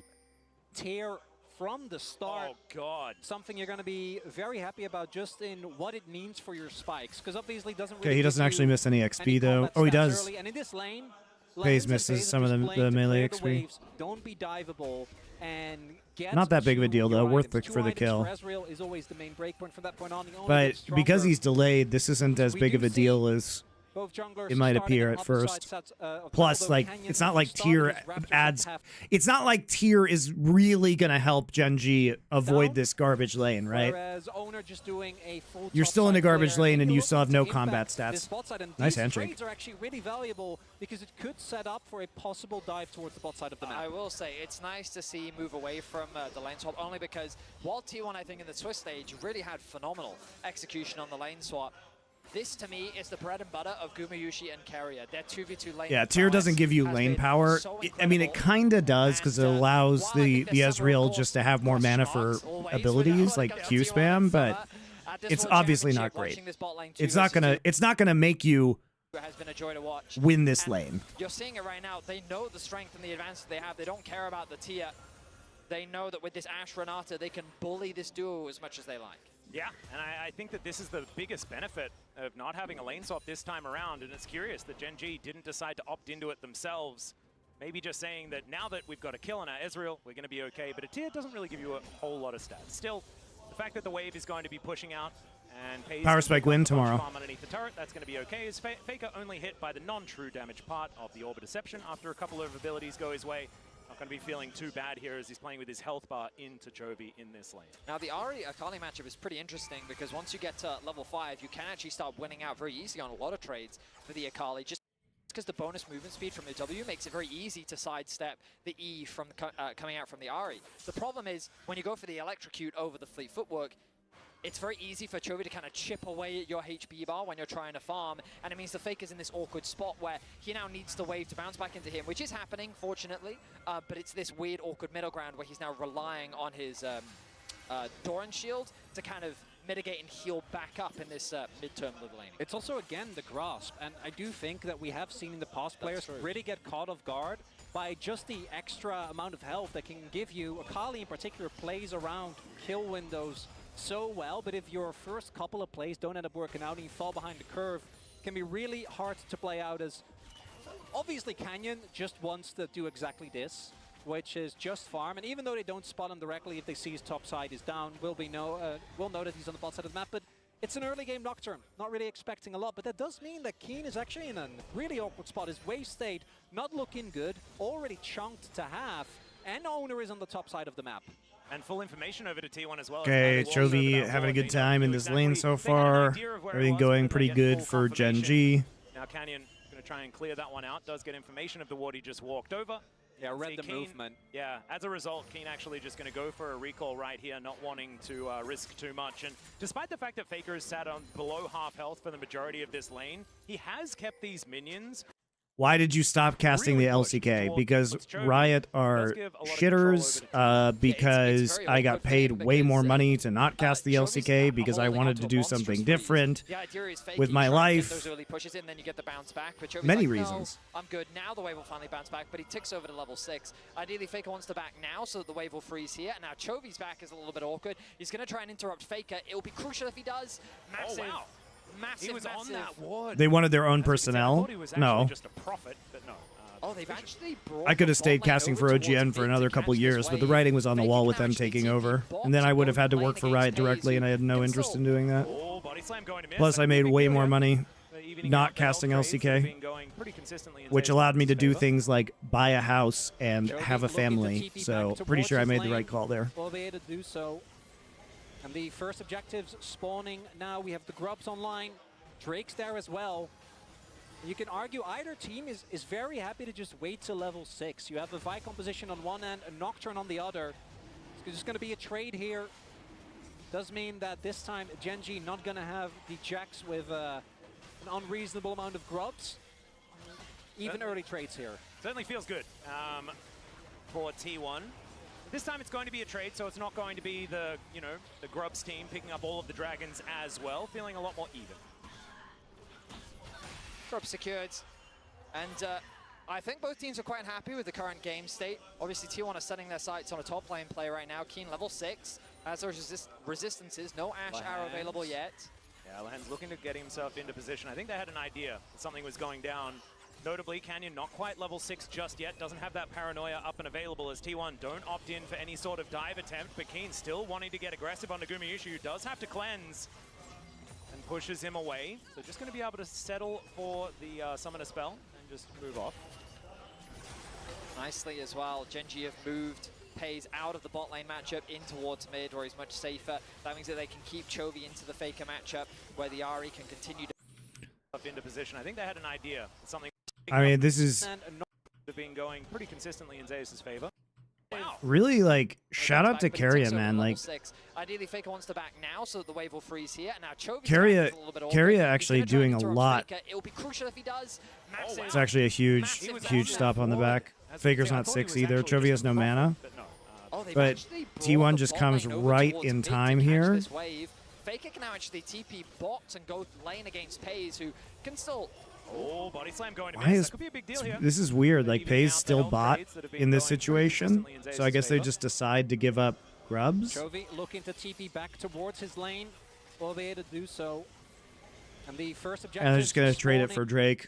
So Genji just literally makes the call to trade this for Drake. Canyon's not 6 yet, so I think they really want to have the Nocturnal. The Grubs team picking up all of the dragons as well, feeling a lot more even. Grubs secured. And I think both teams are quite happy with the current game state. Obviously, T1 are setting their sights on a top lane play right now. Keen level 6. As there's resistances, no Ashe Arrow available yet. Yeah, Lahan's looking to get himself into position. I think they had an idea that something was going down. Notably, Canyon not quite level 6 just yet, doesn't have that paranoia up and available as T1 don't opt in for any sort of dive attempt, but Keen still wanting to get aggressive on Nagumi Ishu, does have to cleanse and pushes him away. So just going to be able to settle for the summoner spell and just move off. Nicely as well, Genji have moved Pays out of the bot lane matchup in towards mid where he's much safer. That means that they can keep Chovy into the Faker matchup where the Ahri can continue to bully out on the Akali. With level 6 coming through and level 7 being a crucial breakpoint for Akali just because she's going to get her Q at level 4, which I think it's either about 80 energy or about 70, but it makes the Q rotations much more comfortable when it comes to trading in the lighting phase. Vision control here for T1. Do have Canyon, but he's backing, wanting to spend his earned gold from Ashe those Arrow. 4 players. Oh god, okay, the arrow is trading in the lighting That's a cute play. She's going to get her Q at level 4, which I think So they fake the base here. This is the second top lane like fake that they've done, trying to camp it. They obviously tried it last game, but this game it actually works, especially because they have the Ashe. Wanting to spend his earned gold from those 4 players. Right. Oh god, okay, the arrow is going to connect. The counter-strike wears off, but there's a cease and desist. Well, if I wasn't there, they win that, but And even though he had the equaling things out for T1. A classic T1 trap, springs on Keen, get a kill onto Vi, and also get the flash out of Keen. I love that you called it a classic because it truly is that idea that T1 find that. I think it's T1's all so of good at T1 these that baits does and the- vision traps. T1 to try and claw back a bit of control of this game, but right now, plate should be going over to Chovy here, as Guma not going to be too worried. Canyon, level 7. Again, it's a relatively slow early game. Kind of what we've come to expect from these two teams as they prioritize farm, but also it just goes to show how difficult it is to kill these players. Like, there's a reason why Gumayushi went deathless for so long, and he still only got a single death through his name, even though Genji... Guys, is the actual apocalyptic grub fight, though? You love that. And it's a situation where both teams just play the map very This time well. They're Pays constantly actually pushing for motioning up towards the top opportunities. They're playing for side. these early plates. But it's the grubs now Keen, become the next big 50% point of HP, no contention. TP A minute though. away. Both junglers already setting up some vision around the top side of the map. Keen, I imagine he wants to get a quick base in before the objective spawns, but that could be a window for Guma to already then push out mid and then set up on the Keen top side will have Keen will have As we TP get into though. this fight, on So one whatever end, how damage you is can do Genji to gonna be able Zeus or like absorb the amount of take mana backline fight out that's from him there? now Because is going to T1 be very can valuable split for up the Keen. fight very easily with the Grag Assault, and obviously he has Owner Oh, to start Cast him out. going to come on through here as Zeus is looking to take the fight. Keen has to use ult because Zeus Does used find ult. some nice body slams. There's the slowdown as well. Leap strike just to try and escape, and you can see Canyon. Oh, he was looking for a potential angle as Keen able to sidestep, but that does buy some space. I don't know if Still, that's actually Owner not gonna good be for committing 'cause they T1 though, didn't know because exactly where Canyon Keen was. has That could TP have up been a now, follow-up. and you I'm both actually used very ult, and surprised Zeus Keen also had no going back. flash and Owner with ult. Yeah, He was in Keen. range. I don't know I about think he this, could've man. committed, Keen, but I you guess gotta because go, Keen buddy. hadn't used his E yet, they were hesitant to He- really he's fully gre- commit to he's the play. greeting for the Regardless, wave. the damage was done. Zeus has already gone back to base. He's now back out onto the map before Keen has had an opportunity to, but Keen's TP is available. Are they going to contest this? Keen actually stayed for that wave. Pretty valuable. Okay. Oh, T1 is, yeah, the teleport flank angle is I mean, I coming guess they're in just going to Keen. prevent Good six position to start grubs. this one off. He's just beelining right in there. Paranoia comes down. They do throw out the ulti carrier, trying to keep them at Where's bay. Chovy? Oh, there goes Lehens, and now Faker is What the caught fuck? onto Where's Keen. Chovy? He's now back out onto the map before Keen has had an opportunity to, but Keen's TP Like is available. they're playing when Faker has TP up, but Chovy doesn't have TP, and Chovy is just in bot side. Pretty valuable. Oh, for that's a big T1 is, TP. yeah, the teleport flank Oh angle my is coming in here. God. Keen, good position to stop Why this are we one going off. in on this He's just though? beelining right I guess they there. see Ashe in the mid wave, so they just think Ashe can't be there, so it's a 4v4, and Ashe has no arrow. Good position to start this one off. He's just But they just snap engage onto Keen, and Keria has a good ult, good Renata ult. And Canyon doesn't go in? Good position to start this one off. He's just beelining right in there. Paranoia comes down. They do throw out the ulti carry. Canyon doesn't go in because he's like zoned out by Renata ult. There goes Lehens, and now Faker is caught onto Keen, lands the shuriken, and he's Ooh, nice job by Faker. Like what I don't understand here is the play. If you know this play is coming, you need to knock ult, and then you TP to prevent Faker's TP, right? If you let this ult, if you let this TP channel, and then you start the engage, you have to knock ult. What the fuck, Canyon? He's just beelining right in there. Paranoia comes down. They do throw out the ulti carrier. Like this actually could have been a 4. It could have been like a 4 versus 3.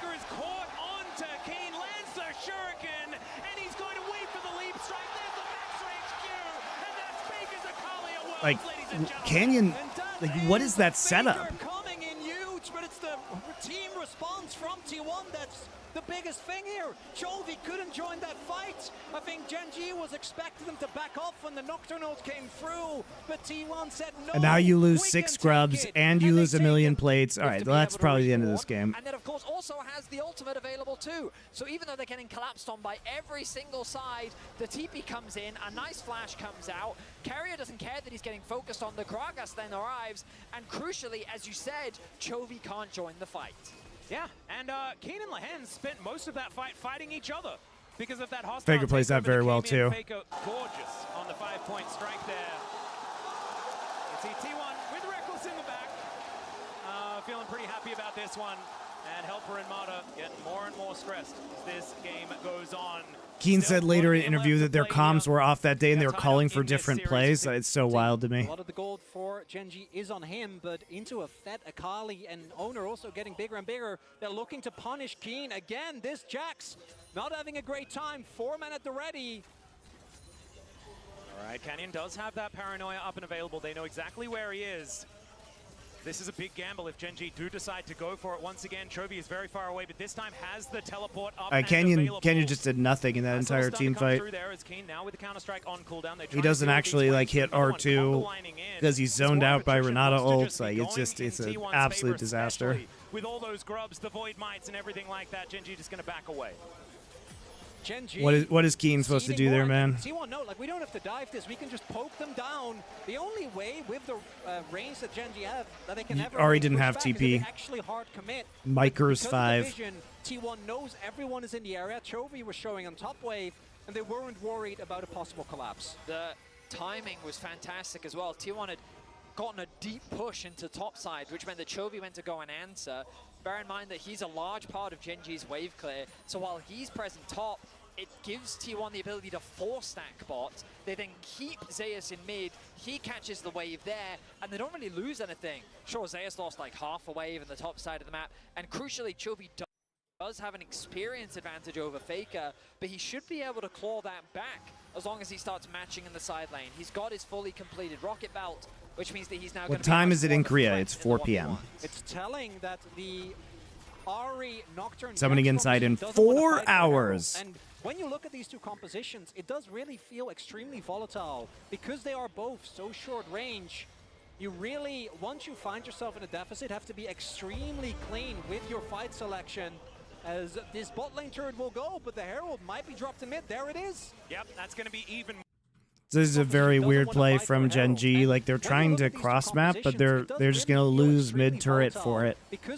Like they're just trading down because they give up Herald gold and they are gonna give up mid turret. They're actually just TPing bot. They don't get any kills. Are they gonna lose 2 turrets in mid? Possibly. I mean, do they get they could get a second heart charge here? Okay, Lens is dead. Okay, do they actually get 2 turrets here? It's gonna be a million Void Mites. Oh, the smite! Well, he died for it. He's able to get the arcane ship, but just barely clipped by the hostile takeover. And Gen.G cannot do anything this game. Dear God. I mean, it's just a beatdown from T1. If game 2 is... Oh, God, okay, there's going to be 5 people towards this top side of the map as Paze going to try and get on in there. Another cast. Kane is just being thrown around by it like a ragdoll. And it's another kill for Gumayushi as a result. Gen.G not able to do anything. Faker just utilizing the second portion of his ultimate because he can. And it's all of a sudden a 6,000 gold lead. It's just a relentless barrage of punch after punch. And T1 are not letting up. Why are we TPing into bot side if we're Gen.G? What the fuck are they actually doing? They literally, while T1 is taking Herald, they're like, yes, we should TP both of our solo lanes into bot. And then look at this play. Canyon thinks that he can punish Carrier, but the way in which Owner turns this around, connects the Q, the ulti to follow, the Ashe passive is stacked, and they're able to get a double for Guma. And what's crazy is they didn't even slow down there because Faker was pushing out the top wave. They turned to top, they get the rid of the map, and they are playing a in the last game. Oh, this is Giga over. To what he's doing now. The one thing Gen.G has going for them is that they got the first 2 Drakes, so it's going to be hard for T1 to like force them to close this, but... Oh, Lehens at Baron Pit again at 17 minutes. Why is he at Baron Pit again at 17 minutes? God only knows. Yeah, it's going to continue not being very possible to be able to make those advantages. What is he doing? Nobody knows. Looking to try and get in there for more. Dashing after Canyon and Keen here. It is just Faker at the moment, but now you... Okay, his spell shield's down. Just get ulted again. That's fine. What a blast. This is a great game from T1.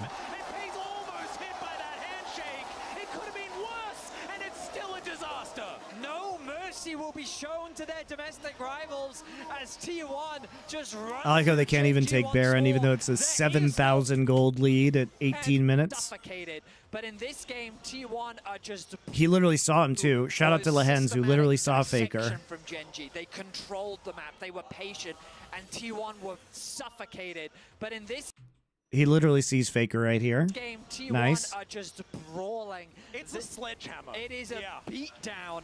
And sure, a bit of anti-synergy there as this knocks Lehens out of the way of Faker's E. He flashes to try and cancel the back, doesn't quite get it in time, but he says, guys, I'm not letting my ulti be wasted. You Dude, better collapse T1's here. so good Here comes at Ona, just and then the extending follow-up these comes plays, through. at chase T1 downs, from at wing these long-range positions are picks. always going to be looking for more and more aggressive Really well side played. lane punishes.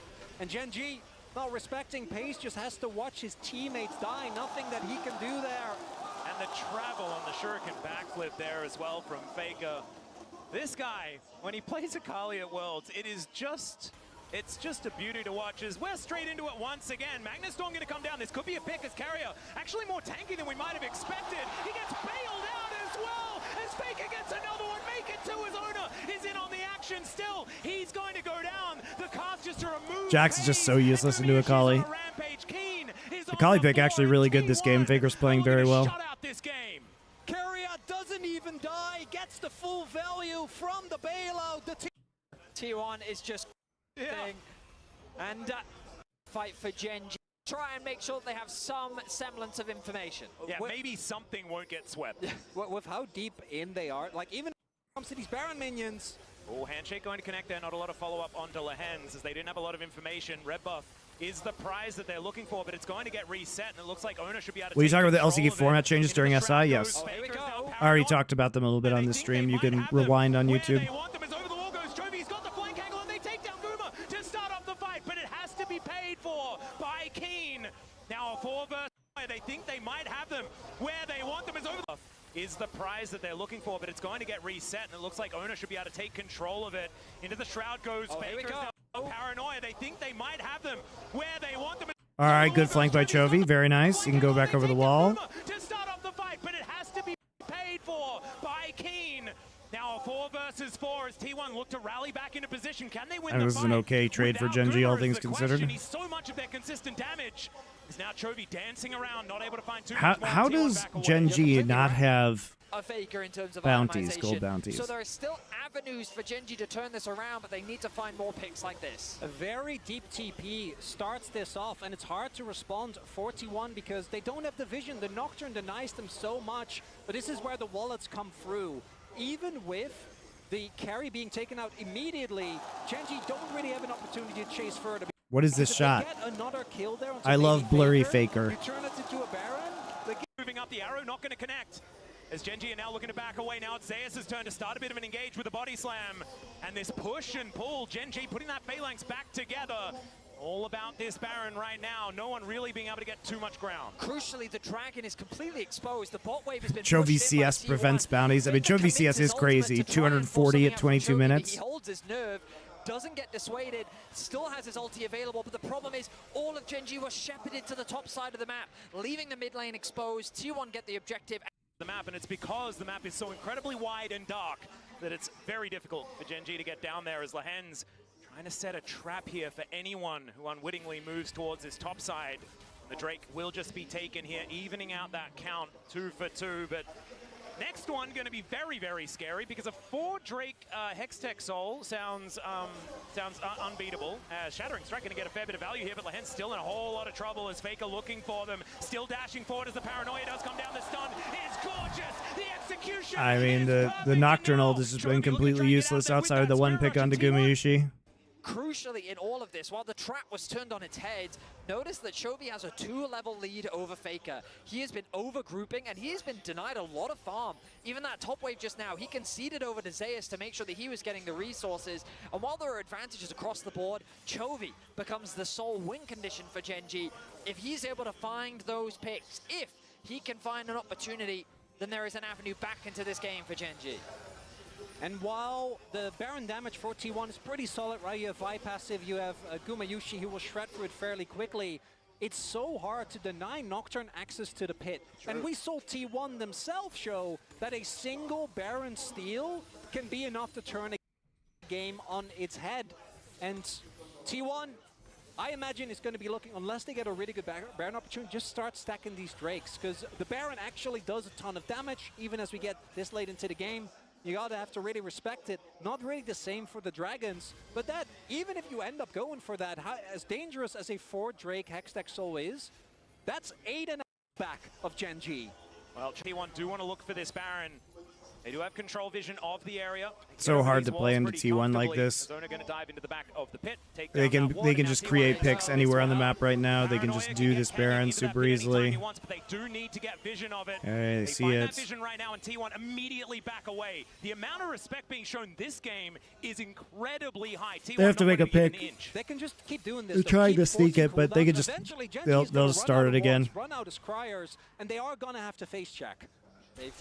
They don't have the blue trinket on Pays. I know it looks like that on the bottom of your screen, but it is unavailable. It's the only one on their side. There you go. Ezreal, just a check.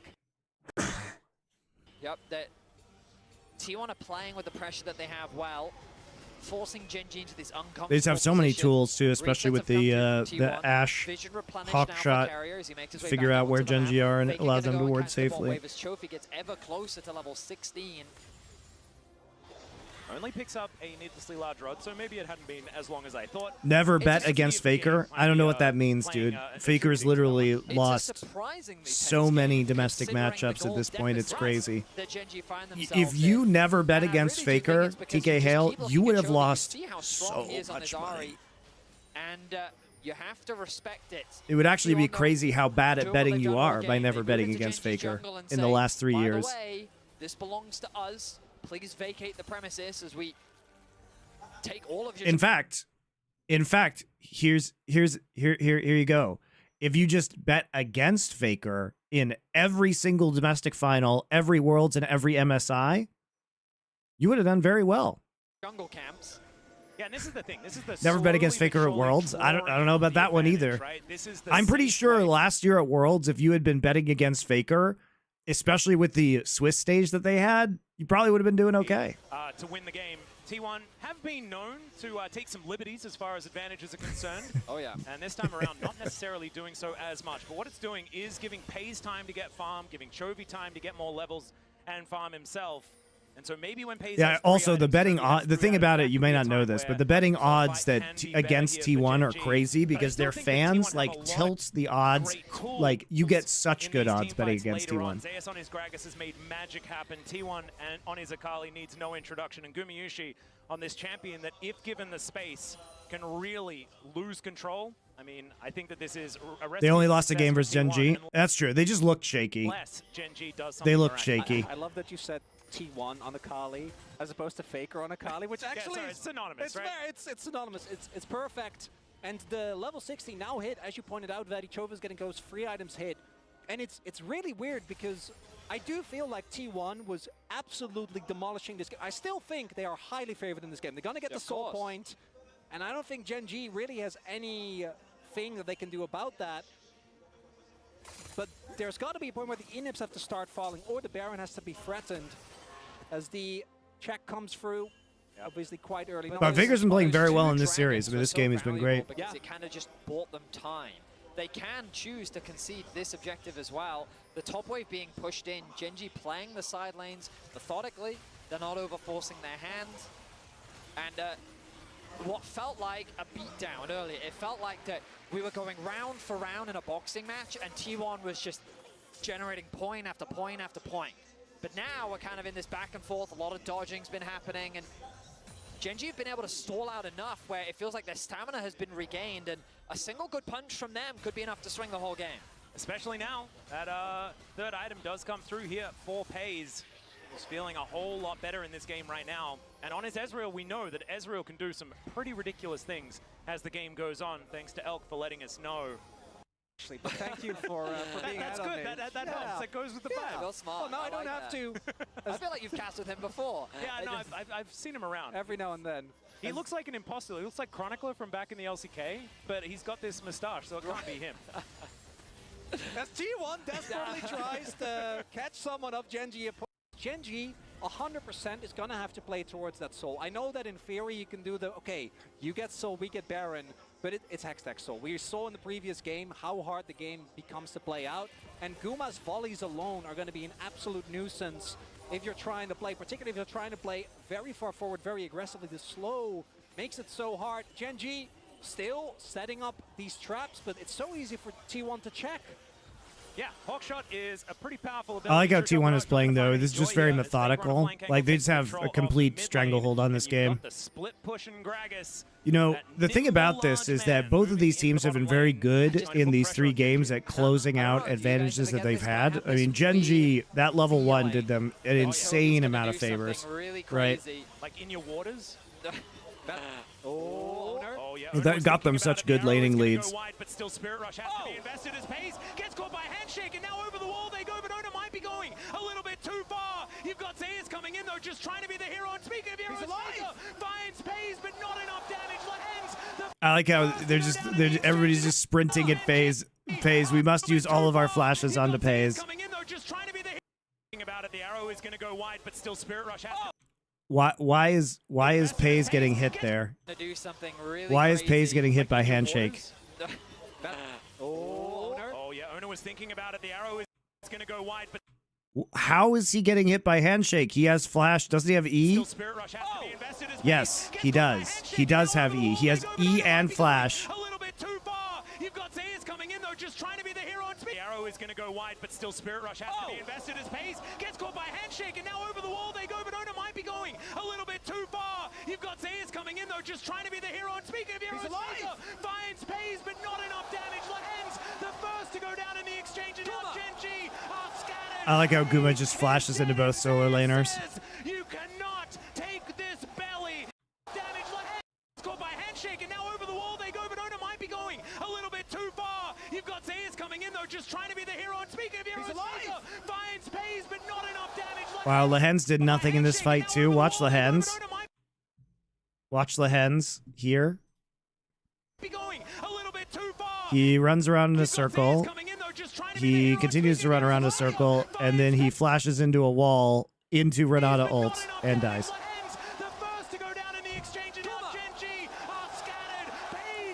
The real question, though, I mean, the real question is, why does FaZe not Arcane Shift or Flash? Chovy's gonna do something really crazy. Like in your waters? Oh yeah, Ona was thinking about it. The arrow is going to go wide. It is illegal for FaZe to get hit by But this. still, Spirit Rush has to be invested as Pace gets caught by Handshake, and now over the wall they go, but Ona might be going a little bit too far. You've got Zayas coming in, though, just trying to be the hero. And speaking of heroes, Faker finds Pace, but not enough damage. I mean, King can't do anything because he gets hit by Renata ult. Pace is dead, and Zayas says, you cannot take this belly. It's going to be the Handshake, and now over. Crazy. He's in the Q animation? Yeah, maybe. Q, Q, W, Q. Yeah, he is actually in the Q animation. That's funny. You've got Zayas coming in, though, just trying to be the hero. And speaking of heroes, Faker finds Pace, but not enough damage. Lehens, the first to go down. But I don't know, guys. Maybe if we know T1 is 7,000 gold ahead with the pick composition, we don't just position our Ezreal in the front line. So, like, just don't do that. As the turnaround is found, T1 not going to let Gen G. It doesn't really matter because the game is over, right? But tries to flash just to clear the wave. Yeah, King desperately trying to hold him, but he cannot. And now it's Chovy left on. But Chovy just trying by their mid laner on the fountain of Gen G. all right, guys, one more game. But first, some advertisements for your viewing pleasure. Because Twitch says I must.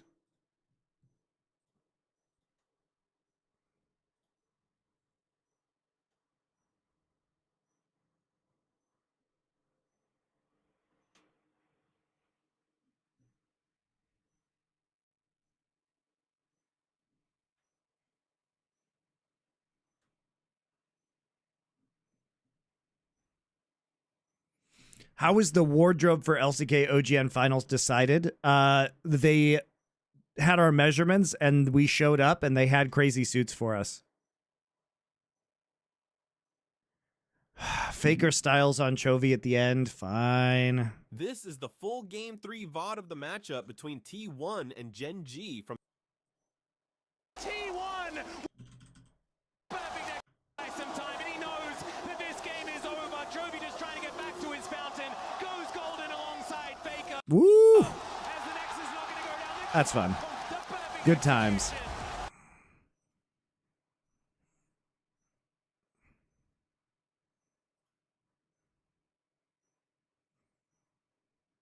Who's your favorite team to cast back when you're casting at LCK? KT Bullets.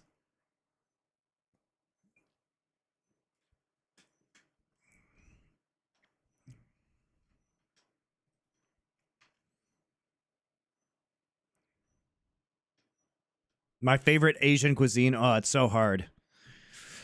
I love Sichuan food. I love Korean food. I love Japanese food. I love Thai food. Ugh. I made some Thai curry last night. It was great.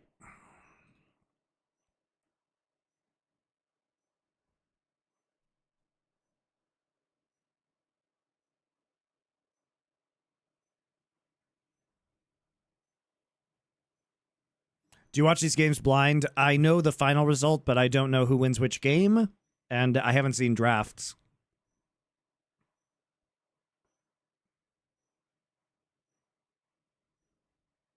Do you think Ruler and Kanavi go to KT next year? Probably not, because that roster would be too expensive.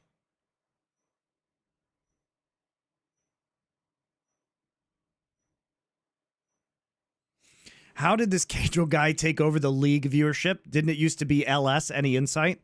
I mean, I think these things go in cycles, guys. I think first off, Cadril did probably the best job of marketing himself on social media. Besides Cadril, there really isn't any TikTok content about professional league. I was doing it for a while there, but I was really one of the only ones, and I was seeing a lot of success with it too.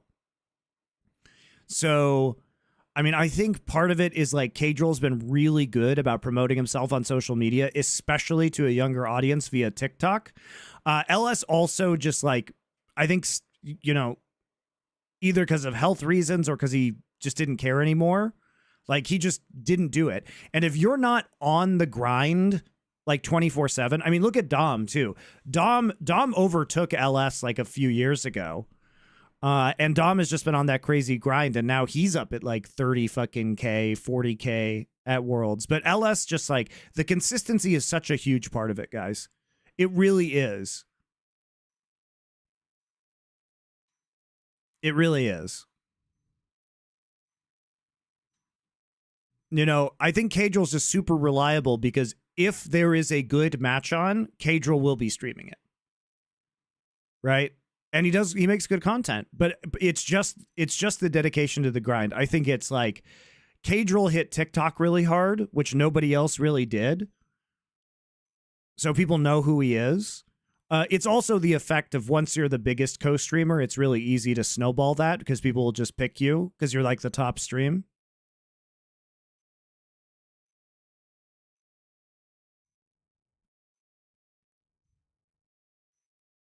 And also, I feel like, you know, it just depends on the vibes on who's popular at any given point in time. And Cadril's really popular right now. But Cadril is he's very knowledgeable about the game as well. I mean, Cadril makes very good content. I'm just saying, like, it's not that LS doesn't make good content, but I think that those are the reasons why I think Cadril has been doing better recently.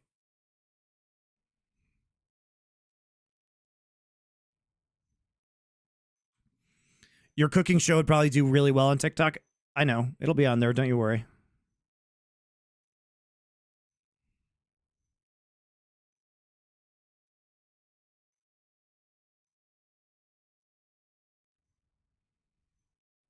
It's 2024. Some faith that we could be going to a Game 5, right? Like, that's the main thing, and we're already straight into draft as the Callista and the Xayah are still going to be banned away, and I saw that little look on your face there, Chronicler. I'm also not that psyched about it. I want to see a little bit more adaptation. I don't know whether the Xayah is a necessary ban. Also, you know, the Worlds co-streaming is really recent. You know, it wasn't possible to have Worlds co-streaming until very recently. So I think Cadril, like, hit the right, like his grind coincided with, you know, MSI and Worlds being able to be co-streamed, which is huge. Because even 2 years ago, in 2022, guys, in 2022, you could not co-stream Worlds. It was live views only. It only started last year. It makes sense, but I'm a big believer in when you see a champion just consistently be an issue, and in this case, it's the Ashe. Even in the games where Ashe wasn't able to actually get over the line. So I think a lot of like when LS peaked in terms of his popularity, you just could, like, LS might have been able to do this if the World's co-streaming had been allowed. And because Genji is going to take one of them, the Aurora comes through, you imagine the Ashe is the first pick. T1 now have the choice around, do they want to grab themselves the Vi? It's proven to be very effective, but also what is their answer into it? Because the truth is, Kuma hasn't really... Okay, so we're taking the Ashe first for Genji this game, and we're still... So they're banning the 3, what we would consider power picks here. They're taking away the Ashe. They're still sticking with the Xayah and the Kalista ban, so we're going to take Varus right away and Skarner. We're going to play Nidalee into that, because Nidalee is not banned. And look, I'm happy to see the Tristana. I think this is a very good pick for Genji. The ban of the Cassante and Gnar probably banned. Gnar? No, Braum. So they don't want Ashe Braum, even though they could just let them pick Braum and play. When he's feeling it, it can be very scary to go up Play Rakan into it. I don't think they necessarily want to go to war. Okay, we're playing Ahri. Meanwhile, Genji, the Poppy at under T1 might be. He's going to lock in the Maokai anyway. Oh, keeping it Maokai top. Okay. Or it's Poppy top. All right. A Poppy top game for Keen. Never mind. I wasn't paying attention, guys. It could have been... okay, so it's a Poppy top Maokai support, which makes the most sense because they're playing into Jax. Flex, you're right. And Maokai also offers... Maokai Ashe offers very good kill pressure for Nidalee. Very good kill pressure for Nidalee. Don't know what's going to go where, and it also locks out the Rakan pick. The main reason why we see this Maokai is because it is so strong into the Rakan. Yeah, and now there's Poppy as well. Yeah. So actually creates a bit of an awkward Yep, scenario. Rakan is not possible to play here. Ooh, the Pike pick though into the Ashe. Nice.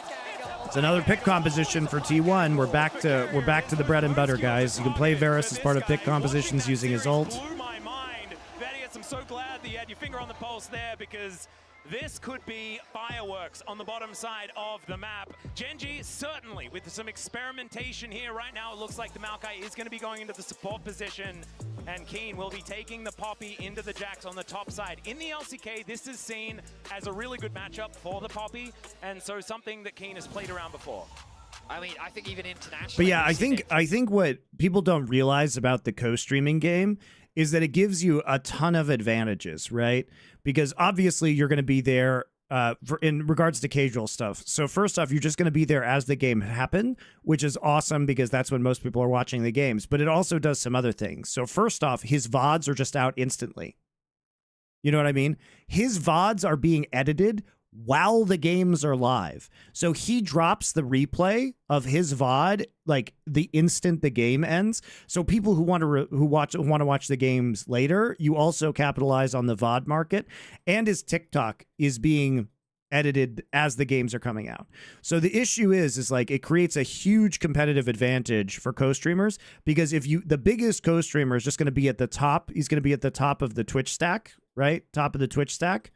So you get that advantage where if anybody wants to watch who's casual, they're probably just going to click on your stream. And his VODs are out instantly. So I think what you really have to give credit for is Kadril's not only a very entertaining streamer, he has the mechanics and the infrastructure in place better than anybody else. And I think a lot of people just didn't realize, like, I would talk to people and I would talk to other league content creators and I would say, hey guys, my TikTok videos are doing really well. Why aren't you guys on TikTok? There's literally nobody but Kadril on TikTok, and they just didn't do it, right?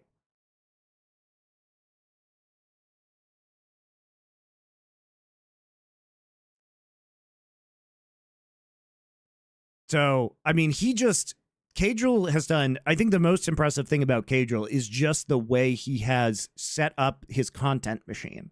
And I think people just don't understand how good he is at that.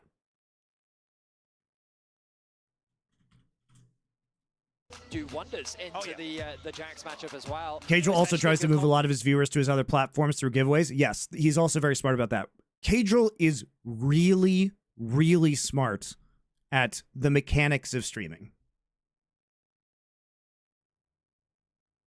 Confident on the Poppy. The crucial thing for me is when playing Ashe, you need lane prio. Sorry, Ashe. When you're playing with Nidalee, you need that lane prio. We've seen Canyon succeed so well. And then Cadril also, what he has done is his takes are always the least offensive take possible. Right? He never wants to make any fan base mad. So he's really good at walking a line. Now, I would not do this. I can't say I disagree with it. I would not do this because I don't want to pander to shitters. To put pressure on the enemy jungle. The shitters need to be called out. It is the way in which old school But to thrive. Or a date with BLG next week in London is what's on the line, and there is only one step left to take. And they are double Halo Bladesing. We remember from spring 2023 when you see those keystones, the enemy bot lane is about to have a bad time. Something's going down. Something is definitely going down. To fight. It's just unbelievable that T1's even in this position. I feel like that so many fans. Don't you pander to the Monty/Thorn fans? No, I literally call people out in my Twitch chat. That only watch internationally think this is just another year for T1. Like last year, reigning world champions here in the semifinals at match point. Of course, why wouldn't they be here? They were also top 3 at MSI. Well, the thing that's ridiculous as well is that last year, if you look at summer, it ain't a great time for T1 either. So maybe fans are just like, oh yeah, we're used to this. Yeah. You just have a little bit of a lull before you come back up again. It's like the swell of the ocean. Spot him with the sweeper. I think they spotted each other. Information now going over his. Oh my God, he blows his flash right away. Before you come back up again. It's like the swell of the ocean. I don't think they saw that. I don't think Genji saw it. You just have a little bit of a lull. The sweeper is down. Lehens doesn't see them. So these two see the Maokai and the brush here. Spot him with the sweeper. I think they spotted each other. No, they didn't spot each other.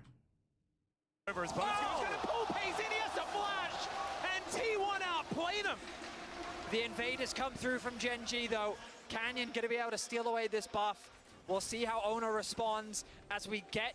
That's why I like your stuff, Monty. You may not always agree with you, but you stand by your stuff. M2H King, you know, you're so close to having a revelation there. You know, if you just agree with me, you could just be right. Have you considered that? You know?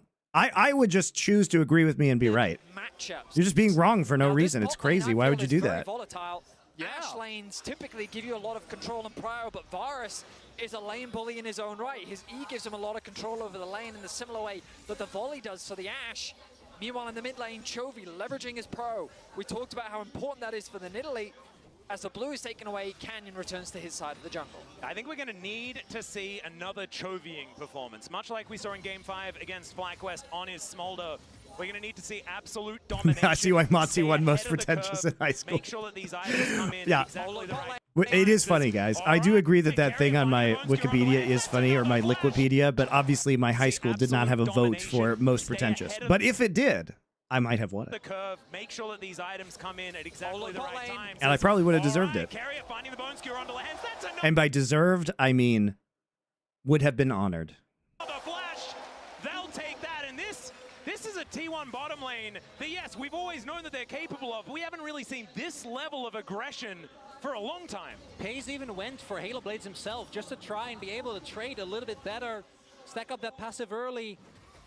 The main thing for Genji is that the bottom lane is still alive and relatively healthy. We also have Owner on the opposite side of the map, and Canyon is starting, or should be able to build a lead once the actual full care comes through, because he got that early buff on Owner's in Owner's jungle. Ona, I think, actually expected his Grom to also be taken. He took the walls, then path back up towards the top side, which is the most frustrating thing for T1, because you look at that bot lane matchup and we're like, Ona, dive now. Also be starting, or should be able to build a lead once the action.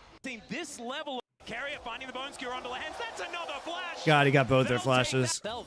Shout out to Carrier. And Canyon Glorious is Pike God. starting, or should be able to build a lead once the actual full care comes through, because he got that early buff on Ona's or in Ona's jungle. Ona, I think, actually expected his Grom to also be taken. It's a good catch of the wave there from Keen. Which is the most frustrating thing for T1, because you look at I love Keen, my favorite player.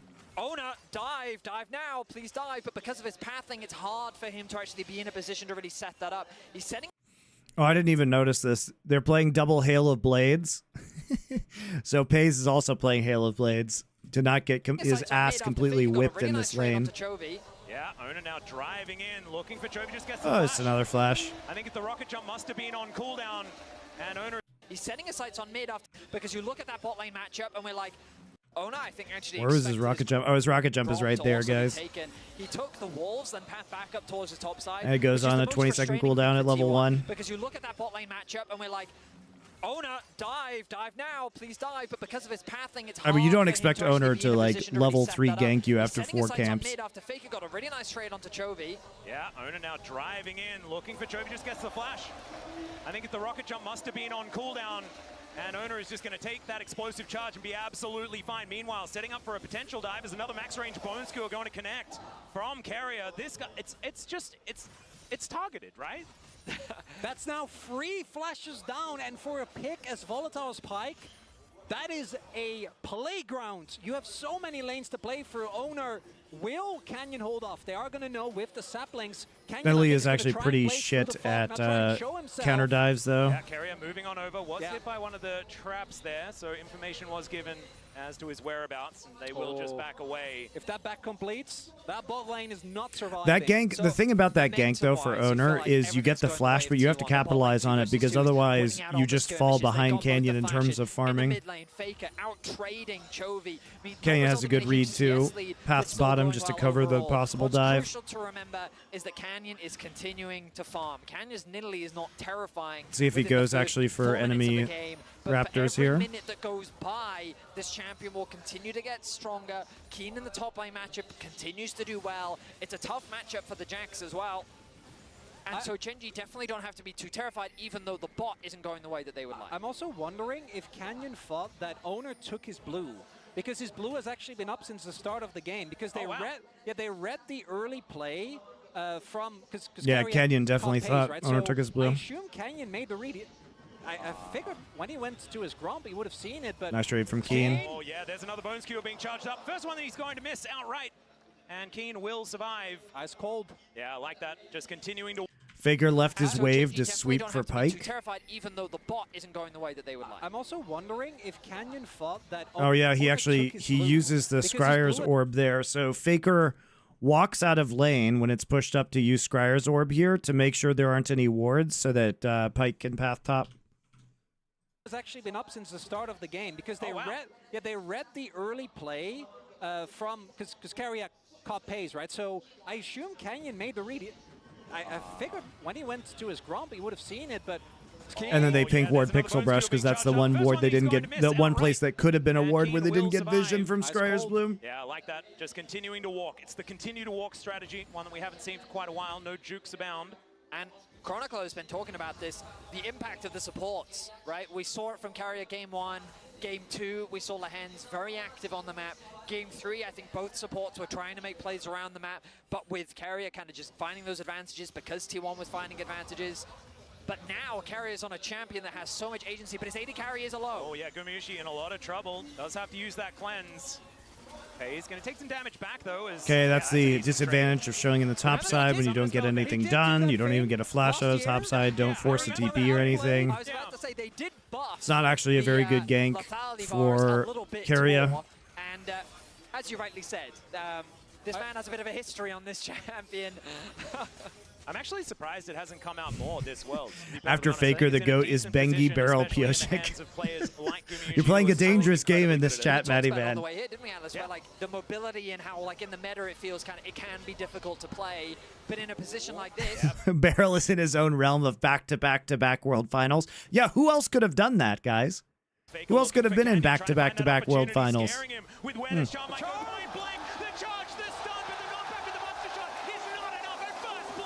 In a position like this. Yeah, Faker looking for Canyon, trying to find that opportunity, scaring him with where the shot might go point blank. That's such a good hold by Faker on the charm.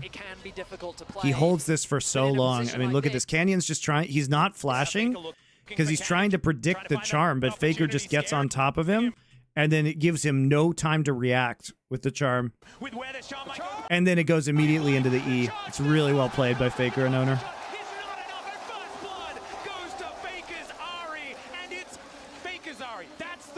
Thing here because Ari has been such a curse for so many teams. Who actually, unironically, here for both Faker and Chovy, and everybody on T1. This iteration of T1. Unkillable Demon King that has it as another charm. Executes. Lehens, they do try and even out the fight as Faker is evicted, but T1 is still standing their ground. A great start for the defending world champions as Genji do manage to get back some control of this grub pit, and I predicted different story when it's the. That's the biggest thing here because so why are we fighting this, guys? Canyon is dead. Here for both Faker and Chovy, and it is a different story when it's the and Lehens is walking into a brush. When his team is not there. He literally sees Pyke and he's like, yes, please. I would love some of that hook.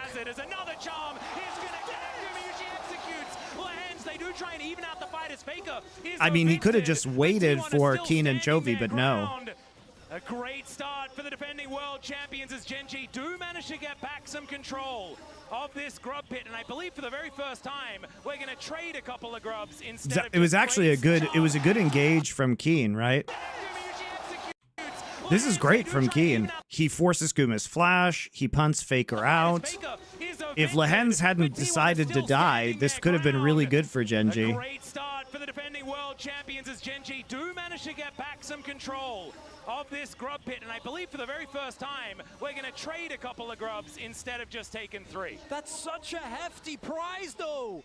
Lehens gets blown up, but it's the kill on Canyon in particular that is the biggest thing here. Early on, getting taken out. Faker further accelerated than Chovy on a nerf Tristana, not able to find the impact as this couldn't be a better time for this graphic to come up. No, exactly right. Here with match point in hand, Faker on a champion that he's been synonymous with for a very long time. There's quite a few of those, of course. This phrasing is so confusing, by the way, because Faker versus Chovy on Ari. I am thinking that this is a head-to-head matchup of like them playing on Ari versus each other. So I got extremely confused when it was like 3-0 and 3-3, when really this just means Faker and Chovy on Ari. This is not Faker versus Chovy. This is Faker and Chovy. And Chovy. This sounds like it's a head-to-head when they're playing Ari, but that's obviously not possible because 6 games and 3 games. Right. Sure. Ariana Azir Rise like but this one has a special is a pretty skin. good one. This one does have a special skin. LeBlanc also has a special skin, and the win rates for both his LeBlanc and his Ari are about equally ridiculous. So world skin aren't special anymore? Yeah, I mean they're all special. I was just saying that there's a lot of special. Extra special, okay. When everything's special, you have to sort of redefine where it lies, you know? Now Genji have a stacked wave on the top side. T1 have read the play effectively. Faker's on the rotation, carrier. Yeah, can he charge it? He does find the knockback onto FaZe. There's the crash into the wall as well. Lehens just caught out and explodes. Play effectively. Faker's on the rotation. Will Lehens ever hit 6? Carrier. Yeah, can he charge it? He does find the knockback on where it lies, you know? Shout out to Carrier, hits the hook. Stacked wave on the top side. T1 have read the play effectively. Faker's on the rotation, carrier. Yeah, can he charge Hits it? the He hook does. while dashing back, so he simultaneously pulls Pays in and pulls Lehens in. That is fucking crazy. Have a stacked But wave on the what top is our side. goal T1 here? have read the play effectively. Why are Faker's we on the rotation, carrier. like this is a split call? Yeah, can he charge it? He does find the knockback onto FaZe. There's the crash into the wall as well. Lehens just caught But why is he Wing onto him? Like why would he do that? Why would he W him when Carrier can buffer dash? I mean, they're all special. I was just saying that Oh, there's I a lot agree. of special. Extra special, okay? The play here is just to poke people, guys. The play here is just to poke people. What you want to do is you want to poke people with Ashe, and you want to poke people with Nidalee, and you want to back off. And then what you want to do is you want to threaten the dive with Poppy Wall Slam and Ashe Arrow. Everything special. At Nidalee you and sort of Pounce, redefine right? Where it lies, you know? Now, Gen G have a stacked wave on the top side. T1 have read the play effectively. Faker's on the rotation. Carrier. Yeah, can he charge it? But he literally hooks two people with one hook. Like, you don't need a W there. It actually just, like, legit doesn't matter that he hooks pays because there is no follow-up from that for T1. If they follow up, like, Keen and Canyon are coming over that wall. It's an aftershock that ends up picking up the kill as Zeus is pushing on the bottom side of the map. 3 kills for T1.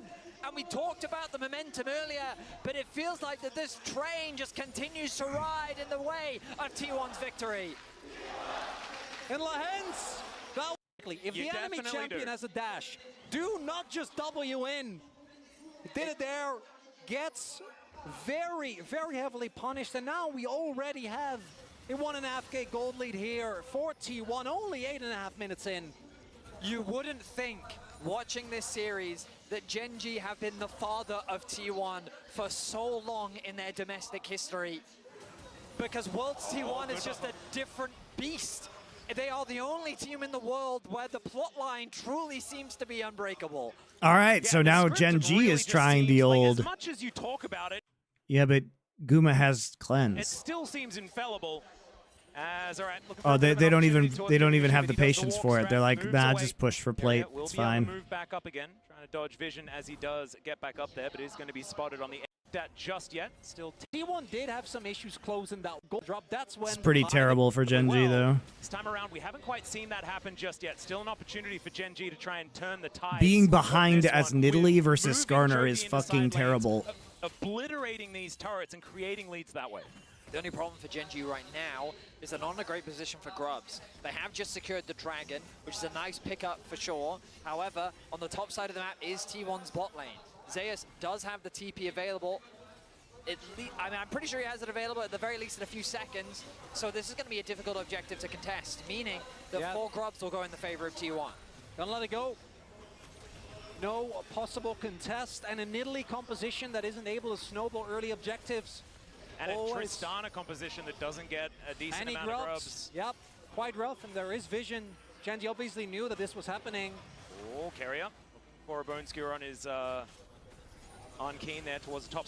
Going to be saying that a lot this game, I feel. Yep. We'll see how impactful those spears end up being, though, as now these neutral objectives fall away from the Rift. We turn back to a neutral game state, and these teams turn their attention towards the remaining plates. 2.5 minutes remaining until those fall off completely, and you're going to be seeing teams cross-map. Look to try and secure as many of these as possible to funnel that early gold injection to get ready for those first items. As you can see, Malignance... Fight can go towards the Poppy team For sure. if that ultimate is going to be used effectively, especially when it's, you know, say Ona gets an amazing ultimate and then gets just Poppy ulted away, and then, you know, if it's a 3-man ulti, he just dies. That could be kind of funny. Certainly some interactions that could work out there, but it really does change the tide of how this game is going to work.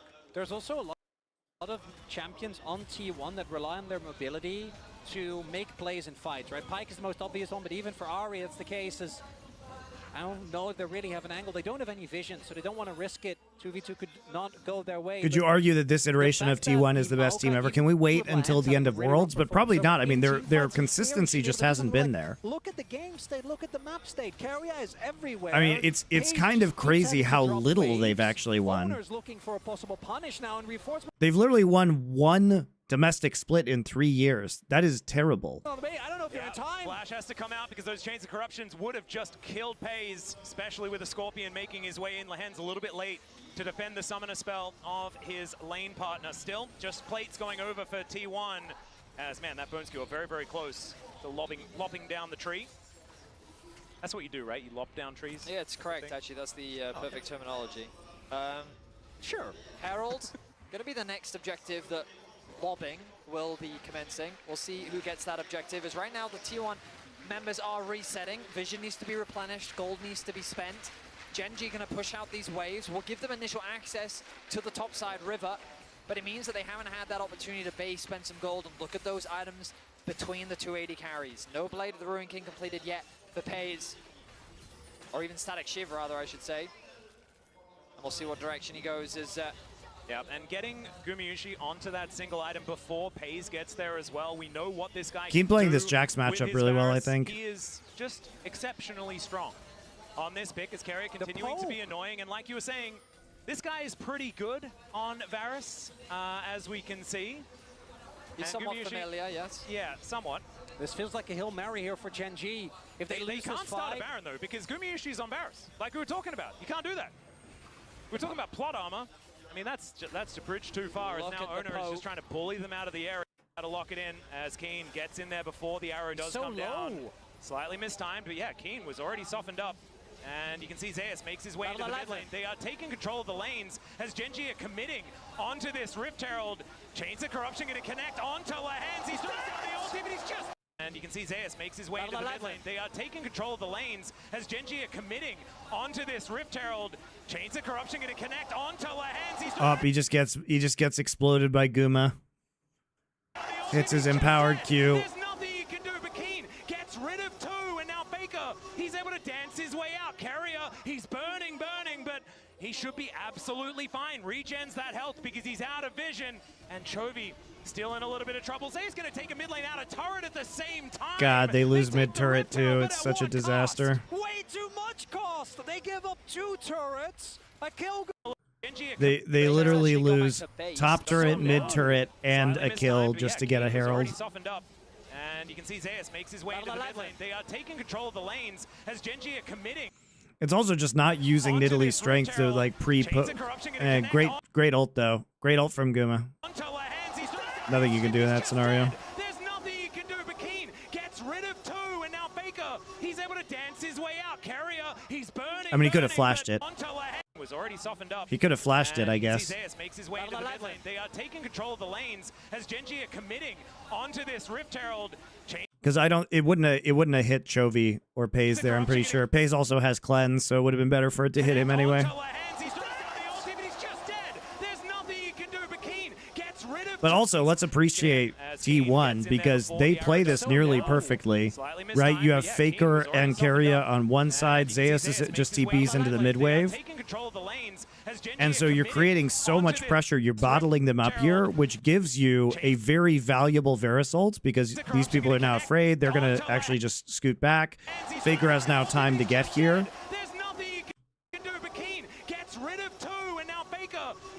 Chovy almost got that kill, though. He's burning, but he should be absolutely fine. Regens that health because he's out of vision. Keen's actually playing real well, guys. A kill goes over again, and the Herald alone is... But they're too far behind. Contest that because they commit those a leeway in this in game 2 when T1 tried to hand the double lady carry into the Jax, but the presence that Zeus is going to be providing in these fights is going to make it very difficult for Chovy and Pays to play optimally. Oh man, T1 going to be able to clean up the last remaining outer turret here as well. Faker going to claim credit for that one on his Ari. Now looking for a back angle. Is he going... Interesting itemization here, a little bit of a stretch away from what we have seen otherwise as the Lich Bane does come through. This is something that used to be in vogue a lot. Faker usually goes Lich Bane. The Leandries instead, but Faker has really Malignance on Ari. A little bit of extra side lane power. And I know we've mentioned it a lot as a hold that thought Lands might be in trouble again, but looks like he's going to be okay. Who has ult? Oh, manages to catch him on the juke, and he explodes one more. Owner's like, all right, let's just turn away. We are not required. Lahans 0-7 in the last game, 0-4 in this one. Just not able to be where he needs to be, but I want to hone in on T1's performance. Bane for a little bit of extra side lane power. I mean, he just doesn't know that Pyke is here. And he sees Guma, but he at some point he just has to use Flash. Oh, manages to catch him on the juke. It's another good engage though from T1. The follow-up is just there with Charm instantly. Lahans because this doesn't take away from the fact where there is no 4th seed, T1 isn't here. Yeah, right. Yeah, It's just exactly. Darmon takes their spot. They didn't make it to the World Championship, but they are an organization, and that man in the mid lane is a player that has never missed a semi-final. And also, if they manage to win here this year, it's 2 4th seeds from the LCK winning in the last 3 years. That's kind of insane. But that's even a thing we can talk about. You guys need to stop. We are getting a bit ahead of ourselves. We are definitely getting ahead of ourselves. T1 fans are definitely getting nervous. I apologize. I know I'm like... Yeah, why is he trying to ward Baron in 17 minutes? I don't know, man. Especially, obviously, Herald's already gone as well, because they have it. And they have no good angles to use Herald. Ridiculous considering the path that they took to get here, which is why their performance right now should be reveled given how well they've been able to level up. Now, as you rightly said, 5-0 is the score, the lead that they have. 5K is the gold lead. Baron spawns in 50 seconds. Dragon in a minute 50. Genji still have elements. They still have tools. On that Orbit Deception, as Lahan's allowed to drive once again. I don't know about it as he gets pulled back. able to persevere. Oh, Faker looking for the chant, doesn't get it onto Canyon there, but gets the true damage on that Orbit Deception. As Lahan's allowed to drive once again. I don't know about it as he gets pulled back immediately, but he's able to absorb. Oh, we saved the flash just to get ult by Skarner, guys. Don't worry about it. It's fine. He's going to connect onto the backline, onto Carrier to deny he lived, though. him bone skewering anyone forward. And Genji, I mean, it was dangerous, but they get out of there after. Connect onto the Skarner. If it had, Genji have good setup for this top tower, but the TP is committed. Can they dive? We'll see. It's going to be a fair bit of damage onto this one. Spear is going to be coming out perfectly. There's the twisted advance to Charm. Pretty bad flash from Faker. That is going to be Canyon taking him down, but it's now Zeus trying to be the hero. He catches Canyon with the Counter-Strike stun, and he's under the wrong... Oh, never mind. Actually, he dragged them. I thought it was bad, but I guess he dragged them back into the TP of Jax. We'll see. It's going to be a fair bit of damage onto this one. Spear is going to be... Like, he actually waits until he sees W, so he's very intentionally flashing with the W on him.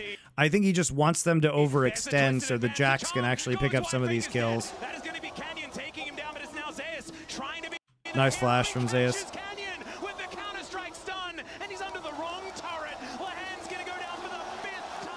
I think Faker deliberately flashed there with the Maokai W on him.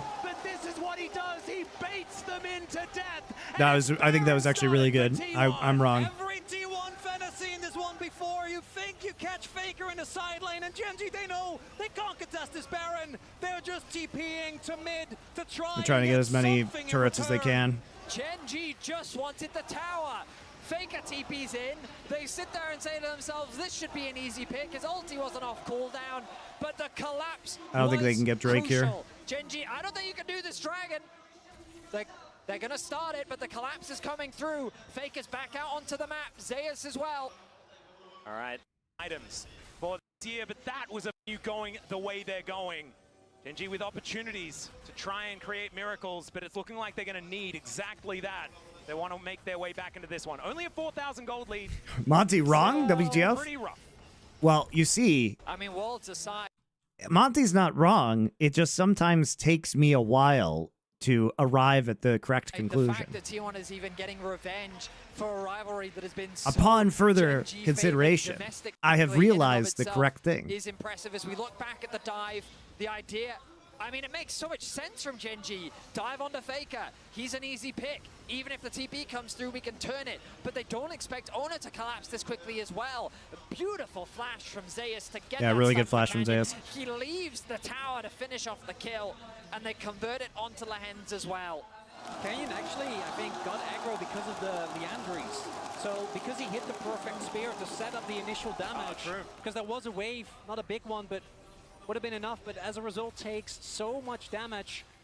Baron still here for another minute. Genji just desperately clinging on to their world's dreams.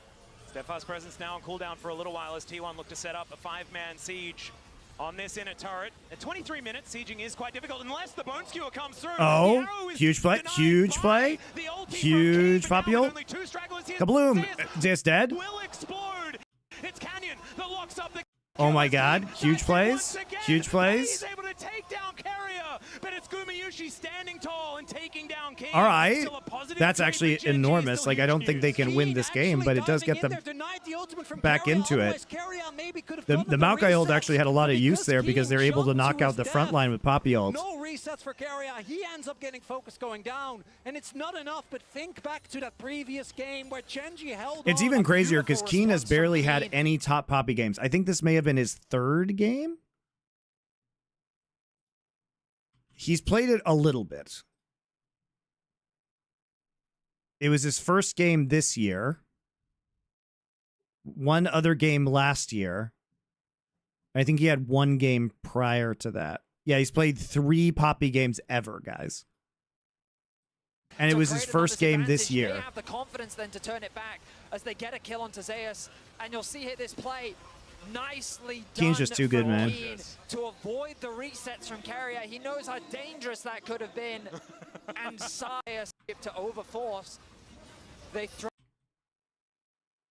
He actually gets that ult off right before he gets charmed, and it would have been canceled. From Keen to create a numbers advantage. They have the confidence then to turn it back as they get a kill onto Zeus. And you'll see here this play. And he actually turns back in. Done from Keen to avoid the resets from Keen's advantage. They have the confidence then to turn it back as they get a kill onto Zeus. And you'll see He actually goes back. So Carrier, he can't get the Carrier. They can't follow up on Carrier to get Pyke resets. To avoid the resets from Carrier. He knows how dangerous that could have been. Keen too good, man. Sighs of relief as Genji stay fighting here in game 4. And Helper's not even there. I think that guy is just completely overly still in this. We'll see. T1, Baron has worn off 2.5 minutes until that. I mean, one's it's back not up impossible that Genji can win this. Like, Trist is going to be really strong at some point. Not end of the world, but 2 items now onto Chovy. 2.5 on Pays. 1-0-1 now, actually picking up a lot of that money in the last fight. Could be huge here for Genji. Death kept done here for Faker. He's pretty strong. He is very strong. I would argue also just now the transformation for Guma. So T1 do have an opportunity. That one Drake, not as good of a cushion as last time, but still is going to be a big difference maker for Genji. Means that they probably should be able to get it to 3 items on their double 80 carries. The issues don't stop there though, because Zeus on this Jax in a wonderful position is building towards that stopwatch as well, allowing him to play very far into the back line. The problem I see for Genji is this poke is a problem. And Keen, I think it's going to be fine. Extremely tanky. Yeah, but the poke is a problem, and not only is it a problem, like, they don't have the best engaged tools. T1 have a lot of Keen's just handling this split push. He has Sundered Sky, so he can actually just proc his Sundered Sky off of Buckler. So fucking annoying. Now, I don't think T1 need to be forcing That's this good. hard. Like, Dragon spawns in a minute's time. You actually clear the cleanse with Ash Arrow. There, I think is a bit of a fumble, because now he doesn't have the potential play set up with his ulti later. And, like, this is a tendency we see come down, because as you both have already highlighted, Genji are a patient team. They will happily weather the storm. I want to go back to the last game as well, though, because T1 were playing very patiently, very slowly, only taking the guaranteed advantages from around the map. This feels a little bit different. Might have something to do with that Pyke being that good sidestep, but the charm is going to land here from Faker. That one chunks Keen. That's those 3 items that you guys were talking about. Faker also starting to get some Death Note stacks put together. One of the few tools that Genji do have is actually Canyon's heal. Every single heal has a base heal of 240 going up, point for free. Well, Carrier, just a little bit, but he's going to throw his life away for a good position in it. Pyke so incredibly squishy. There's the teleport from Keen. The front line will arrive. Chains of Corruption do go. Not giving over soul point for free. Well, Carrier is going to walk into Lehen's here. Genji, if they can find an angle, this is okay, but Keen's not there, and they kind of need him. Front line will arrive. Chains of Corruption do go wide. As now Lehen's, he's chunked out just a So little Keen bit, but he's TP's going to throw in. his life away for a good position in a team fight. Carrier on a Keen can flank ult. angle. It is going Keen to can be ult. Uno taking Huge soul ult. point. Can they win the fight? That's a phenomenal ultimate from Keen. And Oh my Pays is god. untouched. Keen is so crazy. Pops like a balloon. Zeus has the counter strike, but he has no friends. Faker dives in to try and save Oh my god, they're doing it? Keen's a hero? Holy shit, they killed them all. Oh my god. Ultimate from Keen. A little bit, but he's going to throw his life away for a good position in a team fight. Carrier on a flank. Teleport from Keen. The front line will arrive. Chains of Corruption. So it's a good timing on the TP because he doesn't take a lot of poke damage. and he can collect the wave, but he's still just being incredibly annoying. Gets a Sundered Sky proc right there, gets his buckler, and like watch how he plays this too. Because he gets pushed back, and then Keen flashes into the brush, and even though they can see him, he starts his channel so it can't be interrupted, and then he just nails Faker, and then ease into the Jax. Then he W blocks the Pike engage, by the way. It's actually such a bonkers fight from Keen.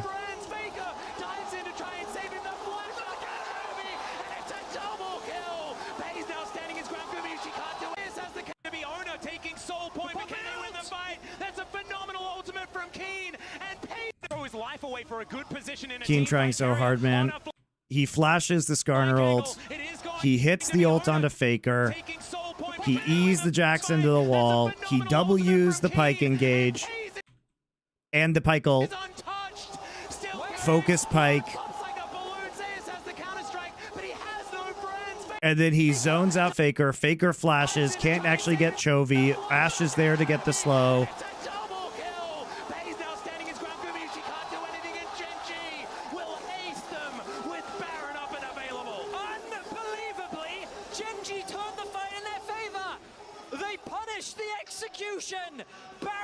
It's actually crazy. They're going to get so much for this. Baron is completely free into top turret. That's going to close the entire gold gap. The ultimate from the Maokai was huge. They're coming in from all angles, but Ona dying first. The target selection is great. They're all in the Dragon Pit. They then turn their attention to Zeus. A reset doesn't come through. Faker, he's only Keen is a god. does get 2 charges off. He tries to collapse on a Chovy to get the reset, but then a nice flash away from Chovy. It was This is his third game ever on Poppy top. The person in front of them. And with the double AD carries in a front-to-back composition, Gumayusi just doesn't have the consistent damage. Well, Arrow gonna go wide as once again. Okay, they've literally just closed the entire gold gap. They're just like, no. Look at that. We remember what happened. Yeah, how? Like, what? It's the most damage in the fight. It is absolutely nutty. Maybe when he puts on Primal Surge, he gets credit for all of the extra attack speed that he gives his I wish that we could watch friends. that fight again, because I feel like there were so many things that we missed. But all that matters right now is the Canyons level 16. Horizon Focus is done. Ladies and gentlemen. And now it's Gen G that can begin their offense. The poke from them. We talked about Gumayusi's poke. Well, now it's Canyon's turn to get Begin a their revenge. offense as they offend T1. In the previous game, you told about the waters, you know, the feeling of, oh, what if? Maybe it was just a game delay. Gen G is so offensive right now. Right, just a little bit early. Gen G haven't done it yet, though, because all this has done is equalize the game, right? Oh my now, but look at that jump upwards. And the double AD carry now have hit their spikes. All right, Boneskewer going to connect, but the spear does too. That is a decent impale only onto one there as Lahan's able to eat some turret shots, and he'll be okay. Man, that Primal Surge almost gave him his whole health bar back. And the siege will continue here, as Chovy getting more and more stacks into that passage as well. Level 16, and the spears are hitting. Just the siege is so good. Faker, he wants out. He's going to kill that siege minion. Siege is so good from Gen G. Carrier, yeah, not wanting to stick around when he is seen on vision. The charm from Their Faker waves can aren't synced actually up. They'll still get this connect, tier even 2. though Ono was able to land the ultimate. The top tower is now exposed as they turn their attention to mid to try and defend. Okay, T1's you just reset. It's beginning to fall apart. They still have some towers remaining, but as you rightly said, Chronicle, return to an even state, and the Dragon Soul is on the horizon. Big thing here for T1, they didn't lose any inhibitors. So this brought Gen G back in the game, but T1 still will get the opportunity to get a straight up 5v5 for this Dragon. And they can even afford to give it up. I don't think they will, given how this series has played out. A minute and a half until it's available. As an elixir of iron, thank you for pointing it out. Yeah, it won't be Baron buff for Drake, though. Look at how tanky he is, though. Like, it's crazy. The Sundered Sky, this front line is exactly what they need. I was worried about Gen G's ability to Jack show engage, done for Keen but now. around these neutral objectives, they're still able to find the fight. And what looked like a devastating collapse from T1, Gen G handled it so beautifully. Summoners are coming up. Maybe T1 QSS Maokai. Well, you know, when you get hit by every Varus ult, that's important. Don't expect it. It's Gen G with control around the Dragon. The amount of homework that they're doing as well, you can see this vision shot. I mean, okay, I will play devil's advocate here for Lehens, okay? The problem, again, with the support Maokai is, and when you have a Nidalee in the jungle, is who checks the brushes, right? Sure, you have the E's, like you have the saplings, which is great, but Keen is actually on the split. So you can't have Keen check the brushes. So he is more likely to get hit by a frontline engage, like a Varus ult, because Keen is splitting. Without just popping. Yeah, right? So I do think that it's not entirely unreasonable. T1 doesn't actually have great hard engage. They have really good pick, which is why the game felt so one-sided. But outside of Owner going in, or like Guma, you know, going in with an advocating for yourself. ultimate Faker yes, I am the devil. That is a lot more telegraphed. According to Riot in a Games. Position of danger, and engaging onto Genji is also a nightmare. Tristana is yes, ideally you would want Mikhail's, but he may not have money for that. In the game.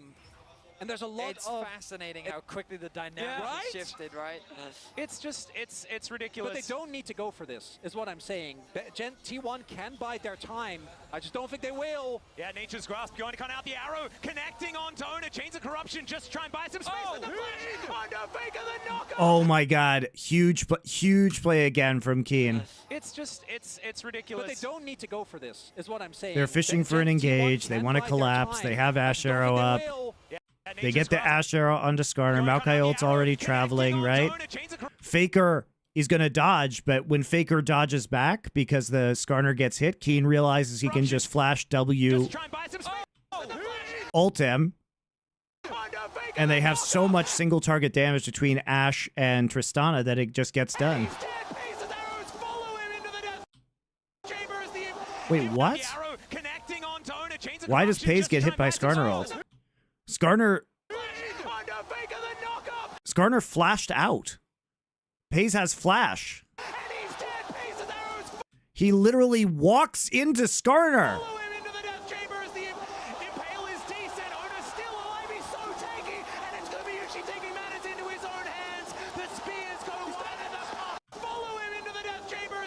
Going to cut out the arrow, connecting on Owner. Chains of Corruption, just try and buy it. So right here, Skarner flashes out, right? Like, you get the kill onto Faker, and then you're trying to target this Skarner, but you literally just walk into him.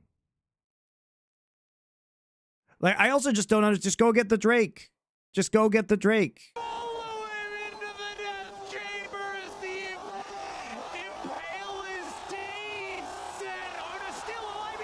Why don't we just go get the Drake? We got the pick, guys.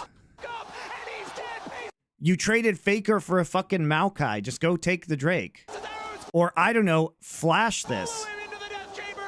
He literally flashed further in.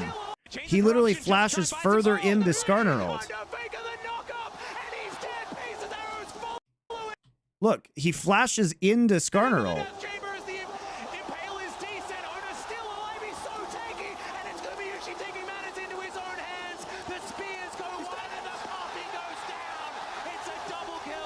That's outrageous.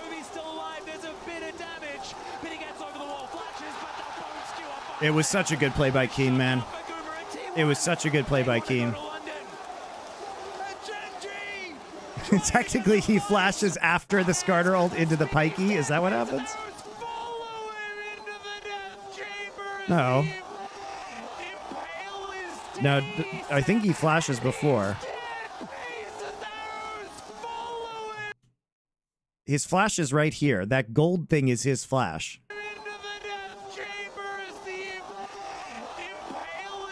Oh no, he flashes afterwards. You're right.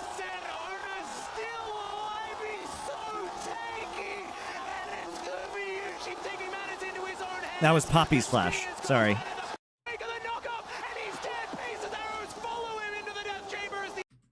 I was looking at Poppy's flash here. Not a good flash from Poppy, but whatever.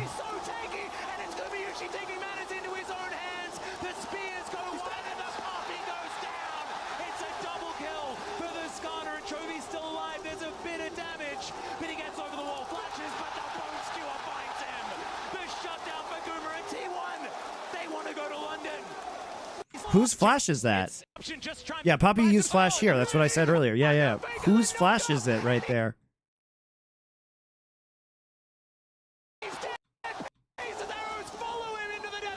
Oh, it was a Poppy Q.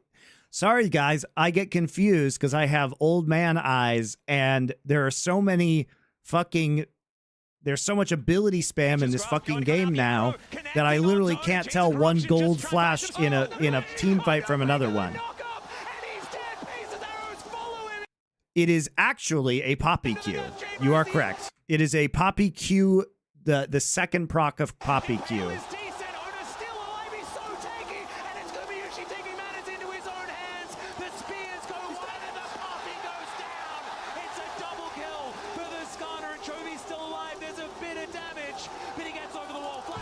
Your DILF cooking streams make it okay. Thank you. Thought it's Pike Flash. Is it Pike Flash?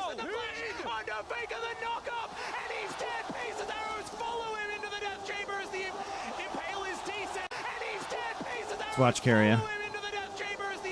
Oh, it is Pike Flash. It is Pike Flash. We discovered it, guys. It's Pike's Flash. That's what I saw.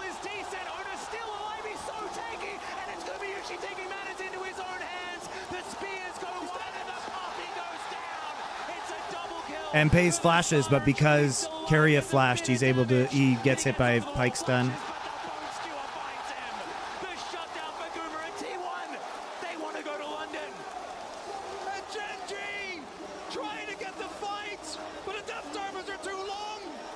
Oh, it's only Canyon versus the world here as T1 are taking down their first inhibitor of the game. They are not done yet. Nexus turrets stand between them and another final. He goes golden. He's holding onto the wave. He wants to take it down. He does. But another one is Conga lining in. Lahens, he knows he just has to move it away from these Nexus turrets. And he is able to stall it out. Another teleport. Baker does come back. And they'll now get their time. It is Guma that's able to melt these turrets. And Gen.G for the last 2 years have been the kings of Korea. But we know the world is T1's home ground. Jesus. Well, guys, it's been fun. I got to go. I got to take a quick break before I do SI, which is coming up in 3 hours. So you guys can look forward to that. Should be really fun to talk about this. If you want my thoughts on, I already gave my thoughts on the LCK format, but I'll do it again on Summoning Insight. We'll also talk about finals and everything. So thanks a lot for watching, guys. I appreciate it. I will see you in 3 hours.